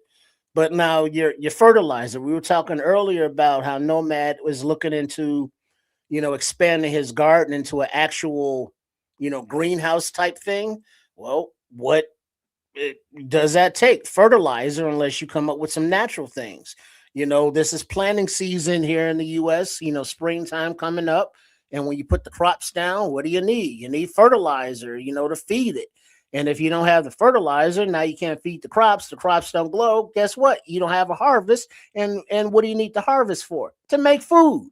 So, the long-term effects of the short-term inconveniences are being slept on because, being a first world country or countries, kind of joined at the hip. We aren't used to not having. We're used to abundance. We're used to having options. Guess what? That store closed. That store's out of inventory. Well, I'll go to that store over there or order that shit online. If we get to that point where those opportunities aren't there for us, a lot of us are so pussified that we won't know how to react and respond and or survive. Another thing to be pointed out too, Trips, good points. Really good points. Another thing to be pointed out too, with as far as the fertilizer goes, there's a large amount of good produce, certain kinds of produce that comes out of certain parts. Let's just say this country, and I would include parts of the world as well. That the soil is a little bit less productive than other parts of the world, like where we live at, where me and Triple R live at. Extremely productive soil. It's almost like you can think about throwing some seeds out there and you're going to get flowers and plants. That's just how rich the soil is here. But in other parts of, let's say, United States, to start with, are less fertile. In other parts of the world, a little bit more sandy, a little bit more arid, and different things that, soil needs a certain nutrients in different parts of the world to really produce on a high level like they always do. And fertilizer helps those people in those parts of the world. And without that, it's less dependent, and it's going to alter the supply chains. And so what's available we see now may not be available tomorrow. Well, I could, speaking of oils, cooking oils, right now, I had an older relative or extended family or extended extended family non-relative, let me rephrase, that shared with me the taste of pure Palestinian olive oil, grown from, made from naturally grown olives and produced all over there. That stuff will never be had again because that area has been genocided. You know what I mean? So that thing that a generation grew up on eating because it came from that part of the world and only had that flavor, that part of the world can provide, that soil, that amount of sunlight, the nutrients, whatever they put, because of conditions in the world and bombs, that product won't be produced anymore, won't be grown anymore because it's rubble where the vineyards used to be. So another product that will not be produced ever again. Now that's just those brands are from that area, but don't take for granted things just because you've been used to them. We got to appreciate shit more as a people, stop being so goddamn wasteful, and look out more for each other. Now in this doomsday scenario, it's gonna, like, I know Nomad is very glass half full and it's like it's gonna be a community, but when it comes down for self, how prepared are you? Also, let me point out another thing. If you like things like dates, figs, and things like that, heavily produced in that part of the world. Heavily. Right. You know what I mean? Lebanon, all through there. Gone. For what? Kids, you thinking about something over there? No. Get involved, man. Get involved. I'm thinking about how much I hate figs and dates. I'm not a fan, but I don't know where to inject myself on this one, because man, there's a lot of craziness going on in the world. Think about it in a personal way and in a communal way as well.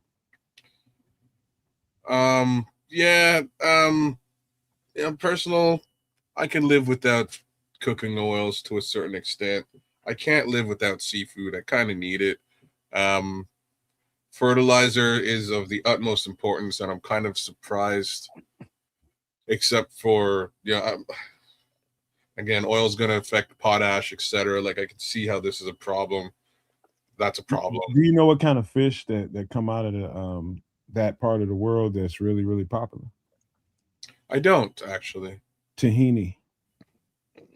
Okay. All right. Very popular in, I'll just say, Italian dishes.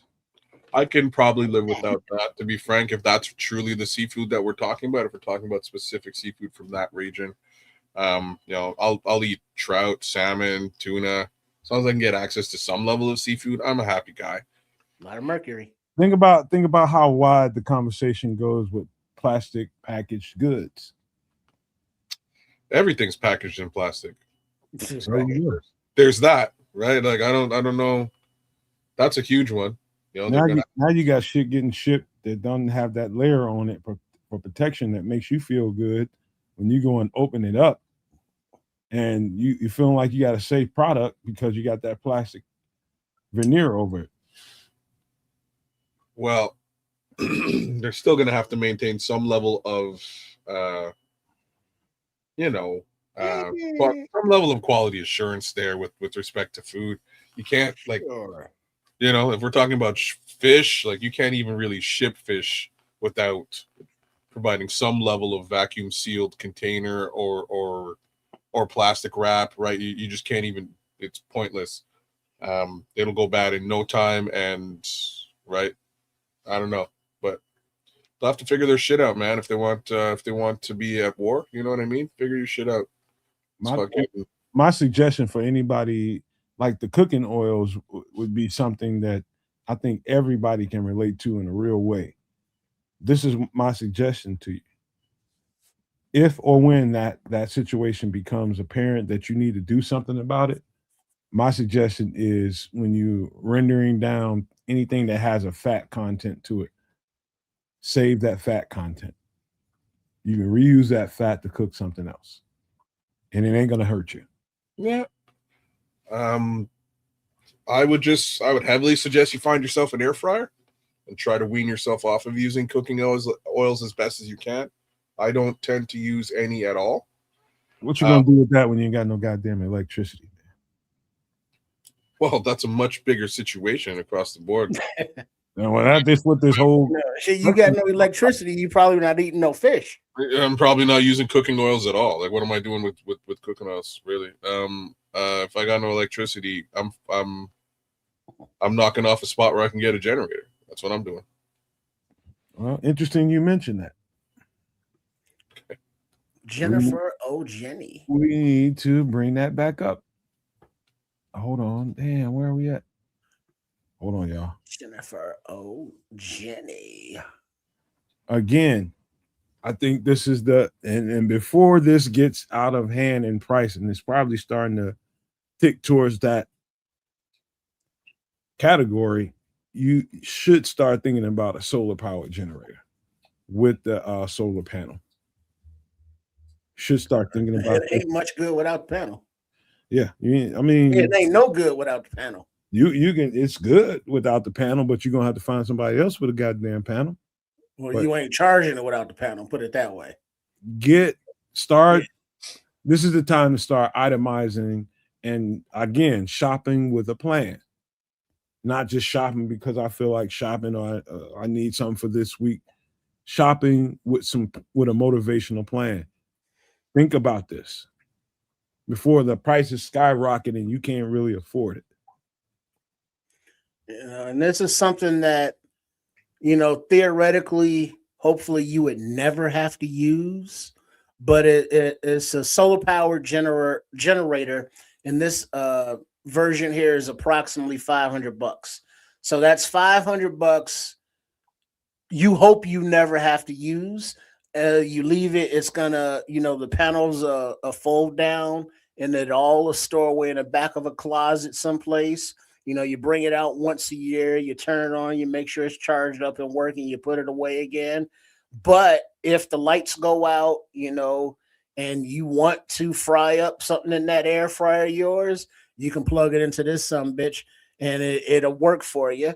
And you don't have to worry about oil or gas or kerosene or any other kind of fuel, because as long as you get some kind of sunshine, depending on the emergency, cloud cover or what, that could be a thing. But as long as you got some sunshine, you got enough power to, get by, and charge up what you need to charge up. And then you pull this thing out the closet, and it's like, man, this is the best $500 I ever spent.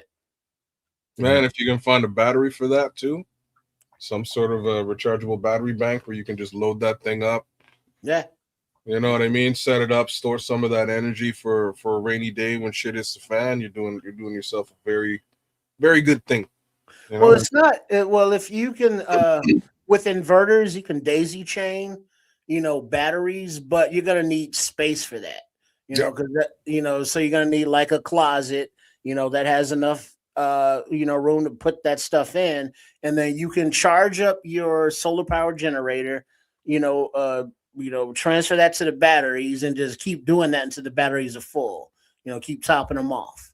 And then so you will have that stored power, someplace in your abode, if you have that kind of space and those resources, but a solar power generator is kind of an investment like, a fire extinguisher, that you give somebody as a gift for Christmas.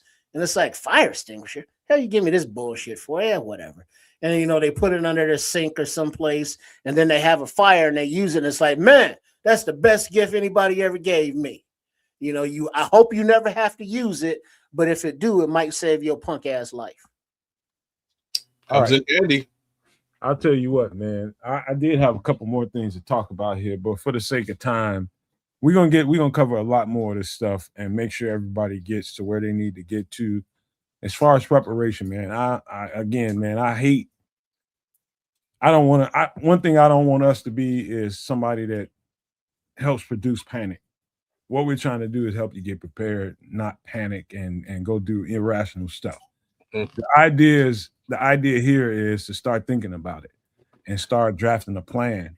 Whether you're doing it mentally or you're doing it, putting it on paper and deciding, I'm gonna do this week, I'm gonna do this next week. When I get some extra money here, I'm gonna go do it there. The idea is to get it on your mind so that as things start to develop, you start to see opportunities, because you like what we have coming. I think it's a lot of people talking about this. Is when I say energy crisis, I'm talking about in the middle of the summer, you might not be able to run your central air or your air conditioner, whatever you got going on, for only so many hours of the day. If you can run it that day, you know what I mean? You might get a set day of the week or 2 or 3 that you can run your central air, because we have to save energy. That is the direction we're headed. I don't know if y'all understand what I mean when I say that, because you can't imagine it. Yeah. Oh, I can. Some like it hot. I'm one of them. All right. What is that? Arnold Palmer? Close. Arnold Palmer's the golfer. It's Robert Palmer. Close. Oh, right. Yeah, Arnold Palmer's the one with the big schlong. It was Robert Palmer. Whoa, right. I have no idea about his schlong. All right, let's keep going. But the thing is, you get this thing with the generator, and if things are going the way Nomad is saying, yes, it'll probably be easier to survive, when it's 80 degrees and you're trying to sleep at night versus, being 10 below and you got no heat. So you got to plan for all seasons. So that's where I am as the Canadian contingent on the show. I can't take the cold anymore, but fine. Like if it's hot, I'm okay with it. You know what I mean? And what's crazy is, like I've told you guys before, it goes from 40 plus to 40 below. I will 40 plus without complaining for a second. Oh, it's hot.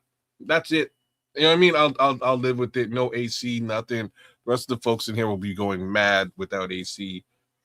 I'm good. I'm fine with it, man. But all right, we gotta generate an entire.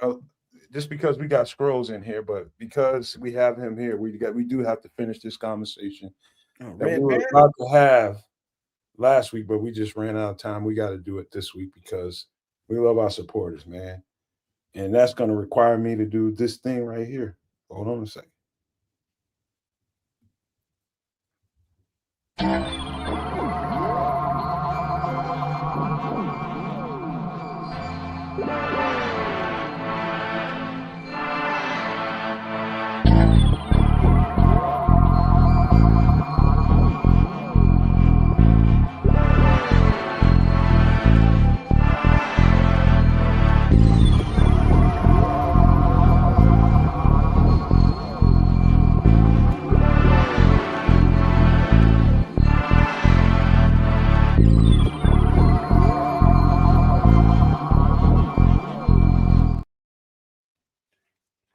any of you two guys ever heard of the Phoenix Lights incident? Nope. No, never heard of it. Nothing. No.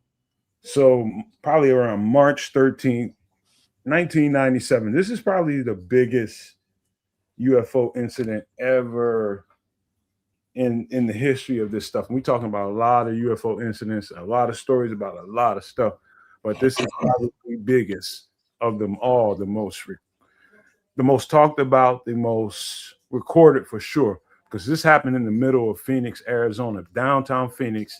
It was a mile-wide object that appeared above the city of Phoenix with lights and everything, just sat there. Just sat there. This object, whatever it was, and we can talk about whether we think it's US made or our technology. We can get that conversation at some point, but this actually happened, and there's literally tons and tons of video out there on this. And so, I just wanted to start the conversation off with that. This ain't nothing I got to sit there and hold y'all about. I'm just going to do this, man. I'm going to get this off the screen. Matter of fact, I'm going to share my screen because I got to piss real bad. Real bad. Give me a second. Wait, you're going to share your screen? Wait, what are we watching? Hopefully not Arnold Palmer. Hold on. Bro. I'll be right back, bro. I'm making his own lemonade iced tea mixture. Damn. Anyways, I will leave that alone. I'll let that one hang. You know what I mean? But he'll leave that man. Let him hang with his own putter. You like that? There you go. Hang low. Oh snap! So okay, so big UFO in Phoenix. Who knew? I mean, 1997 isn't that long ago. That was recent. Well, That's not recent. Recent. It's kind of recent, though. I mean, you know, cell phones were around. People could take pictures and have conversations about this. Man, it's a different world with the cell phone. Just saying. You can actually get viable evidence that people could talk about. Yeah, I mean, it was less than 30 years ago, so. Yeah. There shouldn't be any grainy video. It's like, what are we watching?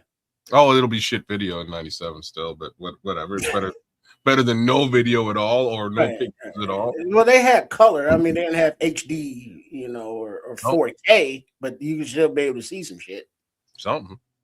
I apologize for that, y'all. I really had to go. I've been holding that for too long. You gotta go. I really had to, bro. But if you sleeping and you dream about going, don't go. Uh-oh. Hold on, let me find the video right quick. Hold on. I think we passed. Also sound advice. I so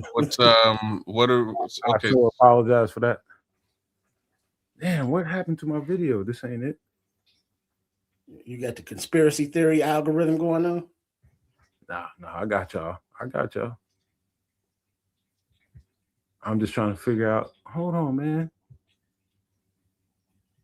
All right, here. I think this is it. Like, why does stuff like this always happen in like deserty USA?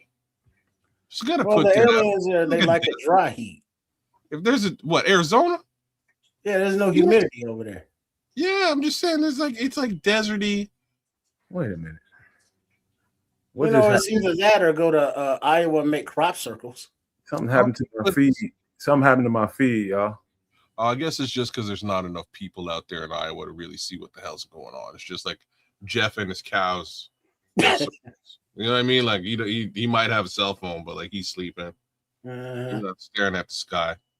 And coming out in the back 40 done been violated. Let me take this down. I'll find it. Hold on, y'all. Okay. I'm gonna get it.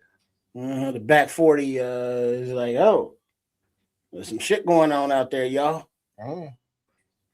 Let me take that down. Hold on. Let me find this thing again. I don't know what the hell is going on. What do the aliens want with our nuclear weapons, Scrolls? Don't they got their own? You would think if they're aliens, they would have something better. Right.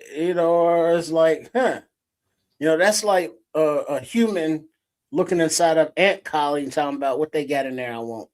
You know what I mean? Like, I bet they got crazy guns in that ant colony. You know what I mean? Like, right.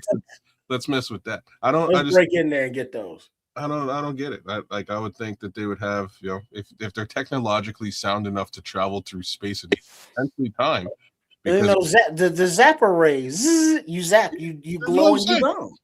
They just evaporate your ass. There it is. Hit you with something real good, but I don't know. I don't think. I'm just saying, if aliens exist in any capacity, I don't think we have any sort of shot against that level. You know what I'm saying? That level of technology. Hey, kids, what are you talking about? We just sent 4 people around the moon and back, you son of a bitch. What do you mean, aliens? We have no shot against aliens. Can aliens go around the moon and make it back? I don't think so. Well, I don't think we can either. So just did USA. And it was a Canadian on that capsule too. So this way we could also share it on our news channels, and it's a thing. Yeah. Around the moon and back. Yeah. Black holes like next month. Oh, you know what? I don't think the universe. Go. You know what? The universe don't want me to show this shit. Okay. Universe don't like Phoenix. Universe don't like me showing it. Or the lights. All right. This is a good. This is the actual 1997 video from somebody looking out their window with whatever recorder they had, but it's got to be on YouTube or something. Dog, I'm telling you, they are bullshitting me right now. Okay. I'm trying to find it. Let me see. Let me put in another way of wording it. I'm getting played right here. Excuse me. What you're saying there makes a bit more sense, and again, that also sort of spins to my little line of understanding. You want me to? I'm sorry, kids, but like I just Googled, Phoenix Lights 1997, and like 3 videos popped up. 1 minute and 24 seconds, 1 2 minutes 34 seconds, another one 40 seconds. I bet you it ain't what I got.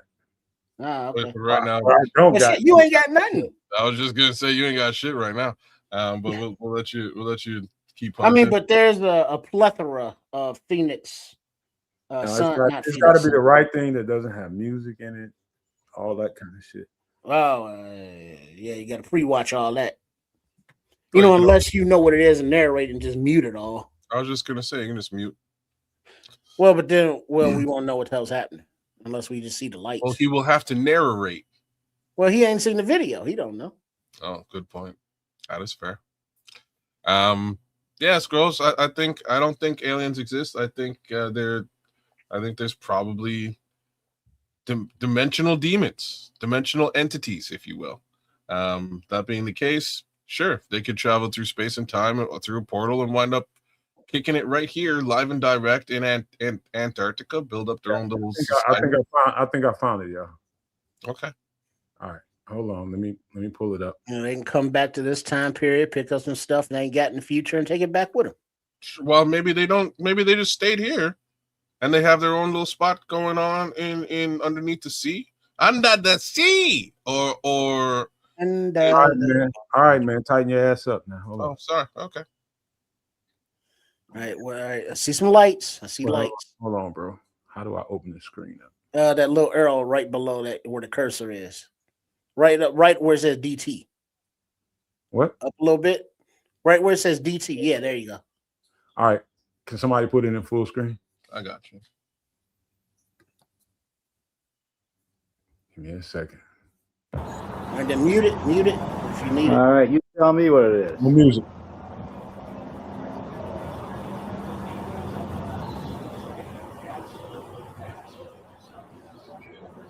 There's some lights. See the lights. Oh, what do we got?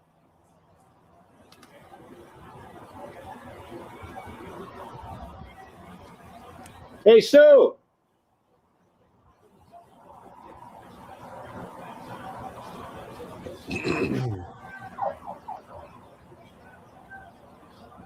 Was that thing all the way Take a to the look left at on it. the lights too? Hold on. Just let it play out. Oh my God. It's only a couple minutes. I hit pay dirt. Finally. Submitted for your approval. What have we got here?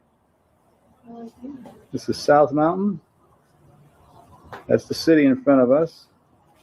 Those lights have appeared. Well, that is a totally different configuration than we've ever seen before. Yep. Different configuration. What does that mean?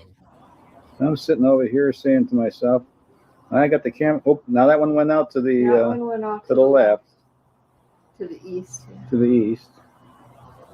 My brother to the east. The time is about 10 o'clock, Sue. Yes. 10 o'clock, March 13th, Thursday night. Yeah. Isn't that weird? Look at that. And they all went on in a sequence, too. Now, the thing that puzzles me is they can't be ordinary streetlights. They're going off now, right? Yeah. One drop. Went off. The thing that's amazing is that it must be so bright that they would carry, because we're looking at about 25 miles away. The middle one now. There one. Oh, Two, another one. There's another one. Nope, last there one. was one. We have the last one left. Still burning. And usually we've seen them over. It's gone. Oh, they're gone. Now, let me get back in the studio and get this off the screen. I'll tell you why this is a little different, man.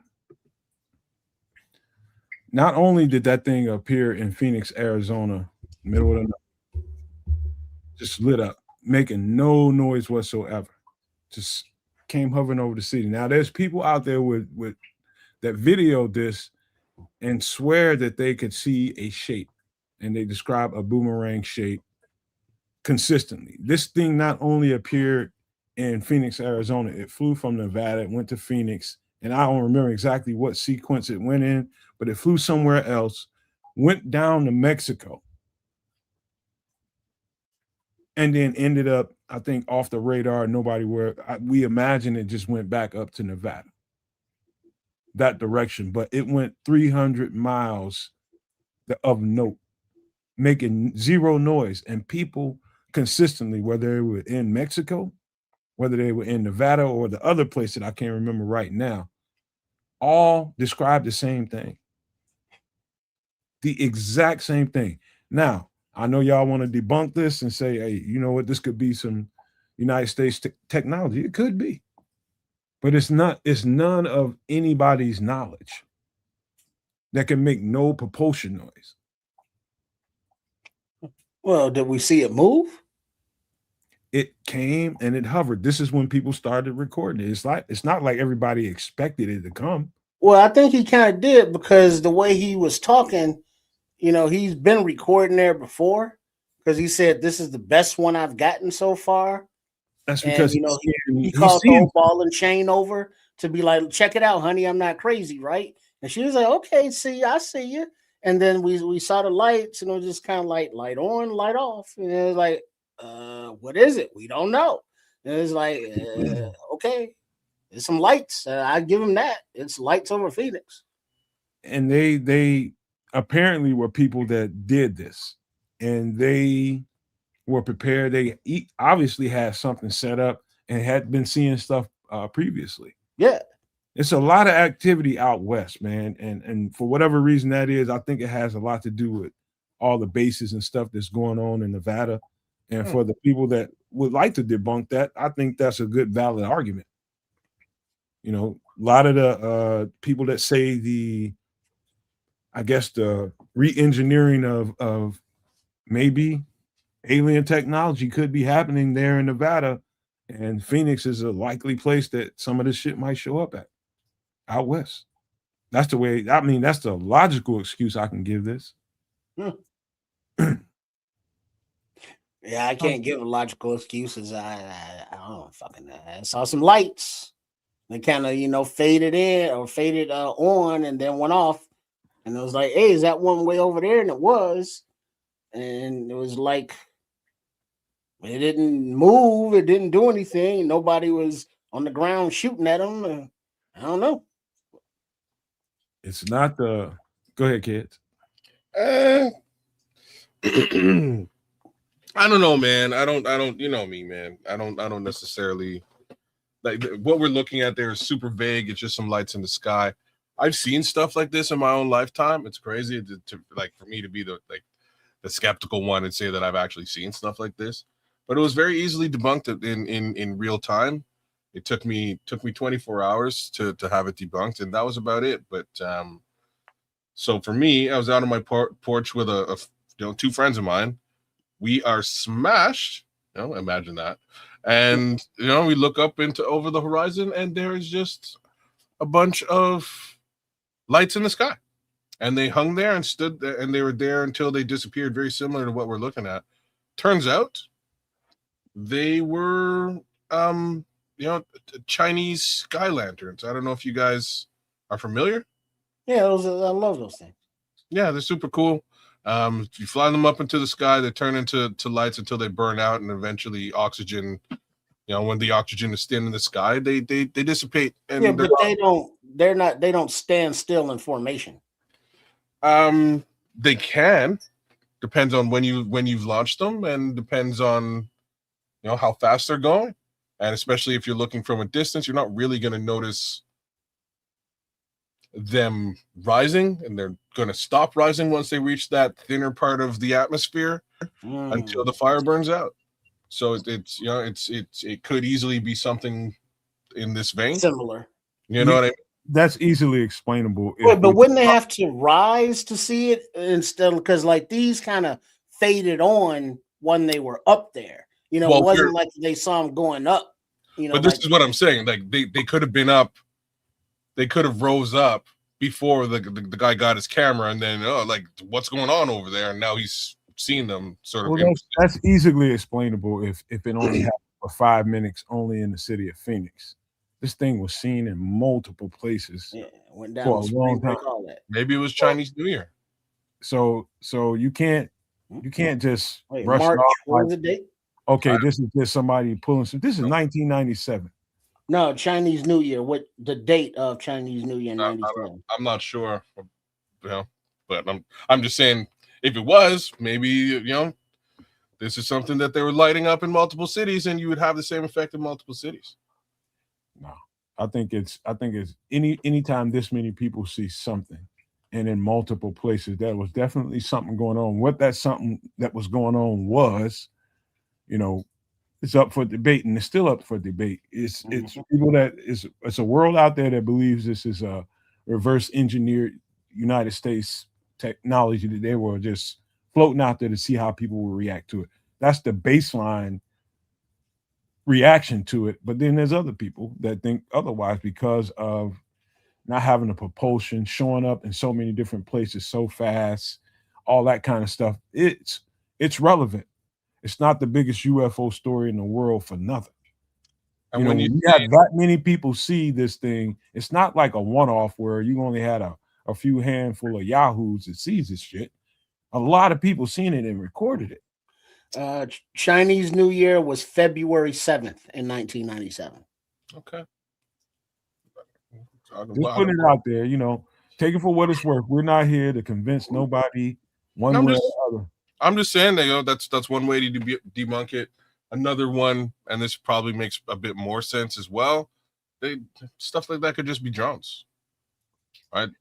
If we're not able to see the propulsion, they could have been 6 separate drones with a large light attached to them, testing that technology out in 97 before they eventually wind up releasing it to the rest of us in the world. So there's another conversation that we're going to have later on about some of what you're kind of inferring right now. But that's a whole conversation for another day. We're going to leave that alone. I just want to put it out there. Sure. And let people react to it, how they're going to react to it.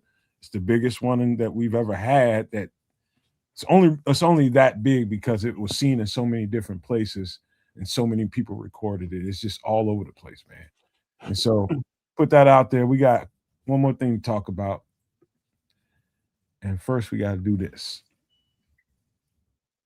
It's funny that this is what we got to talk about, but here we go.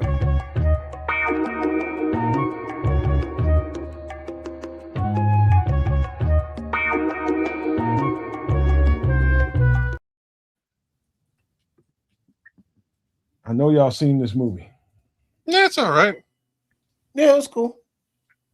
Okay. That's all you got? Yeah, kind of. I mean, it's Big Willie style, Gene Hackman legend, rest in peace. Your typical dark side of the government, risk or corporations risking exposure. The old grizzly guy who's seen it all, been there, done that. Is the There were a lot of movies of this ilk at that time. right? Yeah, I mean, it's just kind of a cookie cutter kind of a thing. Yeah, almost. It's a good again. What is this, mid-90s? I would late 90s. Because this was no, this is probably closer to so. Well, hold on before you go there, kids. I think this happened somewhere around the time where there was an act signed where it gave the government unlimited ability to surveil Americans. Okay, so Patriot Act or some shit like that. I don't know what it was, but 1998. This is 98. And so the Patriot Act was signed after 9/11. Yep. So interesting. 2001. Coincidence that this movie was made so close to that actually happening. When did he make Independence Day? I guess that's 97. You just said it, 97, 98. Somebody just said 98. No, he said 98 for this movie, right? I don't know. 98 for Enemy of the State. Yeah. Okay, so the Patriot Act. So this movie was all about. Let me break it down. This movie was all about government surveillance of pretty much anybody that they wanted to. They picked electronically. Go ahead, Tripp. You go ahead. You can give some. Oh yeah, all right. Well, it's the electronic surveillance state. It was a program they tapped into every, electronic device, every cell phone, every camera, and they could monitor and track. And the Gene Hackman character was, one of the guys, back in the day working for the CIA that was, part of implementing all this stuff. So he lives in basically a big ass factory, but it's shielded like with aluminum foil or whatever, so the drones and the shit can't see in there. And so he hooks up with the Will Smith character who runs, or a former classmate runs into him, who's been investigating this whole thing and drops some evidence off with him, and then ends up unalived right there in the street in front of him. And so now Will is the unwitting hero. And so a drama ensues. And then there's the levity with the character of Gene Hackman and Will Smith and their relationship and their chemistry. And they say, oh, that's adorable. Oh, there's some action. Oh, the evil government. Oh, is he gonna win? Is he gonna get his sexy ass wife back because she's so fine? Oh Lord. But it was entertaining. There's action. There's the the government side of it. There's the tech side of it. There's the sexiness with the wife in that movie. Who's the wife? There's a lot of stuff going on. Who was the wife? Jay Fox, or wasn't it? No, it wasn't Vivica J, was it? No, what was it? I'm tripping. Go ahead. I'll get back to you. Okay. Was it Nia Long? No. Did he do a movie with Nia Long? I know he tried to date her. She was definitely on Prince, on Fresh Prince. He was fine as hell, boy. But that's I don't what think is he that did girl's name? I'm tripping. Regina King. Regina King. You're right. Okay. Let me add a little bit more color to it and give reference to the time that it was made and what I was just talking about when the timing is everything in what we're talking about here for me. is they made this thing in 98. It was released in 98. So they're thinking about it for several years before that. 98, the movie comes out and it's talking about this surveillance state that, you know, people can just electronically track anybody they want to, any way they want to, and ain't shit nobody can do about it. And this dude is running for his life throughout most of this movie, and Gene Hackman has all the information that Will Smith doesn't know. And so he's dependent on Gene Hackman to help him, like, hey man, what the hell's going on with me?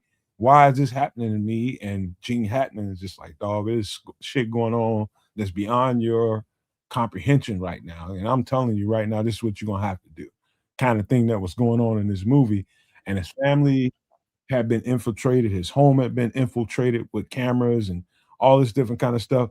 This is stuff that, like, if I'd have seen this when it came out, like, dog, I'd be nervous as F. And then a few years later, this stuff happens in 9/11, and it's actually signed into law. And so part of the stuff that I always concern myself with is the timing of when certain movies come out that have certain information in it.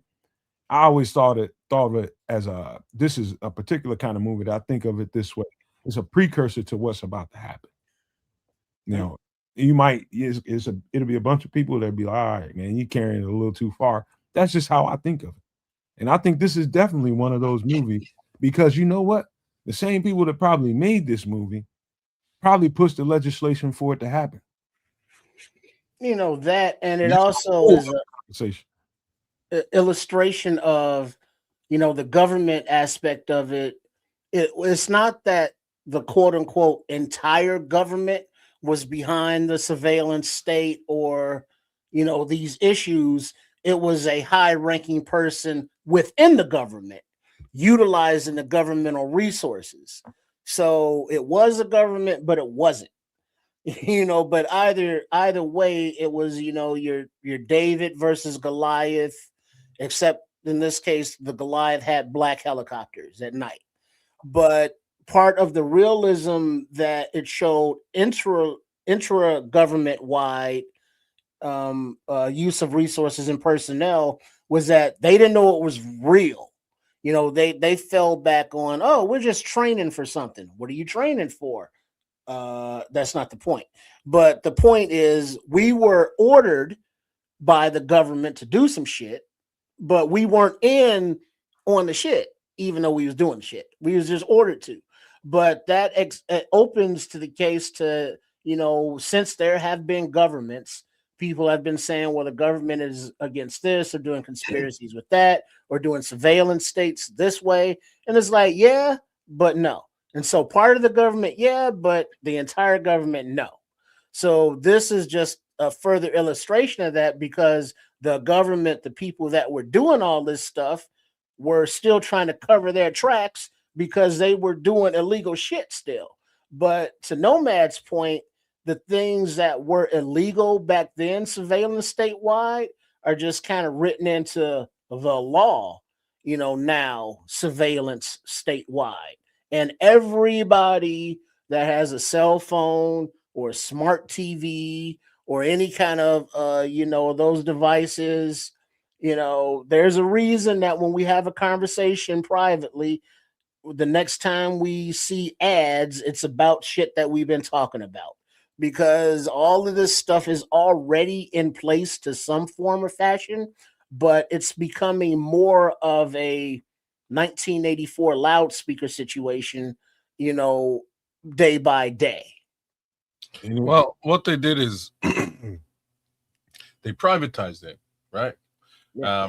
So the big tech giants, as opposed to the government, or quasi opposed, or you know, so those guys are where the actual surveillance is taking place. And what makes matters worse is, as consumers, we've bought into this. We've bought in to be spied on. We buy the cell phones, we buy the internet access, we buy the smart TVs, we put them in our house. We quite literally pay for that privatization and pay for that surveillance that you know, that they're trying to display in this film. And you're probably right, Nomad. I mean, this movie was just it was a little bit before the Patriot Act, a little bit before 9/11. And you do see this in Hollywood quite a bit, which is just them sort of pushing the envelope and testing the waters with respect to what can we get away with down the road. I will have to say they've probably perfected it 50 times better than what was shown in this film. Because again, it's not necessarily like at this time there was something called net neutrality that that everybody was sort of looking at. And what net neutrality really was that the government can't spy on you. You can't use the internet to spy on you. There was a fair amount of incidents where government officials would go to Verizon, AT&T, Rogers in Canada and be like, yo, we need this guy's full-on cell phone records to really figure out what he's up to. Can you here's a subpoena, here's a warrant, give us the cell phone records. And at the time with net neutrality in place, the carriers were able to say, like, no, we have an agreement with our customer. We're not going to give you his information. That's his private information. A couple of years later, they do away with net neutrality, and now it's a situation where they, you hear this all the time. You watch any level of police show, and they're going to go out there and pull that information right off the cell phone towers, triangulate, know where he is, and dig up into his text messages and get all that information and use that in a court of law. Different world we're living in today. All of those things sort of came in and around and out of that Patriot Act.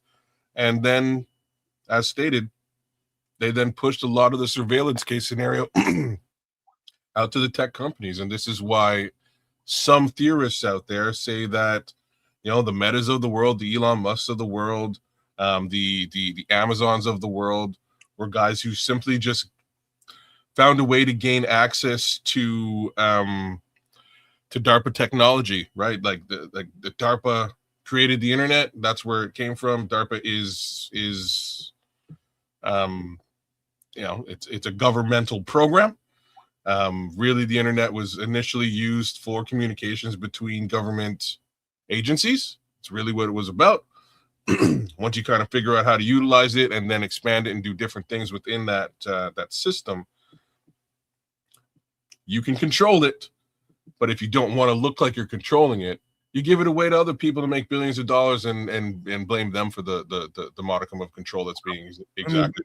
Can I say this to you, man? You say all kinds of things.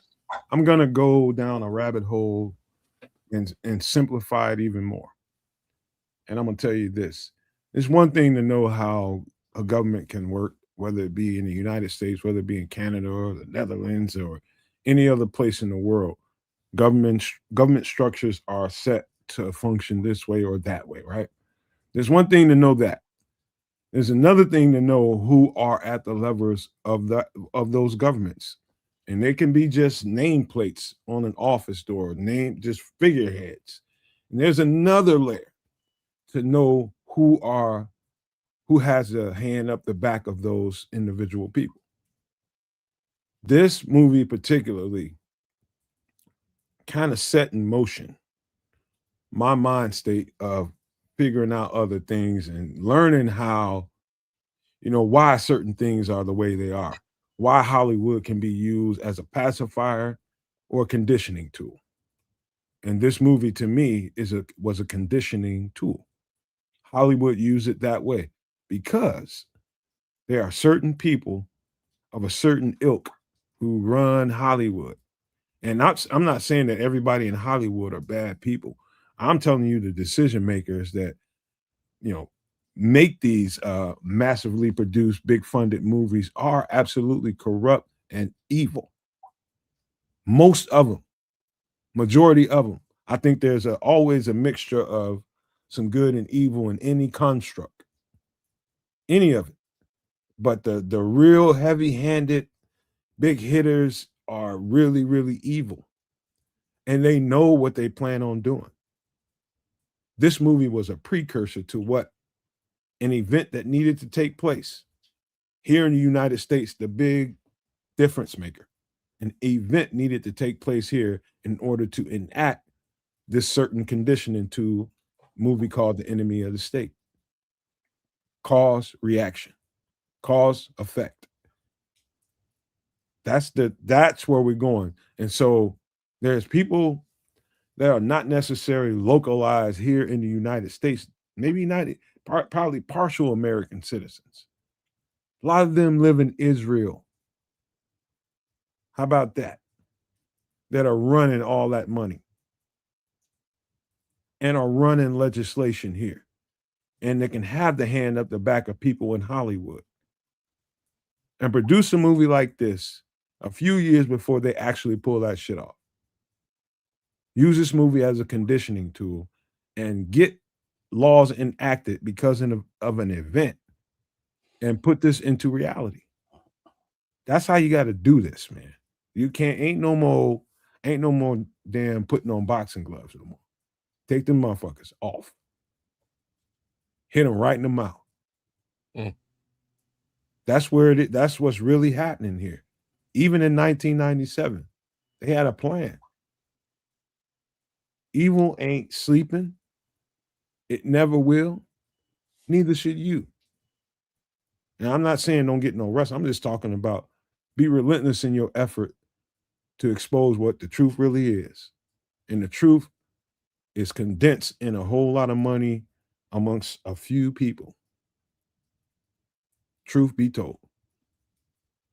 Yeah. Fair enough. That's Enemy of the State, huh? All right. One last thing before we get out of here. And we just because somebody brought it up, and we can be brief with this if y'all want to, but we talked about music, and I myself personally, and I think the best producer that, in my opinion, that people regard as the best to ever live, people regard him as that, called this the best record ever made. This is What's Going On by Marvin Gaye. Just because somebody mentioned to us that we should throw the music into this. And, I have my sonic reaction to it, but I'm going to leave this for y'all, man. And I do think that this is, if not the best, it's one of all time because of when he made it.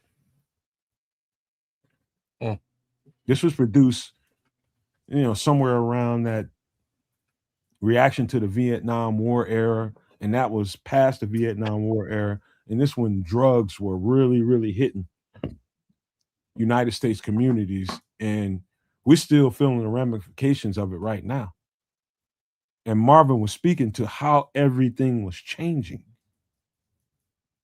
He was speaking to that directly. He was just like, hey, man, what's going on? Mercy, mercy me. Things ain't what they used to be.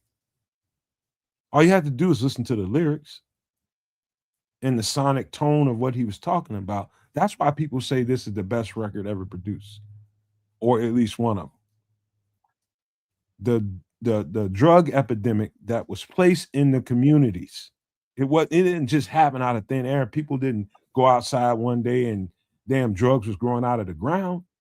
That shit was placed in our communities. And to this day, our communities haven't recovered. And so when people start talking about their lives right now and what's wrong, you better trace it back to what Marvin was talking about. When he was realizing, where's all these drugs coming from? Why is everybody getting high? Why is all these weapons turning up everywhere? That's what Marvin was speaking to. What do y'all think about this record? Well, let me start, kids, because I want to give the track list. Okay. All right, you got What's Going On.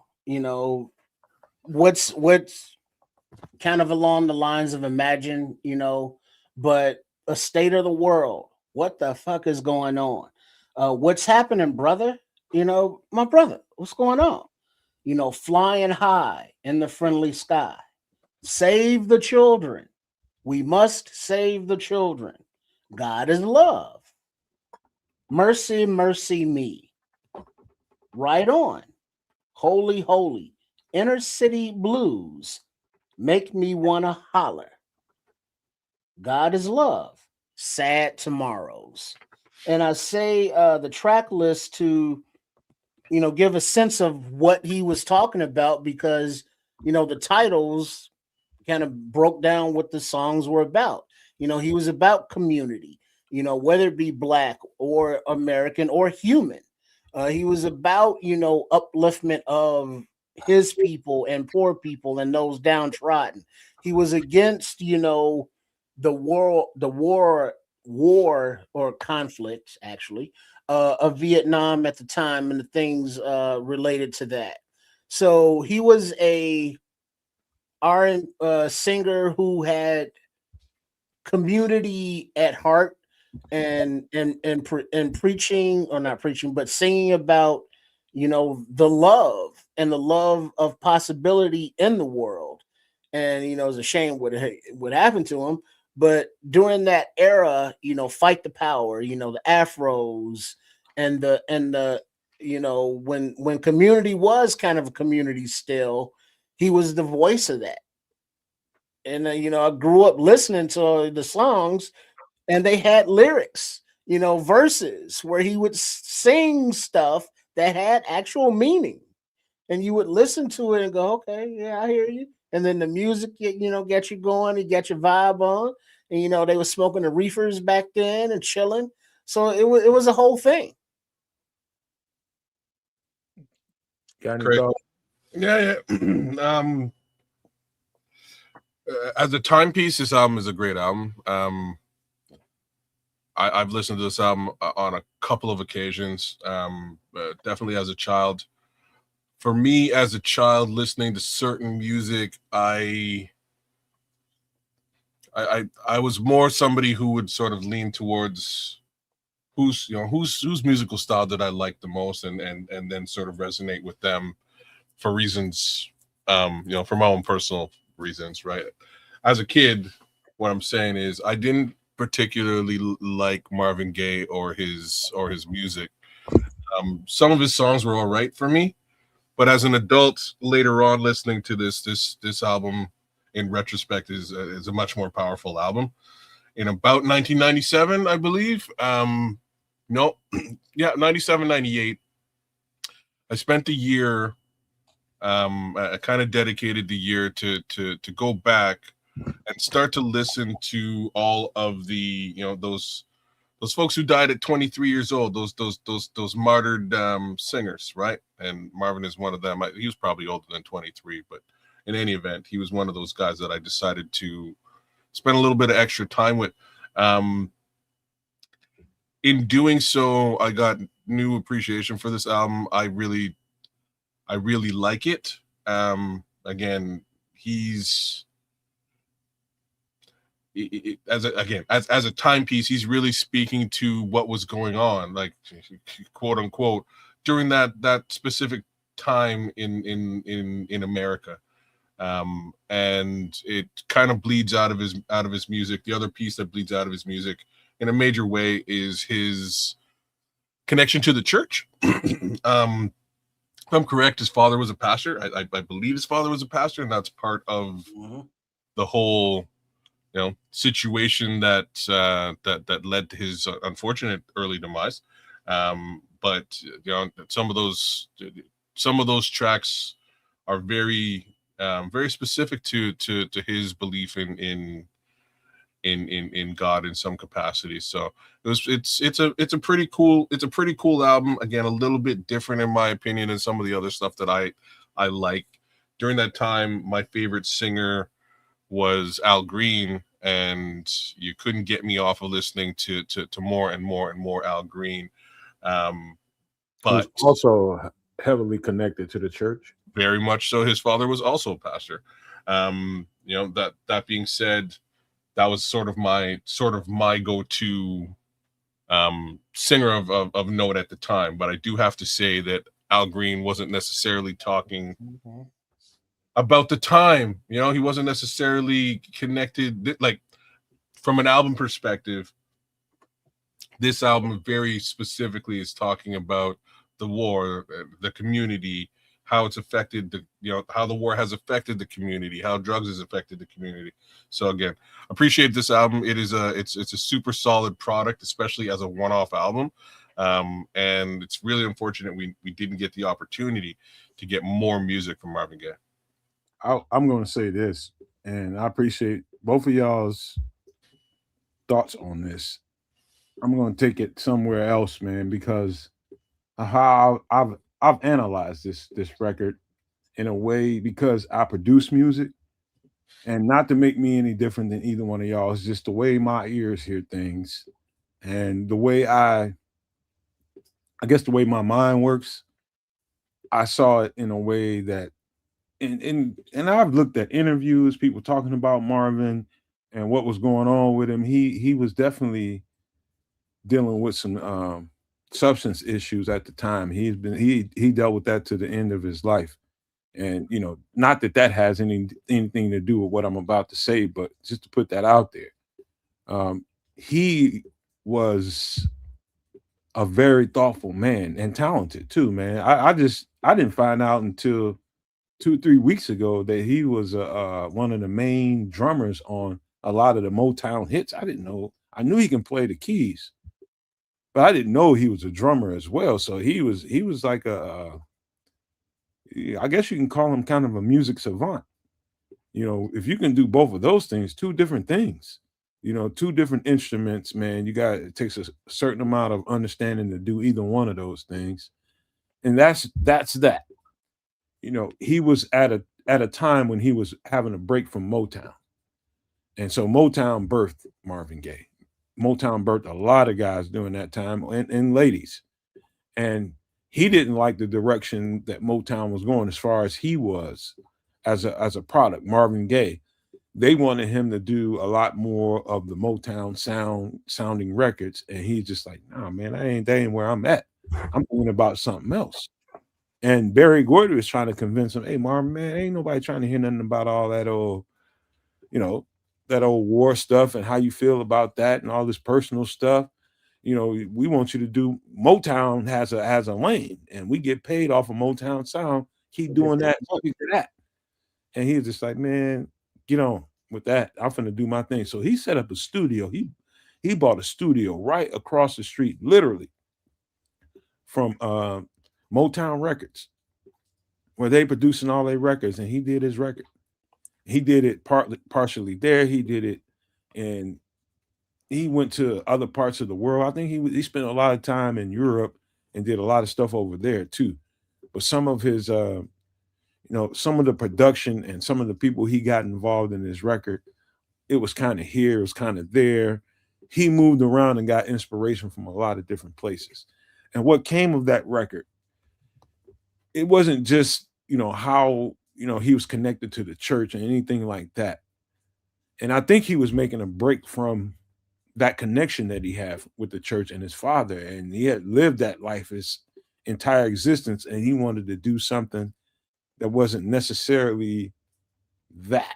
I think him and his father had a tumultuous relationship at best. And it ended up in his death. But he was getting away from that.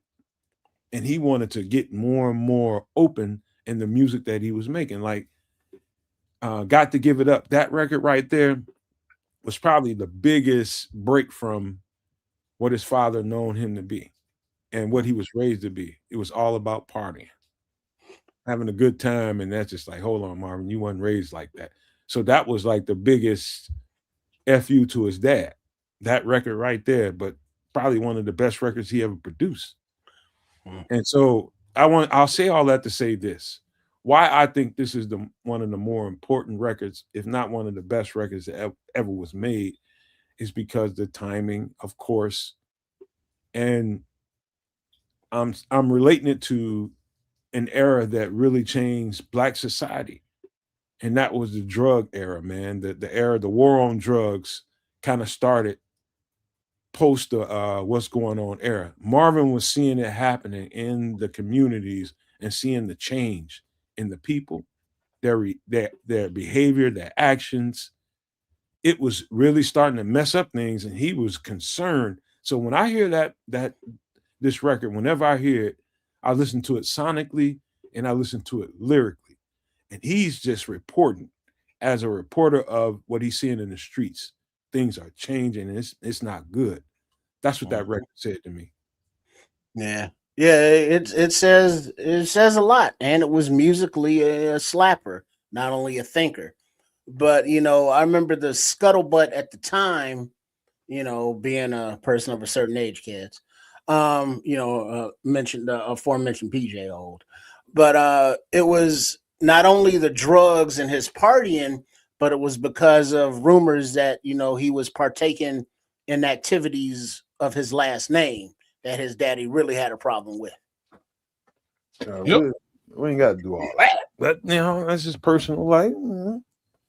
I don't know what was going on there, but either way it goes, I do think of this record as one of the more profound albums I've ever heard. I'm talking about compilations of music. It's only really like 9 or 10, 11 tracks, somewhere up in there, but so powerful. And such a break from the Motown sound. And it was all him. And that was the goal. It was to make this me and separate me from what people are used to doing. And it was a big gamble. It's a huge gamble when everybody associates you and what you sound like and how you present to the Motown sound. You're gonna have to do a complete break from that and put this album out. And this album could have went north or it could have went totally south. But people felt Marvin in a deep ass way. And to this day, you turn on this record right now and you're gonna be like, okay, I need to start changing how I'm thinking about this life that I'm living. To this day, it does that for me. And so you could put on this record today and be like, did he make this last month? Yeah. I mean, that's what music is for a lot of people. It should be, especially a record like this, when you're in a state that, okay, I got chaos going on, I got confusion, whatever you got going on, and I need to get a little bit more grounded. Sonically, this music will get you, will level you. If you got any kind of connection to any frequency that's good, this will ground you for sure. It's medicine, man. Yeah. Lyrics, good music is timely. As kids knows, we fight inflation, yet the president's still on vacation. Back then and still now, what's going on. I think Mercy Mercy Me is a little bit more powerful. Mercy Mercy Me. Good, solid track. I like them both. Oh, what they go hand in hand, right? They go hand in hand. They do. They really. And he was a crooner. He could sing, carry a tune, had nice music behind him, and you could understand him. You could hear he enunciated every syllable, and it was delivered in a way that allowed you the time to actually kind of reflect on what the hell he was saying. Because it wasn't rushed, it wasn't that deep. He was very surface on what he was talking about. So you didn't have to put much thought into it. It was pretty much, what's going on? Oh, mercy me. You know what, Trip? Being somebody who composes music, it's like when you hear him having the feeling the freedom to do things in a way that, like, something that really sticks out in this record is his ability to use the bongos or the skins or the percussions, as some would call them. Are you sure that was him? He did the drums on something? I'm pretty sure there's multiple people helping him do this. He could play them. I'm talking about the skins, the percussion. I'm talking about the skins, the bongos. Like the accents that he used them as. He used them as leads. Well, that was too. That's like at the time, that's like unheard of. Musical. unheard of. Like nobody was doing that shit. That shit was hot though. And you know what I mean? So you talking about a boom, boom, cap, a boom, boom, boom, cap, that kind of sound, and then building the track and the song all together off of it. You talking about unique in its own time. You know, Marvin was like that. I'm just saying he was just like that. Well, then also you listen to that example of the the little kick drum sound, and you think about his musical background. He and how he composed a song. Did he come with the lyrics, and then write the music? And then if he wrote the music, how did he write the music? Did you start with the drums and the percussion, and get that little, because he didn't have a lot of big band sound or a lot of instrumentals. He had very low key music, that did its thing, and it laid the background to his vocals and to his message. So he didn't have any, it was like, oh, this big ass solo or anything like that musically, but it was very instrumental in his sound. So I think a good explanation for that is you don't want anything to really overpower the emotions you're trying to get across here. Right. That's the star of the album right there. Mm-hmm. You don't want anything just because you want this big sound and production, just so you say that you had all these people playing these instruments and doing all this and that. You want the production to sound like I want to highlight me and what I'm trying to talk about here, what I'm trying to convey. And his emotions definitely come through this MF. Woo! And it's so powerful to me, man. I can go on all night with that. Any last thoughts about this powerful ass record for me? Any last thoughts about it? Man, it just seems as though, Marvin Gaye, Kurt Cobain, Jimi Hendrix, Janis Joplin, the list goes on. But like a lot of the artists who had messages, Prince, who had talent, musical savants, if you will, or that, their messages, their contributions to the music world, to the world in general, they're just gone too soon. And it's like, man, but all these, non-contributors are still on tour. Mm-hmm. It's just not fucking fair. Hey, I've always understood this. I ain't gonna say always, but more and more recently in my life, that it's all in divine order. And so maybe his purpose into the world was to be injected to put these products out there so that people. I mean, it's probably one of the more outside of the Keys in the Song of Life with Stevie Wonder, probably the most emotional record I ever heard that evokes emotion from me. It makes me want to holler. The way that's the ultimate quotable, but nobody knows where it came from. Makes me want to holler. The way they do my life. This ain't living. This ain't living. Powerful stuff, man. God, now I got to put this on when I go boo boo. Hey, man, let's go and get up out of here and get some. Because I got to go boo boo. Okay. I got some crazy shit going on in my man cave right now, but hey. That's for a whole other conversation, man. Let's give some final thoughts before we get out of here, man. This was a really good show. I appreciate y'all, and I'm sorry about the Phoenix Lights thing. I had to go to the bathroom. I was holding it too long. That's why I got to go boo boo. See, you ate a whole pizza, man. Anybody, we know what that's all about. Well, first of all, I didn't eat the whole goddamn pizza. Thank you very much. Well, go ahead, kid. No, there's still pizza in there. But as we wrap up, first of all, a rest in peace. A peaceful journey to former Bears coach Dave McGinnis. He passed away. So on with that.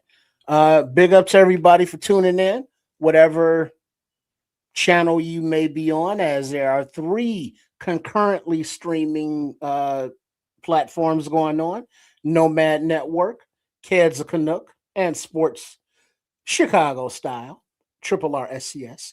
Make sure you are subscribed to all 3. Thanks for hanging out with us as we get into the various topics on that Wednesday night, some extra sauce. And we're a week and a few wake ups away from the actual draft. So make sure you are planning on being with us, and maybe you will see me eat a whole pizza. I don't know. But it's going to be a draft weekend. There's going to be live calls and reactions, and there will be live munchies going on as well, because it's an all day, all weekend event. So make sure you are ready to be here with us and get those noties on. Big up Benji, Red Baron, Prince, Crimson, everybody that was in the chat. Kamish came through. AC was there. And, not to step on the kids' toes because that's his thing. But, big up to everybody, and big up to Nomad and kids as well for partaking and opening their brains and their hearts and sharing with all of us and being, vulnerable out there, even though kids knows damn well he's eating cat food before. Don't let nobody even tell you different. Wow. Put them pinkies up, man. Shout out to all y'all in the chat, man. Thanks for kicking it with us on a Wednesday, man. Doing the whole extra sauce thing as we do. Meow. Wow. We got to touch on all kinds of different things. We got to talk about Jose and solar power generators and some drink and some food and watermelon and like I say, who knows what the heck we're gonna get into on a weekly basis. But we're definitely gonna get into some Chicago Bears, which we did as well. Took a look at some decent prospects, which I wouldn't be so mad about if they found their way onto this team. So well scouted, Nomad. We had some good looks, and we'll get right deep into that in about a week's time. I believe we're 9 days away. So come kick it with us when the draft is on. We'll be doing it live and direct right here on Kansas Canuck, right there at Sports Chicago Style, and right there at the Nomad Network. Happy to have you guys, and before that happens, we'll see you on Sunday. Hey, man, again, appreciate everybody for being here. Appreciate these two fellas, man. It was a good conversation. I do enjoy the way the conversation, where the conversation went. It wasn't for everybody, even these two guys, it wasn't all that good, but they good. It was good to see you tonight, man. And I just want to go to the prepping part of it, man. Let's go there first. Make sure you guys go back and watch what we were talking about there and take note. If you have to pause that thing and write down what was said there or what you saw on the graphic, it's worth doing that, man. And I'm not trying to, again, we're not trying to give anybody any panic. We're just trying to give you information. I got that straight from the horse's mouth. Everything that you saw on the screen. Write that stuff down and start making a plan of action and start executing and putting some stuff away and preparing for something. Even if you think it's not going to happen, it's good to at least have a plan B. If you think things going to stay normal, okay. But I'm one of those people, and I don't think so. I think things are going to be different for a long time, if not forever. But that's just my thoughts about it. I appreciate you guys' feedback throughout the whole show. My particular favorite part of the show was definitely the music. And the music has been great coming out of the Nomad camp, man. And I just want to say that. And again, man, great record, Marvin Gaye. Are you talking about one of the best of all time, man? That's a record that can keep you grounded in spiritual reality in this world, man. So if you're ever having a problem, if you're ever having some unease in your life, man, you need something to get you back where you need to be. If you just got with a version of it that just had the music, that music is so beautiful, man. It is so beautiful. Just get that, man. But again, bless all here, and I just want to leave you guys with these famous words: love, peace, and hair grease, y'all.